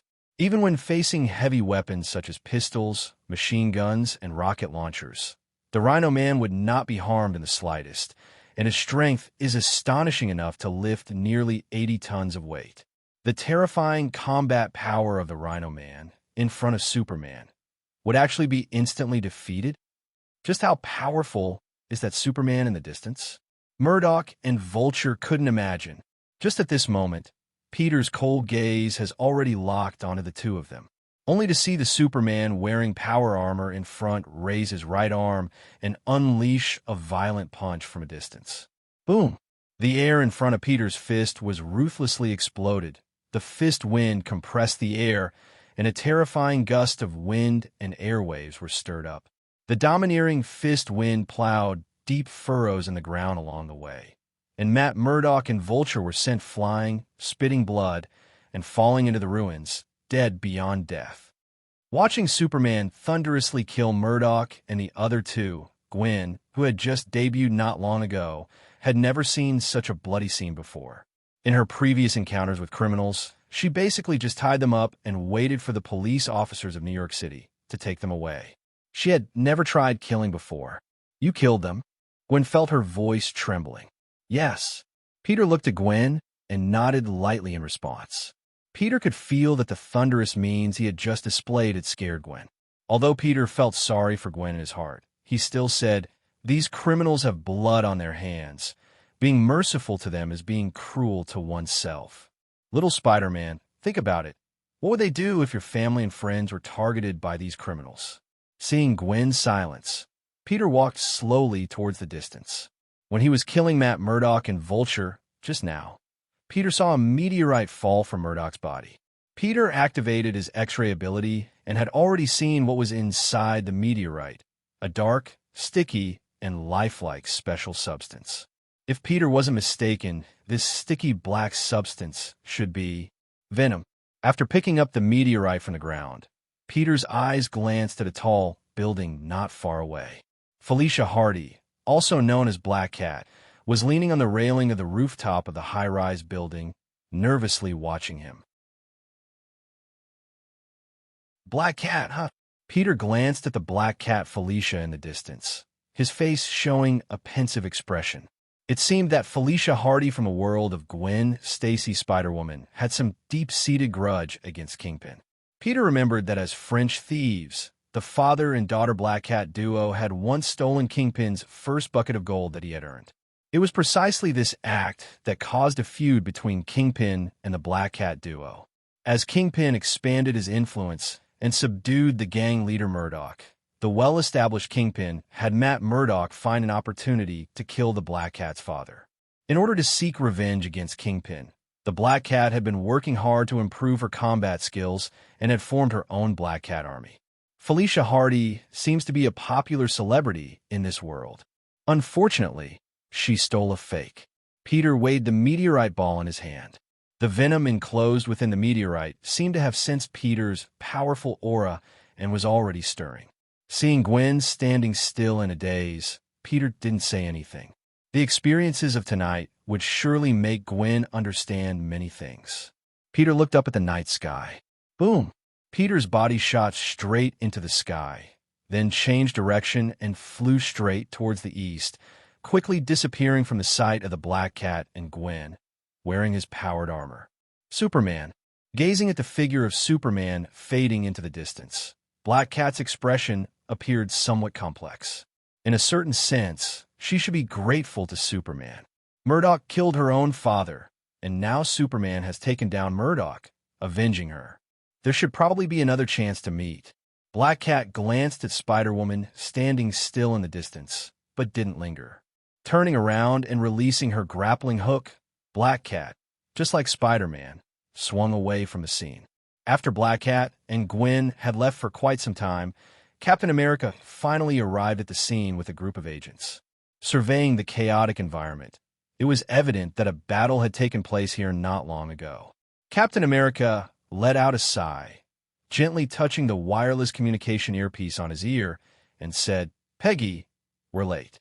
Just as Captain America finished reporting, a shout came from a distance. "Captain, there's Rhino Man's body here." Peter returned home, not knowing if it was due to the integration of Superman's lineage and the Super Skrull lineage. Peter, who had just dealt with the small fry, felt that his body was a bit strange. Fortunately, this feeling of strangeness wasn't too strong, and Peter could still reluctantly accept it. Looking down at the meteorite ball in his hand, Peter had no intention of releasing the venom inside the meteorite ball. Venom, this thing might greatly enhance the combat abilities of ordinary people, but for Peter, it couldn't even be considered a toy. After throwing the venom ball into subspace, Peter sat on the edge of the bed, focusing his attention on the ability of being a participant in the plot. In the world of Tobey Spider, the first attack by Green Goblin was actually an important part of the plot in Tobey Spider's first installment. However, this Green Goblin was quite unlucky. Just as he was starting out and hadn't had a chance to show off his skills, he was taken down by Peter. Without Green Goblin, the plot of Tobey Spider's first installment went straight to its climax. In addition, the plots of the next two installments are also related to Green Goblin. Therefore, Peter's actions had a huge impact on the world of Tobey Spider. Based on this, the participant in the plot ability allowed Peter to receive better rewards than the first time the ability was triggered. This time, the reward is still given in the form of a card. Spirit Shield. You can create a Spirit Shield to protect yourself and other minds. You are immune to any mental intrusion, including mind control, empathic abilities, hypnotic abilities, illusions, and deception. This ability is actually much better than the previous bioelectric ability, but for Peter, it doesn't really provide much improvement. Superman, especially Superman, was originally positioned as the great Superman of the DC main universe. Compared to other Supermen in parallel universes who are dispensable, our Superman undoubtedly possesses all-round excellent attributes. In terms of mental resistance, even the complete version of Darkseid's anti-life equation in its true form cannot affect him. Therefore, it is simply a pipe dream for ordinary individuals with mental abilities to try to control Peter, who has the bloodline of our Superman. For me, this ability is not very useful, and the card doesn't seem to say that it can only be used by me.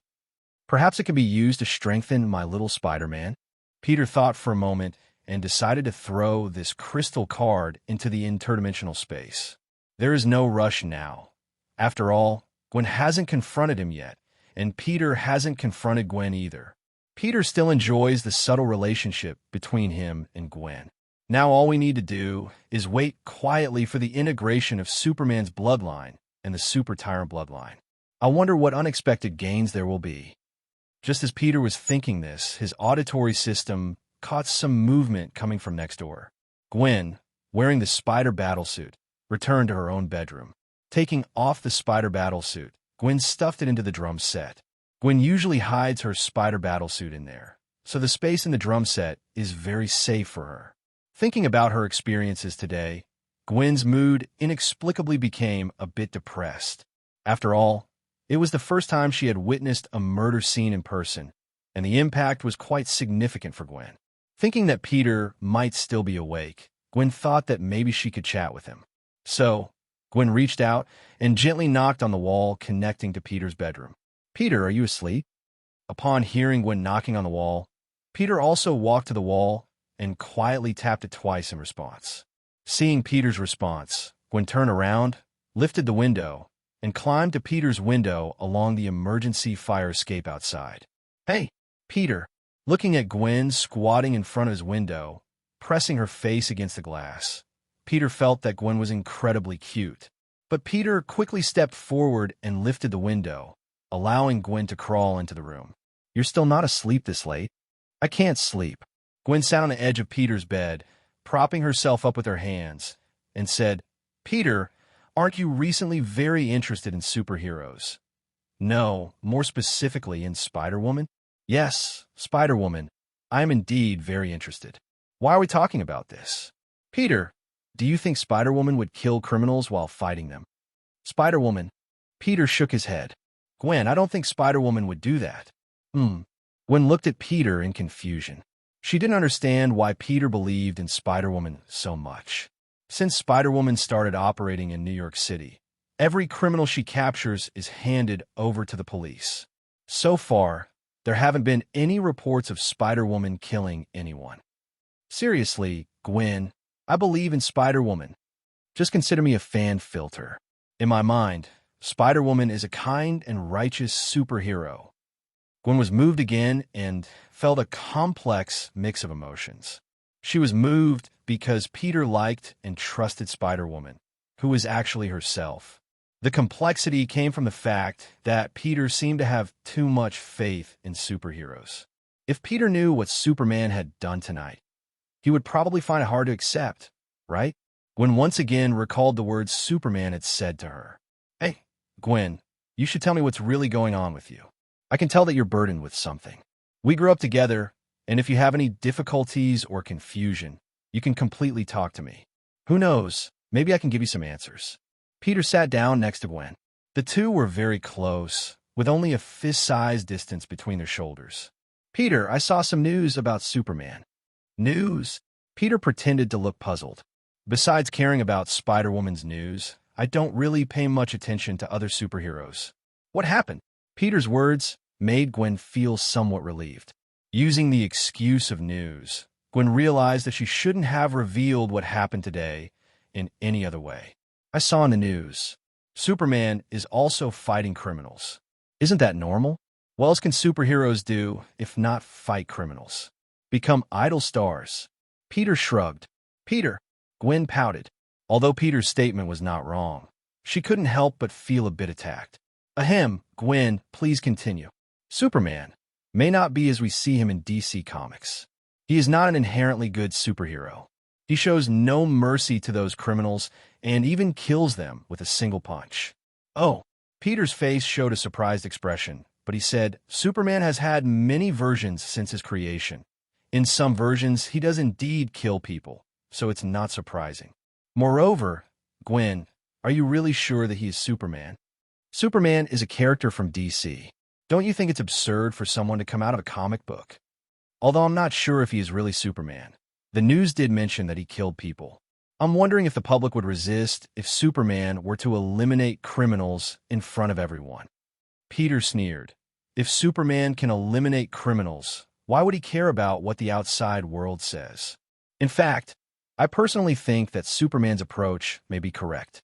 For dealing with some extremely wicked criminals, sending them on their way is the best solution. Those criminals reported in the news, aren't they all stained with blood on their hands? There's an ancient saying in China that goes, "Be kind to enemies, and you are cruel to yourself." Gwen carefully listened to what Peter said and couldn't help but ask, what if Wonder Woman were to learn Superman's extreme way of doing things and start eliminating criminals too? It's more accurate to say that each superhero has their own principles and boundaries. Wonder Woman prefers to hand criminals over to the police for judgment, while Superman takes it upon himself to eliminate them. I don't think Wonder Woman would necessarily imitate Superman. That's true. After listening to Peter's words, Gwen's mind suddenly became clear. I don't know if it's just my imagination, Gwen, but it seems like you care a lot about Superman. Care? Not all. I have no feelings towards Superman. Gwen shook her head. Does that mean you don't like Superman? I don't like him at all. Gwen grabbed the bedsheet with both hands, and the room suddenly became incredibly quiet.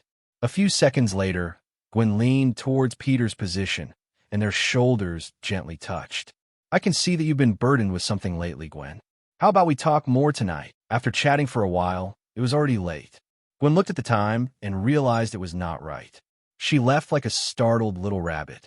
After Gwen left, the room fell into silence once again. Peter closed his eyes slightly, feeling the exhaustion brought by his dual heritage integration. He planned to get a good night's sleep. The next morning, Peter clenched his fist. The weakness and fatigue from yesterday had completely disappeared. Peter could feel an unprecedented sense of strength in his body today. This power is obviously much stronger than before. Turning over and getting out of bed, Peter stood by the bed and looked down at his shorts, which were a little shorter. He couldn't help but be amazed. He measured his height and realized that he had grown another 2 centimeters last night. Originally, Peter was already 1.93 meters tall. Now, with an additional 2 centimeters, Peter was already 1.95 meters tall. Opening his clothes, Peter could see his perfectly symmetrical muscular physique. The muscles on Peter's body were not the type that made people feel uncomfortable, but rather perfectly proportioned. Coupled with his deep facial features, Peter, without his black frame glasses, was simply a perfect handsome guy. And even with the black frame glasses, Peter was still incredibly handsome, adding a touch of elegance to his appearance. Both the external and internal changes in his body were obvious. With a joyful mood, Peter silently summoned his personal information panel. The integration of the Superman lineage and the Super Tyrant lineage had reached a perfect state. Moreover, the integration of the 2 bloodlines had brought Peter unexpected surprises. Name: Peter Parker. Gender: male. Age: 18. Ability: Marvel Crosser, Subspace Creator, Plot Participant, World's Favor, Bioelectrostatics, Time Scheduler. Current world: Marvel Universe Earth, 65. Possessed lineage: Perfect DC Main Universe Superman lineage. Awakening abilities: Hypnotic ability, Brain Waves. Energy absorption. Supervision: You possess extraordinary visual abilities, allowing you to clearly see various scenes and objects within a large portion of the Earth's range. Your X-ray vision ability has been further strengthened, and now you can easily see through lead, which was previously impenetrable to your line of sight. Your eyes have a certain degree of microscopic vision, enabling you to see molecular-level structures. Your eyes can freely adjust and emit high-temperature heat vision beams ranging from 100 to 6,000 degrees Celsius. You can also choose to add shock waves or cutting effects to the beams according to your own will. Super hearing: Your hearing does not require a medium and can cover a large portion of the Earth's range. You can capture various faint sounds, including infrasound and ultrasonic waves, with ease. Steel body: The destructive power of your full force attack is comparable to that of Great Ivan. Your defensive ability can easily withstand the destructive power caused by the detonation of the Cold War global nuclear weapons arsenal. Your movement speed has reached 40 Mach, and your full force striking speed exceeds 30 times the speed of sound. Your steel body has an extremely fast healing ability. When your cells store solar energy or are exposed to solar energy, they can quickly restore your stamina, energy, and heal your injuries. Your brain is comparable to a large supercomputer. Biological field: Your full-force biological field can cover an area of nearly 1,200 square kilometers. The biological field allows you to distort the laws of physics, break free from the gravitational constraints of planets, and obtain astonishing flight abilities. The speed of your full-force flight can reach 34,030 meters per second. Freezing breath: You can exhale freezing mist at a temperature of minus 150 degrees Celsius.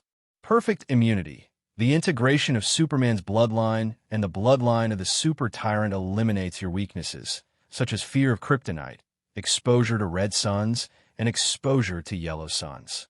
Infinite potential. The combination of Superman's bloodline and the bloodline of the Super Tyrant has given you unlimited potential. Your growth knows no bounds.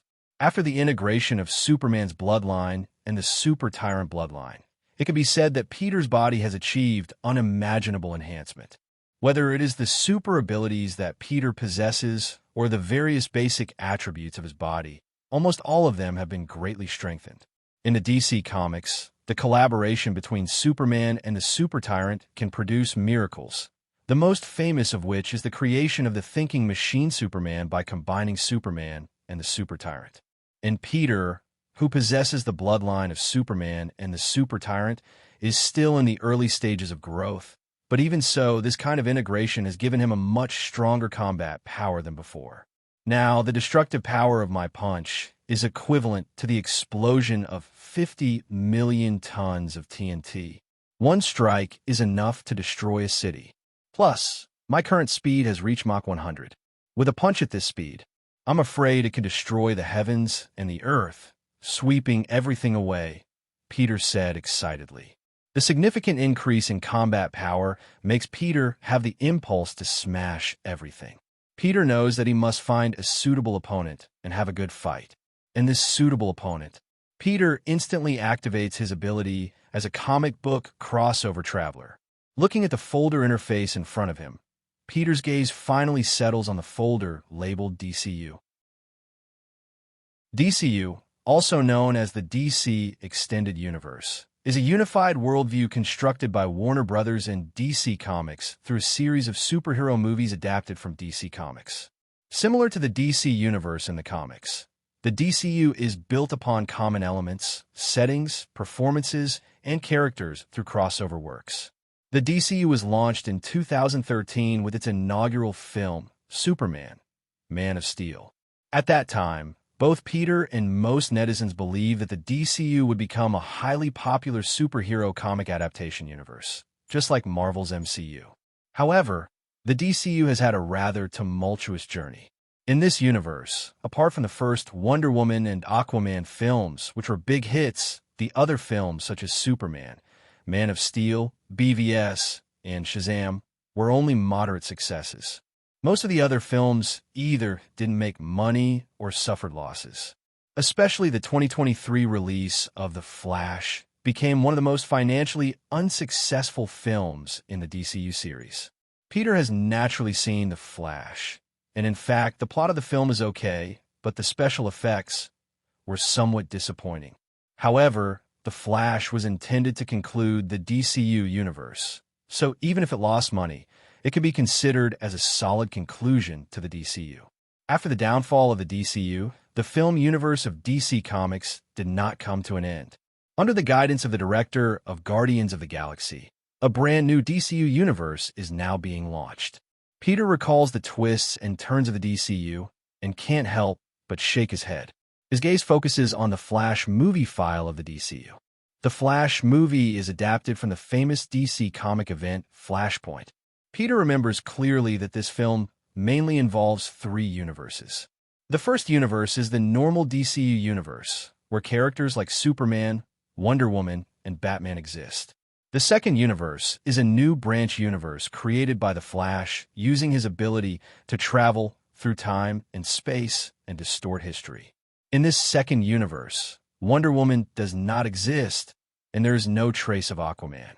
However, there is a Batman played by Keaton and an imprisoned Supergirl with short black hair named Kayla. As for the third universe, it is a universe where Aquaman and George Clooney's Batman exist. Definitely, in this movie, not only three universes appear. Universes like the one with Riff Superman and Helen Supergirl, as well as the universe with Cage Superman, also make appearances. However, these universes only appear briefly in the Flash movie and are not important. Peter doesn't want to jump to the later universes of the DCU so early. He opens the Flash movie to go to the second universe, the one where Batman is played by Michael Keaton. The opponent Peter chooses is General Zod from Krypton. In this universe, General Zod and his subordinates will appear. These incredibly powerful Kryptonians are enough to allow Peter to fully familiarize himself with the immense power of his current body. Peter quickly drags the progress bar of the Flash movie, and when the time on the progress bar reaches over 30 minutes, Peter chooses to travel through time. At this point in time, the Flash has successfully traveled to the second universe. It's similar to the situation when he traveled to the Spider-Verse last time. However, this time, Peter appears in an empty park. When using the ability to travel to a new world in the world of American comics, it is inevitable to appear in an uninhabited area.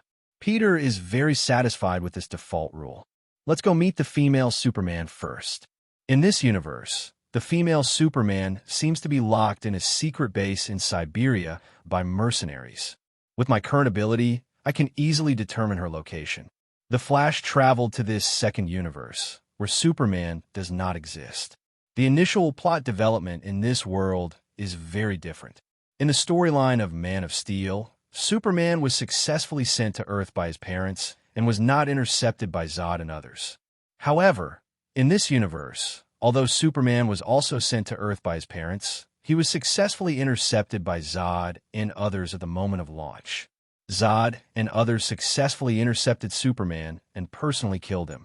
However, Zod and others did not find the Kryptonian Codex that records all Kryptonians on the baby Superman, because in this world, the Kryptonian Codex was integrated into Supergirl Kayla's body.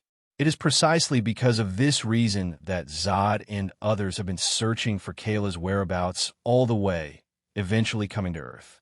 In the DC world, Superman is the center of the universe. Once Superman, the center of this universe, does not exist, the universe without Superman is destined to be destroyed. The current situation in the universe where Peter is located is like this.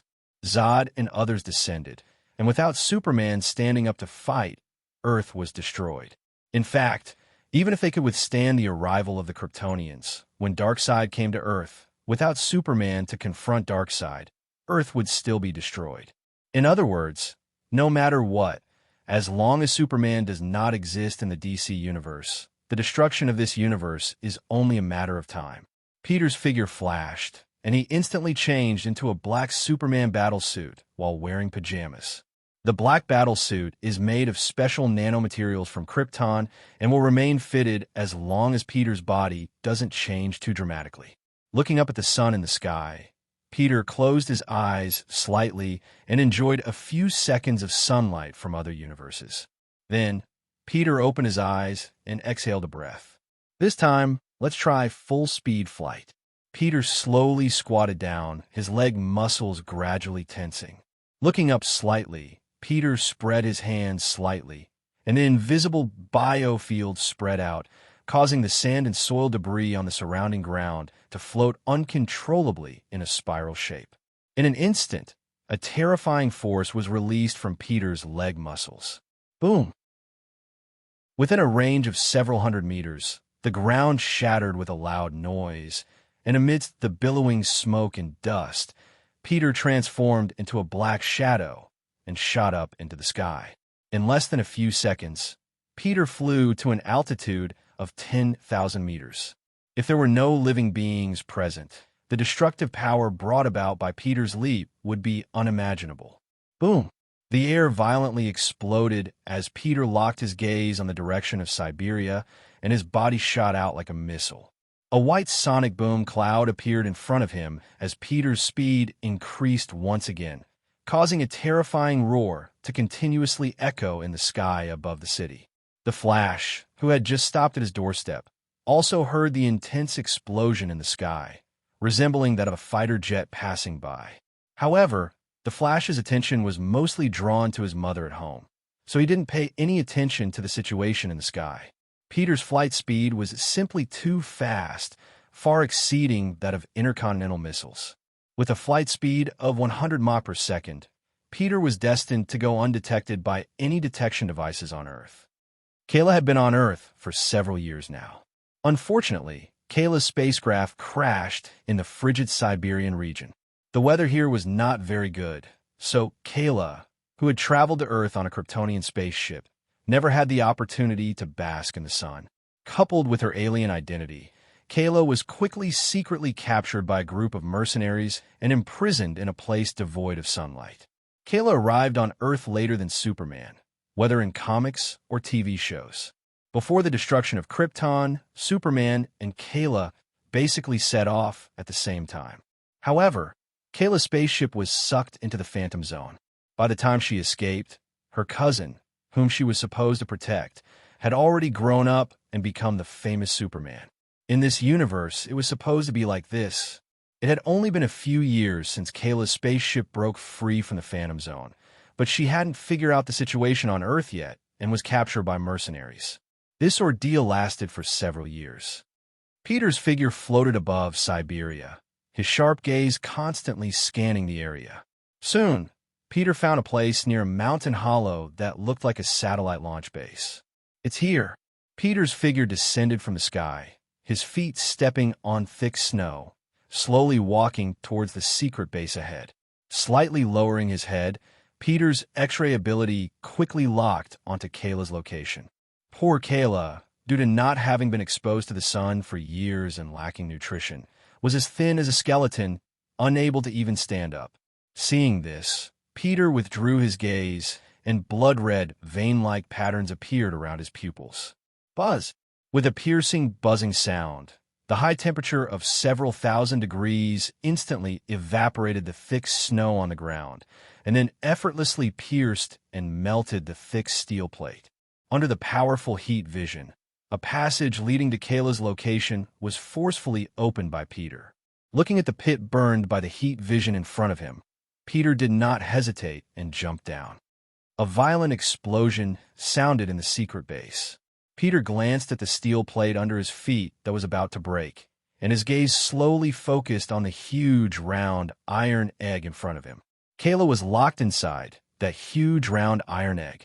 Just as Peter was about to approach, the mercenaries in the secret base, who heard the explosion, rushed to the scene one by one, holding their submachine guns and running quickly. "Stop! Who are you? Where did you come from? Open fire!" The fully armed mercenaries raised their submachine guns and aimed at Peter. Their gun muzzles spewed flames, and supersonic bullets hit Peter's body. These bullets, which were capable of easily blowing up a human head, only produced a few sparks when they hit Peter's steel body. Bullets fell to the ground one by one, scattering with a clattering sound. After the fierce firepower ceased momentarily, the group of mercenaries in front, with smoke emitting from their gun muzzles, looked at Peter with incredulous eyes. The leader of the mercenary squad, who was at the forefront, struggled to swallow his saliva, lowered his head, and glanced at the bullets that had flattened after hitting Peter's body. His face gradually became filled with fear. The scene, which was originally filled with gunshots, inexplicably fell into a strange silence. Seeking death. Peter's eyes were cold, his right hand clenched into a fist, and he rushed forward. Bang! The air in front of Peter was instantly blasted, and the shock wave carried by the terrifying punch tore apart the steel bars on both sides of the passage. More than 10 mercenaries at the scene were torn apart by this violent punch, turning into a mist of blood. After dealing with these troublesome guys, Peter turned around and looked at the huge amounts of iron egg, his eyes once again emitting a high-temperature gaze. Peter burned through the iron egg in a brutal manner, and then took slow steps forward, extending his hands and grabbing the sides of the burnt hole. Nearly half a meter thick, under Peter's terrifying strength, a hole was torn open in the huge amounts of iron egg. The iron egg had a relatively large internal space, but the lighting inside was dim, and the vision of an ordinary person would definitely be obstructed. However, Peter originally possessed night vision ability, so after scanning the interior, he walked slowly to one side and picked up Kayla's battlesuit. Walking further inside, Kayla, who was wearing a white prison uniform and was emaciated all over, was lying on the ground. She exerted all her strength to open her eyes with great difficulty. Looking at Peter's tall figure, Kayla, who had exhausted all her strength to open her eyes, could no longer hold on and fainted on the spot. Peter walked over to Kayla and squatted down, lifting her up in a princess carry. Looking up at the passage burned by the scorching heat, Peter quickly flew out with Kayla. The secret base was still covered by a violent snowstorm outside. Peter carried Kayla and soared upwards, eventually reaching an altitude of 10,000 meters above the ground. Compared to the Siberian region covered by the snowstorm, although there were gusts of wind at the altitude of 10,000 meters, it was relatively quiet here. Peter held Kayla, allowing her to enjoy the warm light emitted by the yellow sun. Although Kayla was currently in a coma, the cells in her body that were in a state of energy depletion had been successfully awakened. The billions of cells in Kayla's body began actively absorbing the energy from the yellow sun. The originally emaciated and skeletal Kayla was rapidly returning to normal at a visible speed. In less than 5 minutes, Kayla, who had been exposed to the sunlight, looked no different from a normal person. Wake up soon, Peter thought to himself.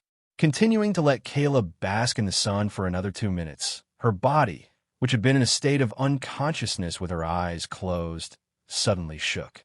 Kayla's eyes, which had been slightly closed, suddenly opened. Looking at Peter's unfamiliar face, she was startled.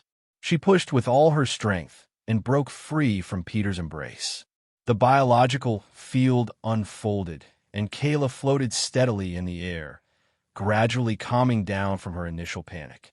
Seeing that Peter had no ill intentions, Kayla remained silent for a moment before actively guiding her body to absorb the energy radiation from the yellow sun.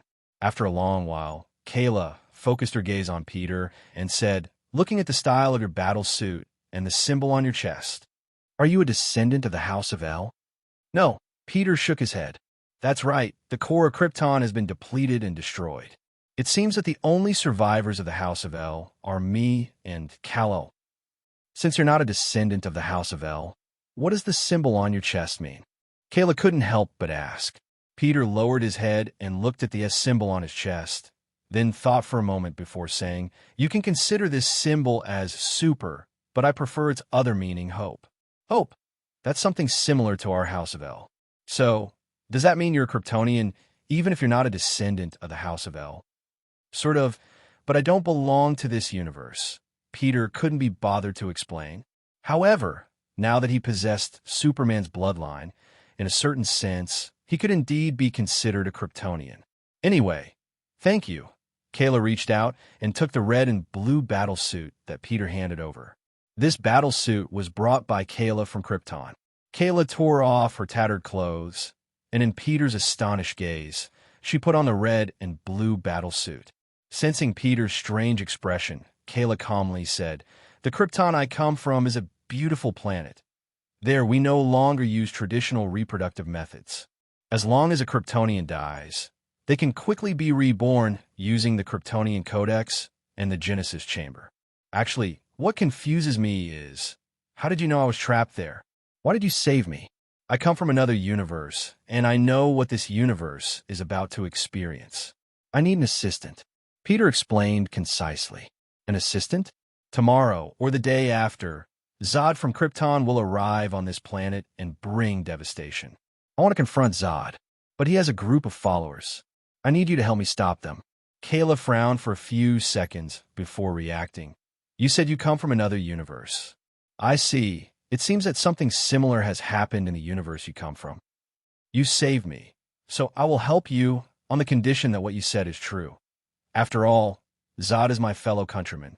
You will understand when the time comes." Hearing Peter's words, although Kayla was puzzled, she nodded. "If you have nowhere to go, you can come with me. I'm also looking for a place to settle." Peter suggested, "I want to find my cousin. After all, I came to this planet to protect him. Kal-El did not land on this planet."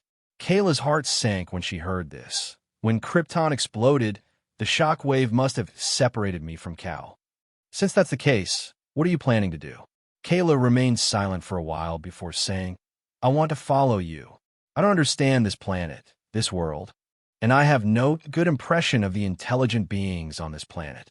That's how humans are. There are good and bad ones. You can follow me around."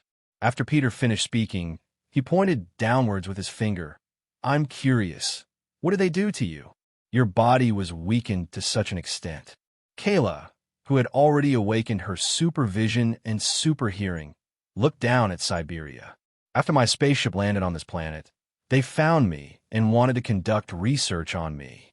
But what they didn't expect was that before my spaceship landed, I absorbed some of the sunlight from the yellow sun and stored it in my body. Kryptonians become incredibly powerful when they absorb the sunlight from a yellow sun. Although I didn't absorb it for long, this energy has sustained me until now. Until you rescued me, they didn't dare to approach me and could only keep me locked in that dark iron sphere. I see. Since you're doing something for me, I should show my sincerity. Peter left these words behind, changed his shape, and flew towards the secret base in Siberia once again. Kayla didn't immediately understand what Peter was trying to do, but when she saw the two huge mushroom clouds rising below, accompanied by the deafening explosion, Kayla finally realized that Peter had gone to seek revenge for her. Boom! Peter emerged from the mushroom clouds and flew back to Kayla. You destroyed this place. I've always believed that the best way to erase bad memories is to stop thinking about them, Peter said calmly, looking at the mushroom clouds rising below. The punch Peter unleashed now was equivalent to a massive explosion.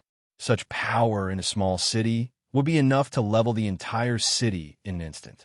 The violent shockwave caused the earth to tremble. Even residents in cities far away from Siberia could clearly sense the commotion. The earth-shattering roar and the lingering mushroom clouds took a while to dissipate. High above, Peter looked down at the land expressionlessly. The intense blizzard that had been blowing had completely dissipated under the shockwave of the explosion. The scene before his eyes was shocking. Peter had created a crater with a diameter of over 10 kilometers with his punch. The reddish-yellow soil was exposed, emitting strands of hot white vapor. What you said? Maybe you're right. Kayla closed her eyes slightly, and her disgust for this place seemed to dissipate. The elf family does not aspire to war. On the contrary, their main responsibility as a family is to bring hope to Krypton.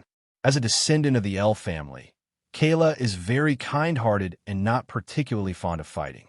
Even when Kayla was trapped in the secret base and on the verge of death, she never thought of destroying it. Definitely, not thinking of destroying it does not mean that Kayla doesn't dislike it here. In fact, deep down, she now harbors some hostility towards humans. How's your recovery going? Peter gave Kayla ample time to recover. My body is almost reaching its limit in terms of storing energy. The energy from the yellow sun has allowed my physical abilities to make a qualitative leap. But if I want to become stronger, I can only gradually sunbathe and adapt to the current limit. Only when my cells, flesh, bones, and organs are all strengthened can my body store more radiation energy from the yellow sun. Hearing Kayla's words, Peter nodded in agreement. Because the description of Kayla's physical condition is actually similar to what Peter has experienced. Whether it's Kayla, Peter, or all Kryptonians, they need to gradually expose themselves to the energy of a yellow sun to break through the limitations of their bodies. Only by storing more energy in their bodies can their combat power increase significantly. If you calculate carefully, Peter hasn't even had 10 days since he obtained the bloodline of Superman. In various Superman stories, Peter's growth is quite astonishing. Moreover, due to the integration of the Super Bloodline and the Superman bloodline, not only did the two bloodlines eliminate their defects, but they also allowed Peter to acquire two ways to become stronger. Now, Peter can not only absorb the energy radiation released by the yellow sun to grow, but also consume kryptonite or absorb kryptonite gas to grow. It can be said that the integration of the Superman and Super Bloodlines has truly showcased the word perfection. Now that the energy replenishment of the body is almost complete, let's go find an old acquaintance first. The old acquaintance mentioned by Peter naturally refers to Batman in this universe. Definitely, Peter is only familiar with Batman from one side. The Batman in this universe naturally doesn't know him. Peter remembers that the Batman in this universe has already retired and is much older than the Batman in the DCU universe. Before Peter crossed over, when the Marvel movie universe had not yet risen, the three famous superheroes in the world were Superman, Batman, and Spider-Man. Later, With the launch of the Marvel movie universe, superheroes like Iron Man, Captain America, and Thor gradually became known to the public. It is also through the Marvel movie universe that Iron Man, originally a second-tier superhero in the comics, became one of the most well-known superheroes in the world. Gotham City is often cloudy, and most of the time it is shrouded in grayish-white mist. Combined with its unique Gothic architectural style, Gotham City inexplicably exudes a sense of eerie oppression.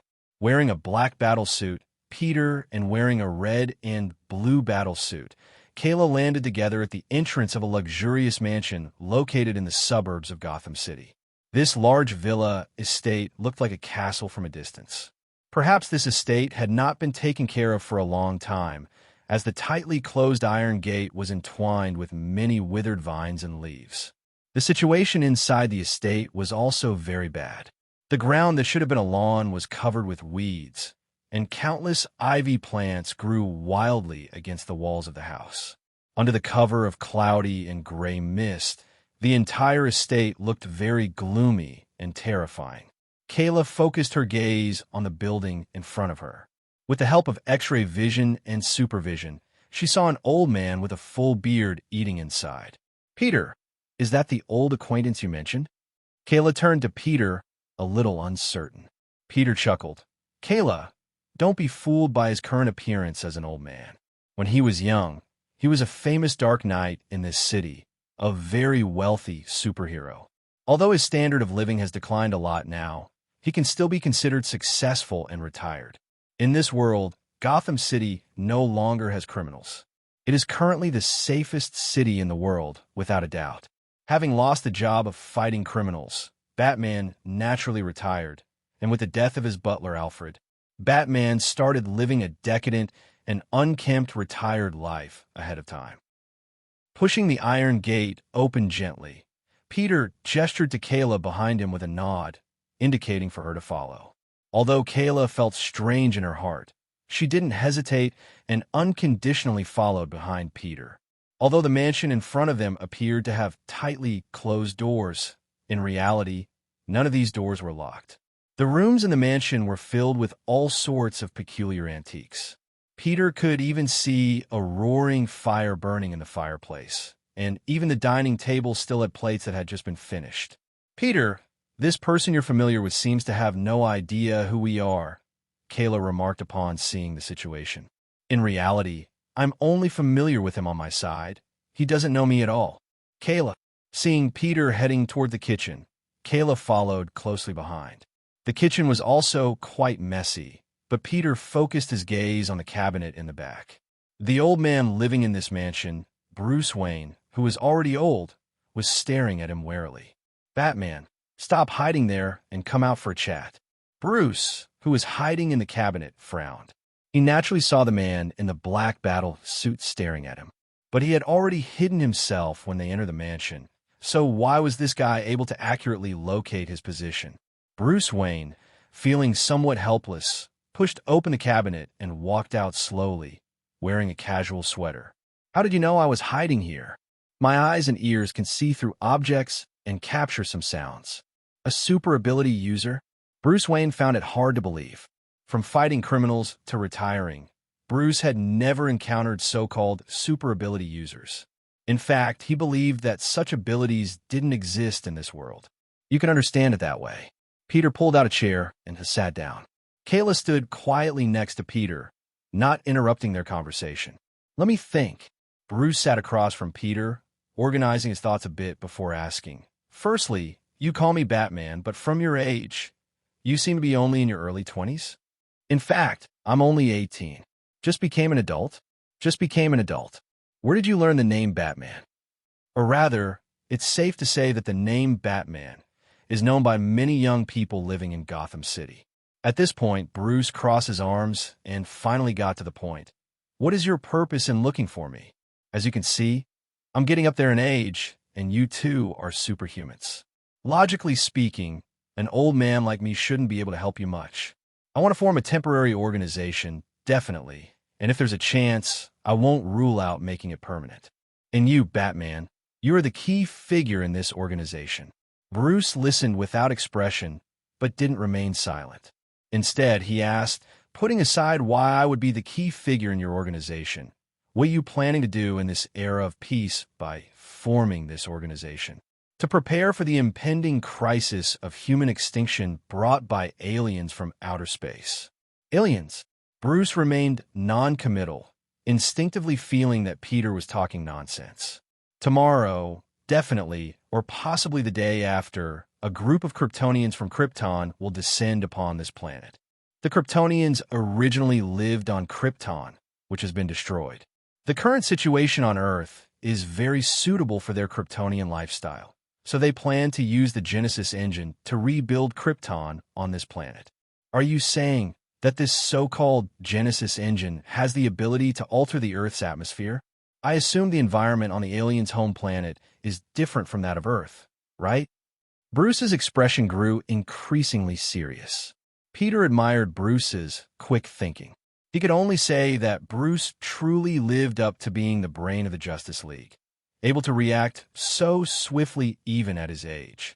The enemy is a Kryptonian army, and I might be held back by their leader. There are too many Kryptonians, so I thought of you. Why do you know so much about these so-called Kryptonians? And how can you even know what will happen tomorrow? Bruce couldn't quite understand.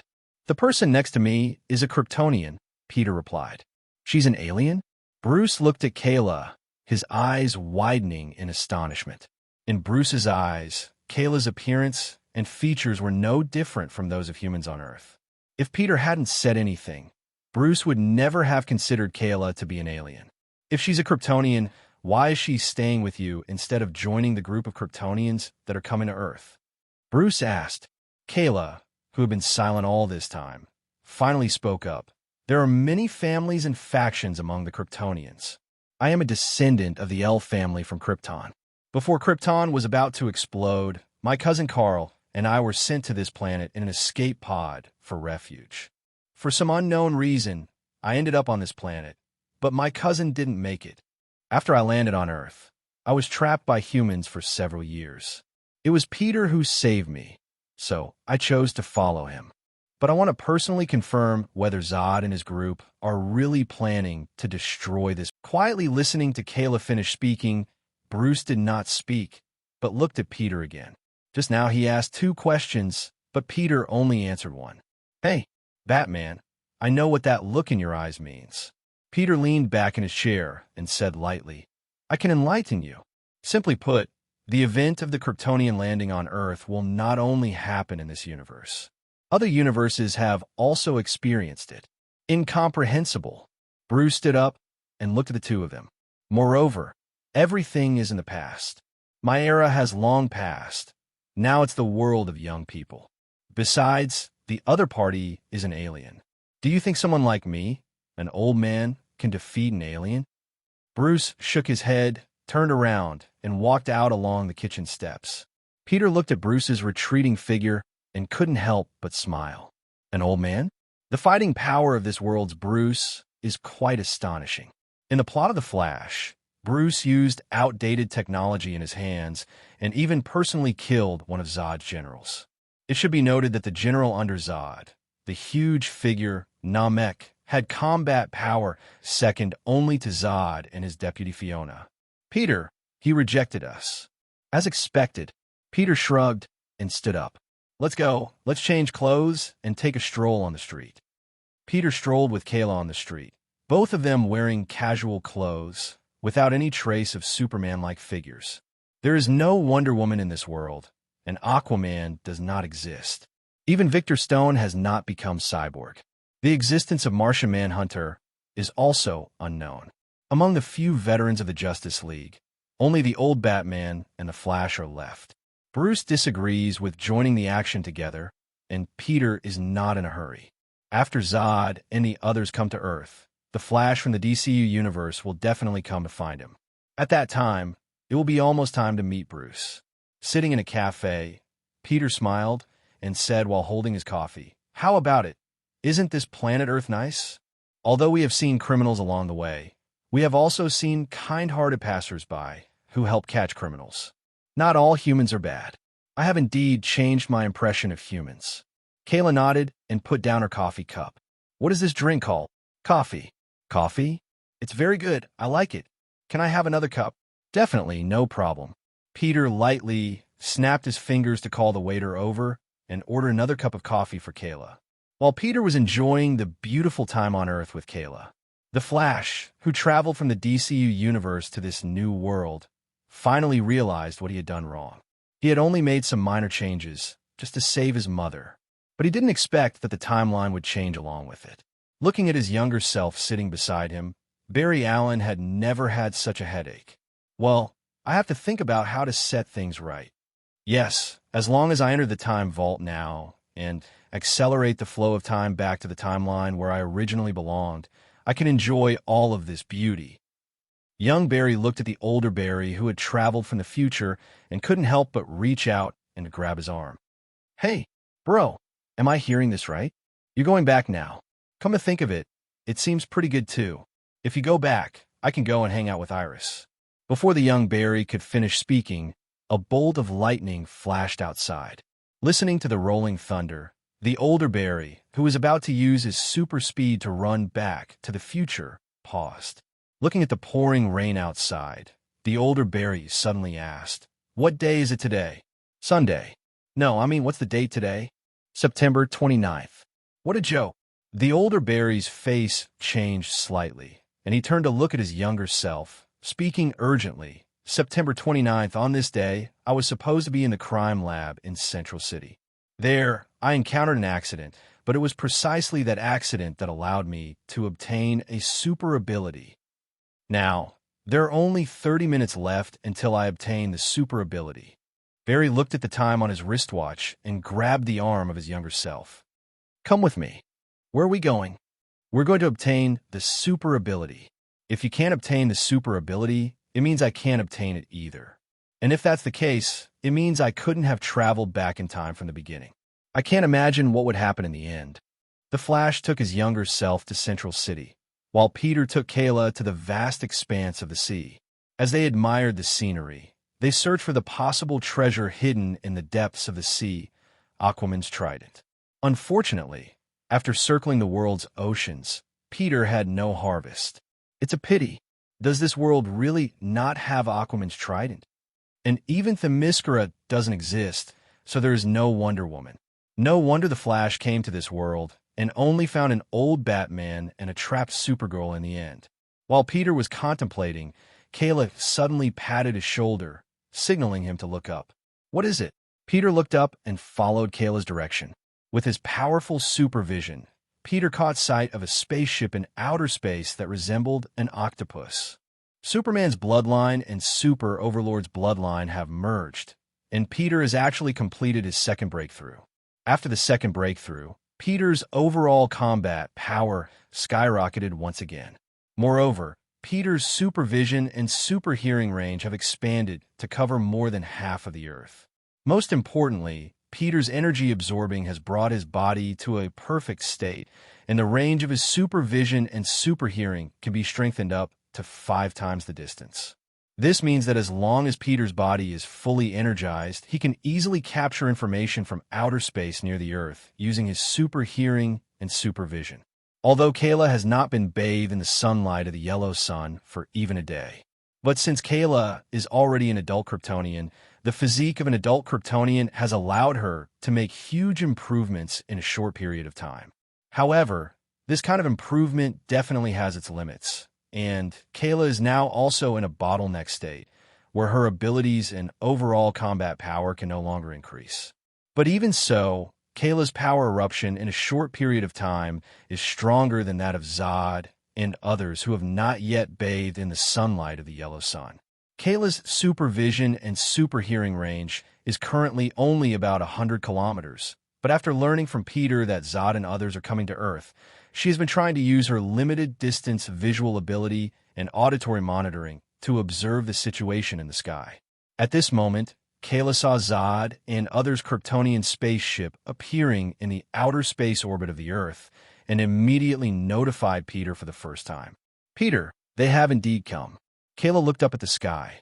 The spaceship of the Kryptonians is breaking through the Earth's thermosphere and entering the stratosphere. However, after entering the stratosphere, The Kryptonian spaceship suspends there, without any movement. Peter glanced at the Kryptonian spaceship in the sky and said casually, "No rush. Let's first go to the Arctic Glacier." The Arctic Glacier? Although Kayla was a bit puzzled, she still followed Peter and flew to the depths of the Arctic Glacier. About 10 to 20,000 years ago, Krypton had a crazy expansion phase of colonizing other planets. At that time, Krypton was extremely glorious, and the outposts established by the Kryptonians were almost spread throughout the universe. This new Earth, opened by the Flash, also once had the presence of Kryptonians. During the colonization period, the Kryptonians launched an exploration spaceship to Earth, and this exploration spaceship is still frozen under the Arctic Glacier. Peter and Kayla landed on the ground covered by thick ice. What came into Peter and Kayla's sight was a vast expanse of whiteness. There was currently no blizzard in this area, and the weather seemed fine. "Kayla, look over here." Peter pointed below the thick ice. Kayla activated her X-ray vision ability and looked in the direction Peter pointed. The scene she saw surprised her. There is actually a Kryptonian exploration spaceship underneath. But the model of this exploration spaceship seems a bit too ancient. Kayla carefully examined the model of the exploration spaceship, furrowing her brows, and said, "I think it might be an exploration spaceship sent to this planet during the colonization period of Krypton." Krypton once had a glorious and prosperous period, but after the development of the Kryptonian Codex, the Kryptonian society began to rapidly decline. Some of the Kryptonians stationed at those outposts were recalled, while others died there. No wonder Uncle Jor-El sent me to this planet. It turns out he had already obtained the coordinates of this planet. Kayla saw the exploration spaceship and suddenly realized that Uncle Jor-El had already made plans back then. Peter's eyes emitted a hot red beam, quickly melting the thick ice. Under the scorching heat of the thermal vision, the thick glacier quickly burned a long passage, 2 meters wide, leading to the location of the Kryptonian spaceship. "Let's go, we're going down." Peter took Kayla and leaped down from the entrance of the passage. The exploration spaceship on this planet is identical to the ones in the world of steel and iron, and the functions carried by the spaceship are also generally the same. In simple terms, this exploration spaceship also has Superman's wardrobe and a perfectly intact Genesis chamber. As long as Peter can get the Kryptonian Codex, he can mass-produce Kryptonians. However, Peter does not have the intention of creating a large group of Kryptonians. He came to the spaceship mainly because he was attracted to its function of manufacturing battlesuits. Definitely, Peter's main goal is to prevent the Kryptonian spaceship from falling into Zod's hands. It is indeed a very ancient model. Kayla followed behind Peter as they walked slowly in the spacious corridor of the spaceship. If we don't have a key to the main control room, most of the functions of the spaceship cannot be activated. Kayla took a tour inside the spaceship, and when she saw the creation chamber filled with countless basic life embryos, she immediately guessed Peter's purpose for coming here. "Peter," Kayla reached out and handed him the Krypton Starship key that she had been carrying with her. This is the key that grants control over all the functions of the Krypton Starship. It's a universal model, but I think it should be able to help you. Actually, I took the spaceship because I value its function of manufacturing battlesuits. Definitely, I don't want this spaceship to fall into Zod's hands. Let's go out first." Peter took Kayla out to explore the spaceship. Then, under Kayla's puzzled gaze, Peter approached the huge amounts of exploration spacecraft and placed his palm on it again. Peter's ability to create subspace belongs to a passive skill, and the subspace he can create will grow on its own as his strength increases. Originally, the subspace Peter could create was only about 100 square units, but now, the size of the subspace he possessed has grown to the size of a file of New York City. Therefore, it was no problem for Peter to store an exploration spaceship in his subspace. Huge amounts of Kryptonian exploration spacecraft disappeared into thin air, leaving Kayla, who was floating beside Peter, in utter shock. Peter had no intention of explaining to Kayla. After collecting the exploration spacecraft, he flew away from the Arctic Glacier with Kayla. Inside the Earth's stratosphere, Huge amounts of Kryptonian spacecraft stood tall in the sky, attracting the attention of countless people worldwide. Major television stations and news media around the world were competing to report on the Kryptonian spacecraft. Zod stood in the main control room of the Kryptonian spacecraft, wearing a power armor. He stood with his hands behind his back, listening to the reports from his subordinates. The humans on this planet have no combat capability. We can easily crush their bodies with our power armor. Even the strongest weapons of the humans cannot shake the world engine. The intelligence analyst who had gathered global information stood respectfully in front of Zod and reported the results. Very well. Zod's eyes were cold as he said, "For now, let the Kryptonian spacecraft stabilize here. I need to give a deterrent to the intelligent race on this planet. At the same time, I want Kayla Zor-El to see. It would be best if she could come to us voluntarily." The analyst nodded. "I understand, General Zod. We can currently invade their satellite communication system at will. As long as you want to make a speech, I can make most of the humans on this planet hear it." "Good." Zod praised the analyst and then turned to his deputy. "Fiona, be ready for battle at any time." "Yes." Fiona responded in a deep voice, her gaze overlooking the land below, filled with extreme coldness. Gotham City, in Batman's mansion. Bruce sat in a chair by the fireplace, receiving two identical-looking flashes. "So, you went back in time and changed a small event, which led to the alteration of the entire world's timeline." "Yes." "Bruce, you truly live up to your reputation." "You put it concisely." Barry from the DCU world nodded repeatedly. "You said that in your original world, we had a good relationship." Bruce put down his teacup. "Yes, definitely.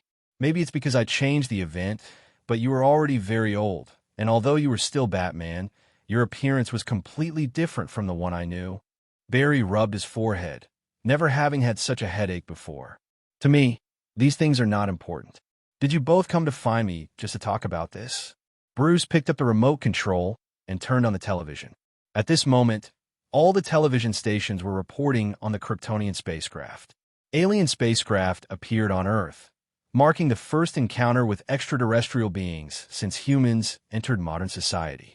Whether these aliens are enemies or friends, their arrival on Earth has caused great unease in many people's hearts. After reading the news, Bruce also fell into contemplation. "Bruce, I came to find you for this matter." Barry pointed at the Kryptonian spacecraft reported on the TV news and said in a deep voice, "These guys are Kryptonians from the distant planet Krypton. Their leader is General Zod of Krypton. Zod wants to destroy the Earth, and the only person who can stop him is Superman." "Superman?" The image of Peter wearing a black battle suit flashed through Bruce's mind. "The Superman you mentioned, he can fly, right?" Yes. "And he can use Cyclops?" "That's right. If that guy is really Superman, then I think that title seems a bit inappropriate. You're still called Batman." Barry made a sarcastic comment and suddenly froze. Then Barry quickly stood up from his chair, looking at Bruce in astonishment. "Wait, Bruce, does that mean you've seen Superman?" "I'm not entirely sure if those two guys are Superman, but one of them mentioned that he rescued a trapped Kryptonian." Bruce slowly stood up. "So you two should go find them. I can't be of much help." "No, wait. In my original timeline, Batman was our strategist and leader. This world needs Superman, and you are the best mind." Barry seemed a bit excited. "Bruce, you've seen them. Only you can help me find them." Barry appeared determined. "You have no idea how many ordinary humans have died because of Zod's appearance on Earth. Without Superman, this planet is highly likely to be destroyed, because only Superman has the ability to destroy those damn giant devices." Seeing that Bruce Wayne was unmoved, the little Barry on the side was about to say something, but at that moment, two piercing sonic booms suddenly came from outside. Hearing these two sonic booms, the three people in the room looked at each other and then walked together to the spacious garden outside. Barry from the DCU timeline stared blankly at the sky as Peter in a black battle suit and Kayla in a red and blue battle suit landed on the stone path ahead. "Superman," Barry uncertainly called out. "I'll see it. Superman." Barry paused between each word, looking at Peter and Kayla in astonishment. In Barry's original world, he was found by Bruce Wayne and joined the Justice League. At that time, the Justice League had just been formed, and Superman did not exist because Superman died in the battle with Doomsday. Later, Darkseid's minions, the Parademons, arrived on Earth. In order to enhance their own combat power, several members of the Justice League had to dig up Superman's body from the grave and revive him using the skills of the Mother Box and the Kryptonian spaceship. The resurrected Superman wore a black battle suit and fought alongside the Flash and others, working together to defeat the Parademons. Barry recalled the fragments in his mind. Although these memories felt strange when Barry thought about them, the current situation didn't allow him to think too much. Staring intently at Peter, who was wearing a black battle suit, with a body that seemed taller and more muscular than Clark's, and a handsome face that perfectly matched the identity of Superman. This series of perfect qualities made Barry doubt his own life. "Are you Superman?" "Clark Kent." Barry stepped forward quickly. "I'm not Clark." Peter looked at Barry in confusion. According to reason, the Barry in front of him came from a later timeline in the DCU. As someone with the ability to participate in the plot, he would never miss the battles in the DCU world. As a member of the Justice League, Barry Allen from the later timeline of the DCU should have seen him. But in fact, Barry Allen seemed to not recognize himself. "Who is Clark?" Kayla, who was beside them, looked at Barry and asked curiously. "Clark is—" Barry paused, hesitating, and said, "Let me change my name. Clark is Superman's name on Earth. His Kryptonian name is Kal-El." "Kal-El." Kayla furrowed her brows. "Kal is my cousin. I am his cousin." What? Barry stepped back in shock, finally realizing that things had taken a major turn. "Wait, let me gather my thoughts." Barry took a deep breath, rubbed his temples, and calmed himself down. "You're not Clark Kent, right?" "I'm not Clark," Peter responded calmly. "Wow, so you're Kryptonian? When Krypton was about to be destroyed, you were sent to Kansas on Earth, right?" "Not exactly." Peter looked at Kayla beside him. "I don't belong to Krypton. Kayla is from Krypton. When Krypton was about to be destroyed, she was sent to Earth. Originally, Kayla was supposed to come to Earth with her cousin Kal, but due to certain reasons, they got separated, so only she came to Earth. Kayla has been trapped on Earth and unable to leave, and I recently rescued her." Peter's words left Barry completely bewildered in place. What the hell? Why did this world suddenly become so unfamiliar? "Do you know where my cousin is?"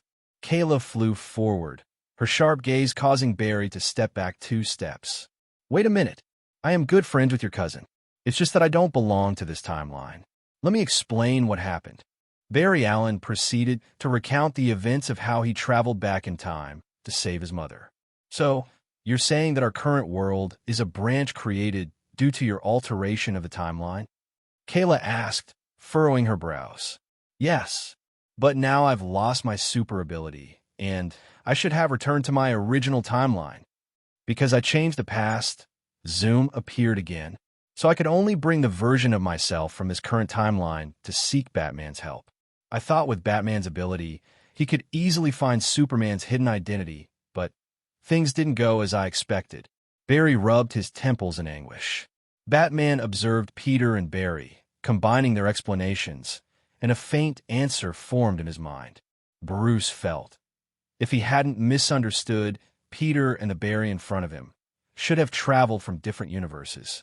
Kayla also had a realization, and her super brain instantly analyzed a multitude of information. "Although I'm not Clark, our goals should be aligned now." Peter patted Barry's shoulder and walked towards Batman amidst his astonished gaze. "Bruce, what do you think of my previous proposal?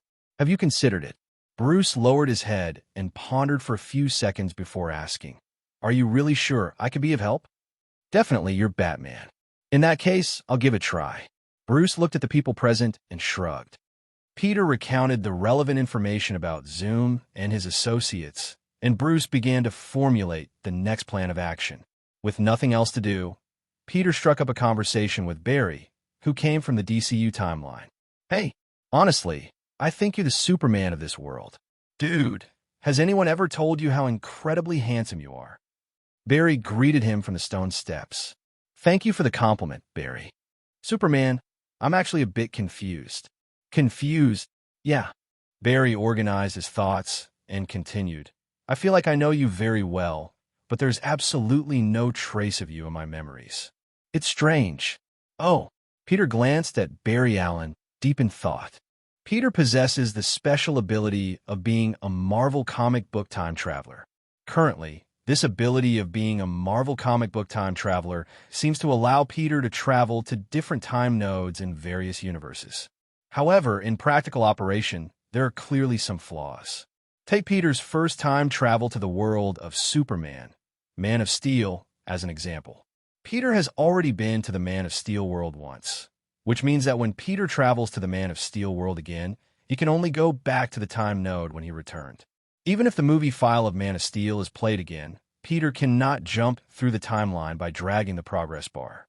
However, the movie Man of Steel does not belong to the kind of independent universe. As the beginning of the DCU movie universe, the Man of Steel world has spawned several movies such as BVS, Wonder Woman, Justice League, Suicide Squad, and so on. The progress bar of these movie worlds will not be affected, which means that Peter can freely travel to the past and future of the DCU movie universe timeline. It's a pity that the DCU movie series has already come to an end. Otherwise, Peter would have been able to travel to even more live-action movies. Because Peter has the ability to travel through movie universe timelines, after hearing what the Flash said, he had some ideas in his mind. Perhaps the Flash has had some special experiences that have caused his memories of certain things in the DCU to be incomplete. In the future, Peter will definitely go to the DCU world again, and if possible, he will indeed not let the Flash mess things up. Mainly because the Flash's abilities in the DC universe are just too insane. As long as there is a possibility of the Justice League being wiped out, the Flash can directly traverse the universe and change the timeline, causing the universe to restart. This kind of bug ability also leads to the Flash being sacrificed at the beginning of major events in some DC universes. After all, if you can't win, just travel back to the future and change the world line to restart the world. It really leaves the villains with no room to maneuver. I don't think there's anything strange about it. Since you could traverse the universe and change the timeline, I'm sure you've met some people who look like me. Peter sat up from the steps. Let's go see the tactics Batman has formulated. Peter saw Kayla waving at him from the window and couldn't help but say to Barry, Okay. Barry turned his head and looked at Peter walking into the house, rubbing his own head. Although Barry felt that Peter should be the Superman of this world, he didn't admit it, and he couldn't be 100% sure. With a worried mood about the future of this world, Barry followed Peter into the makeshift conference room. Bruce looked at Peter and Barry walking over, thinking about formulating tactics, and couldn't help but ask, Hey, Barry, you seem to know a lot about Kryptonians. Do they have any weaknesses?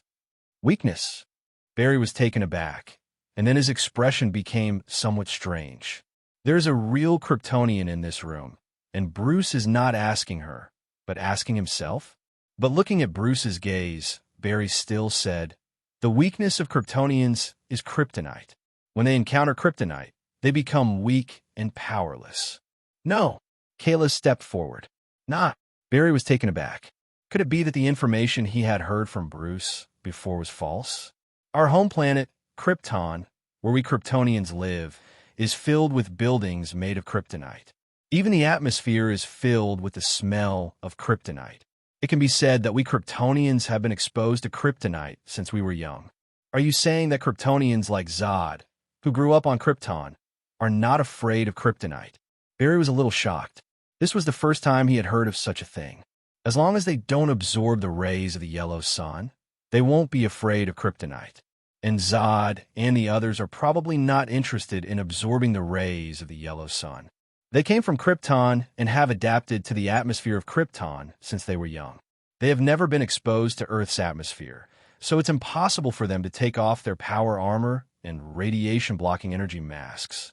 Kayla thought of her first encounter when she came to Earth. At that time, the Earth's atmosphere made Kayla extremely uncomfortable and almost caused problems. The power of Kryptonians comes from the abilities granted by the Yellow Sun. Kayla, are you saying that Zod and the others are not as powerful in battle as we imagined? Barry keenly caught the key information in Kayla's words. That can be assumed, but Kryptonians have stronger physical abilities than Earthlings to begin with.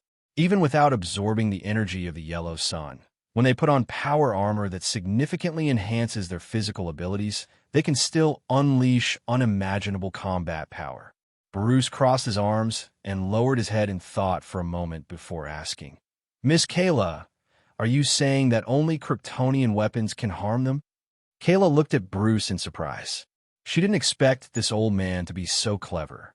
Yes, it's actually not necessary to go through all that trouble. Peter leaned against the wall and looked at the others calmly. When the time comes, you guys can hold off the ordinary Kryptonian soldiers, and I'll defeat Zod as quickly as possible. But Peter's gaze shifted to Bruce. Batman, I think we should quickly inspect and upgrade your fighter jet, Batmobile, and Bat-bombs. It's been a while since they've been used, so there might be some malfunctions in certain areas. You're right, Mr. Peter. Bruce looked deeply at Peter, unsure if it was just his imagination, but he felt like the other person was reminding him. Let's all take a good rest. Tomorrow, Zod should reveal his fangs. Peter was about to turn and leave the meeting room when Barry exclaimed excitedly, Does this mean we're recreating the Justice League? The Justice League? Everyone's attention immediately focused on Barry. It's a special organization in my timeline,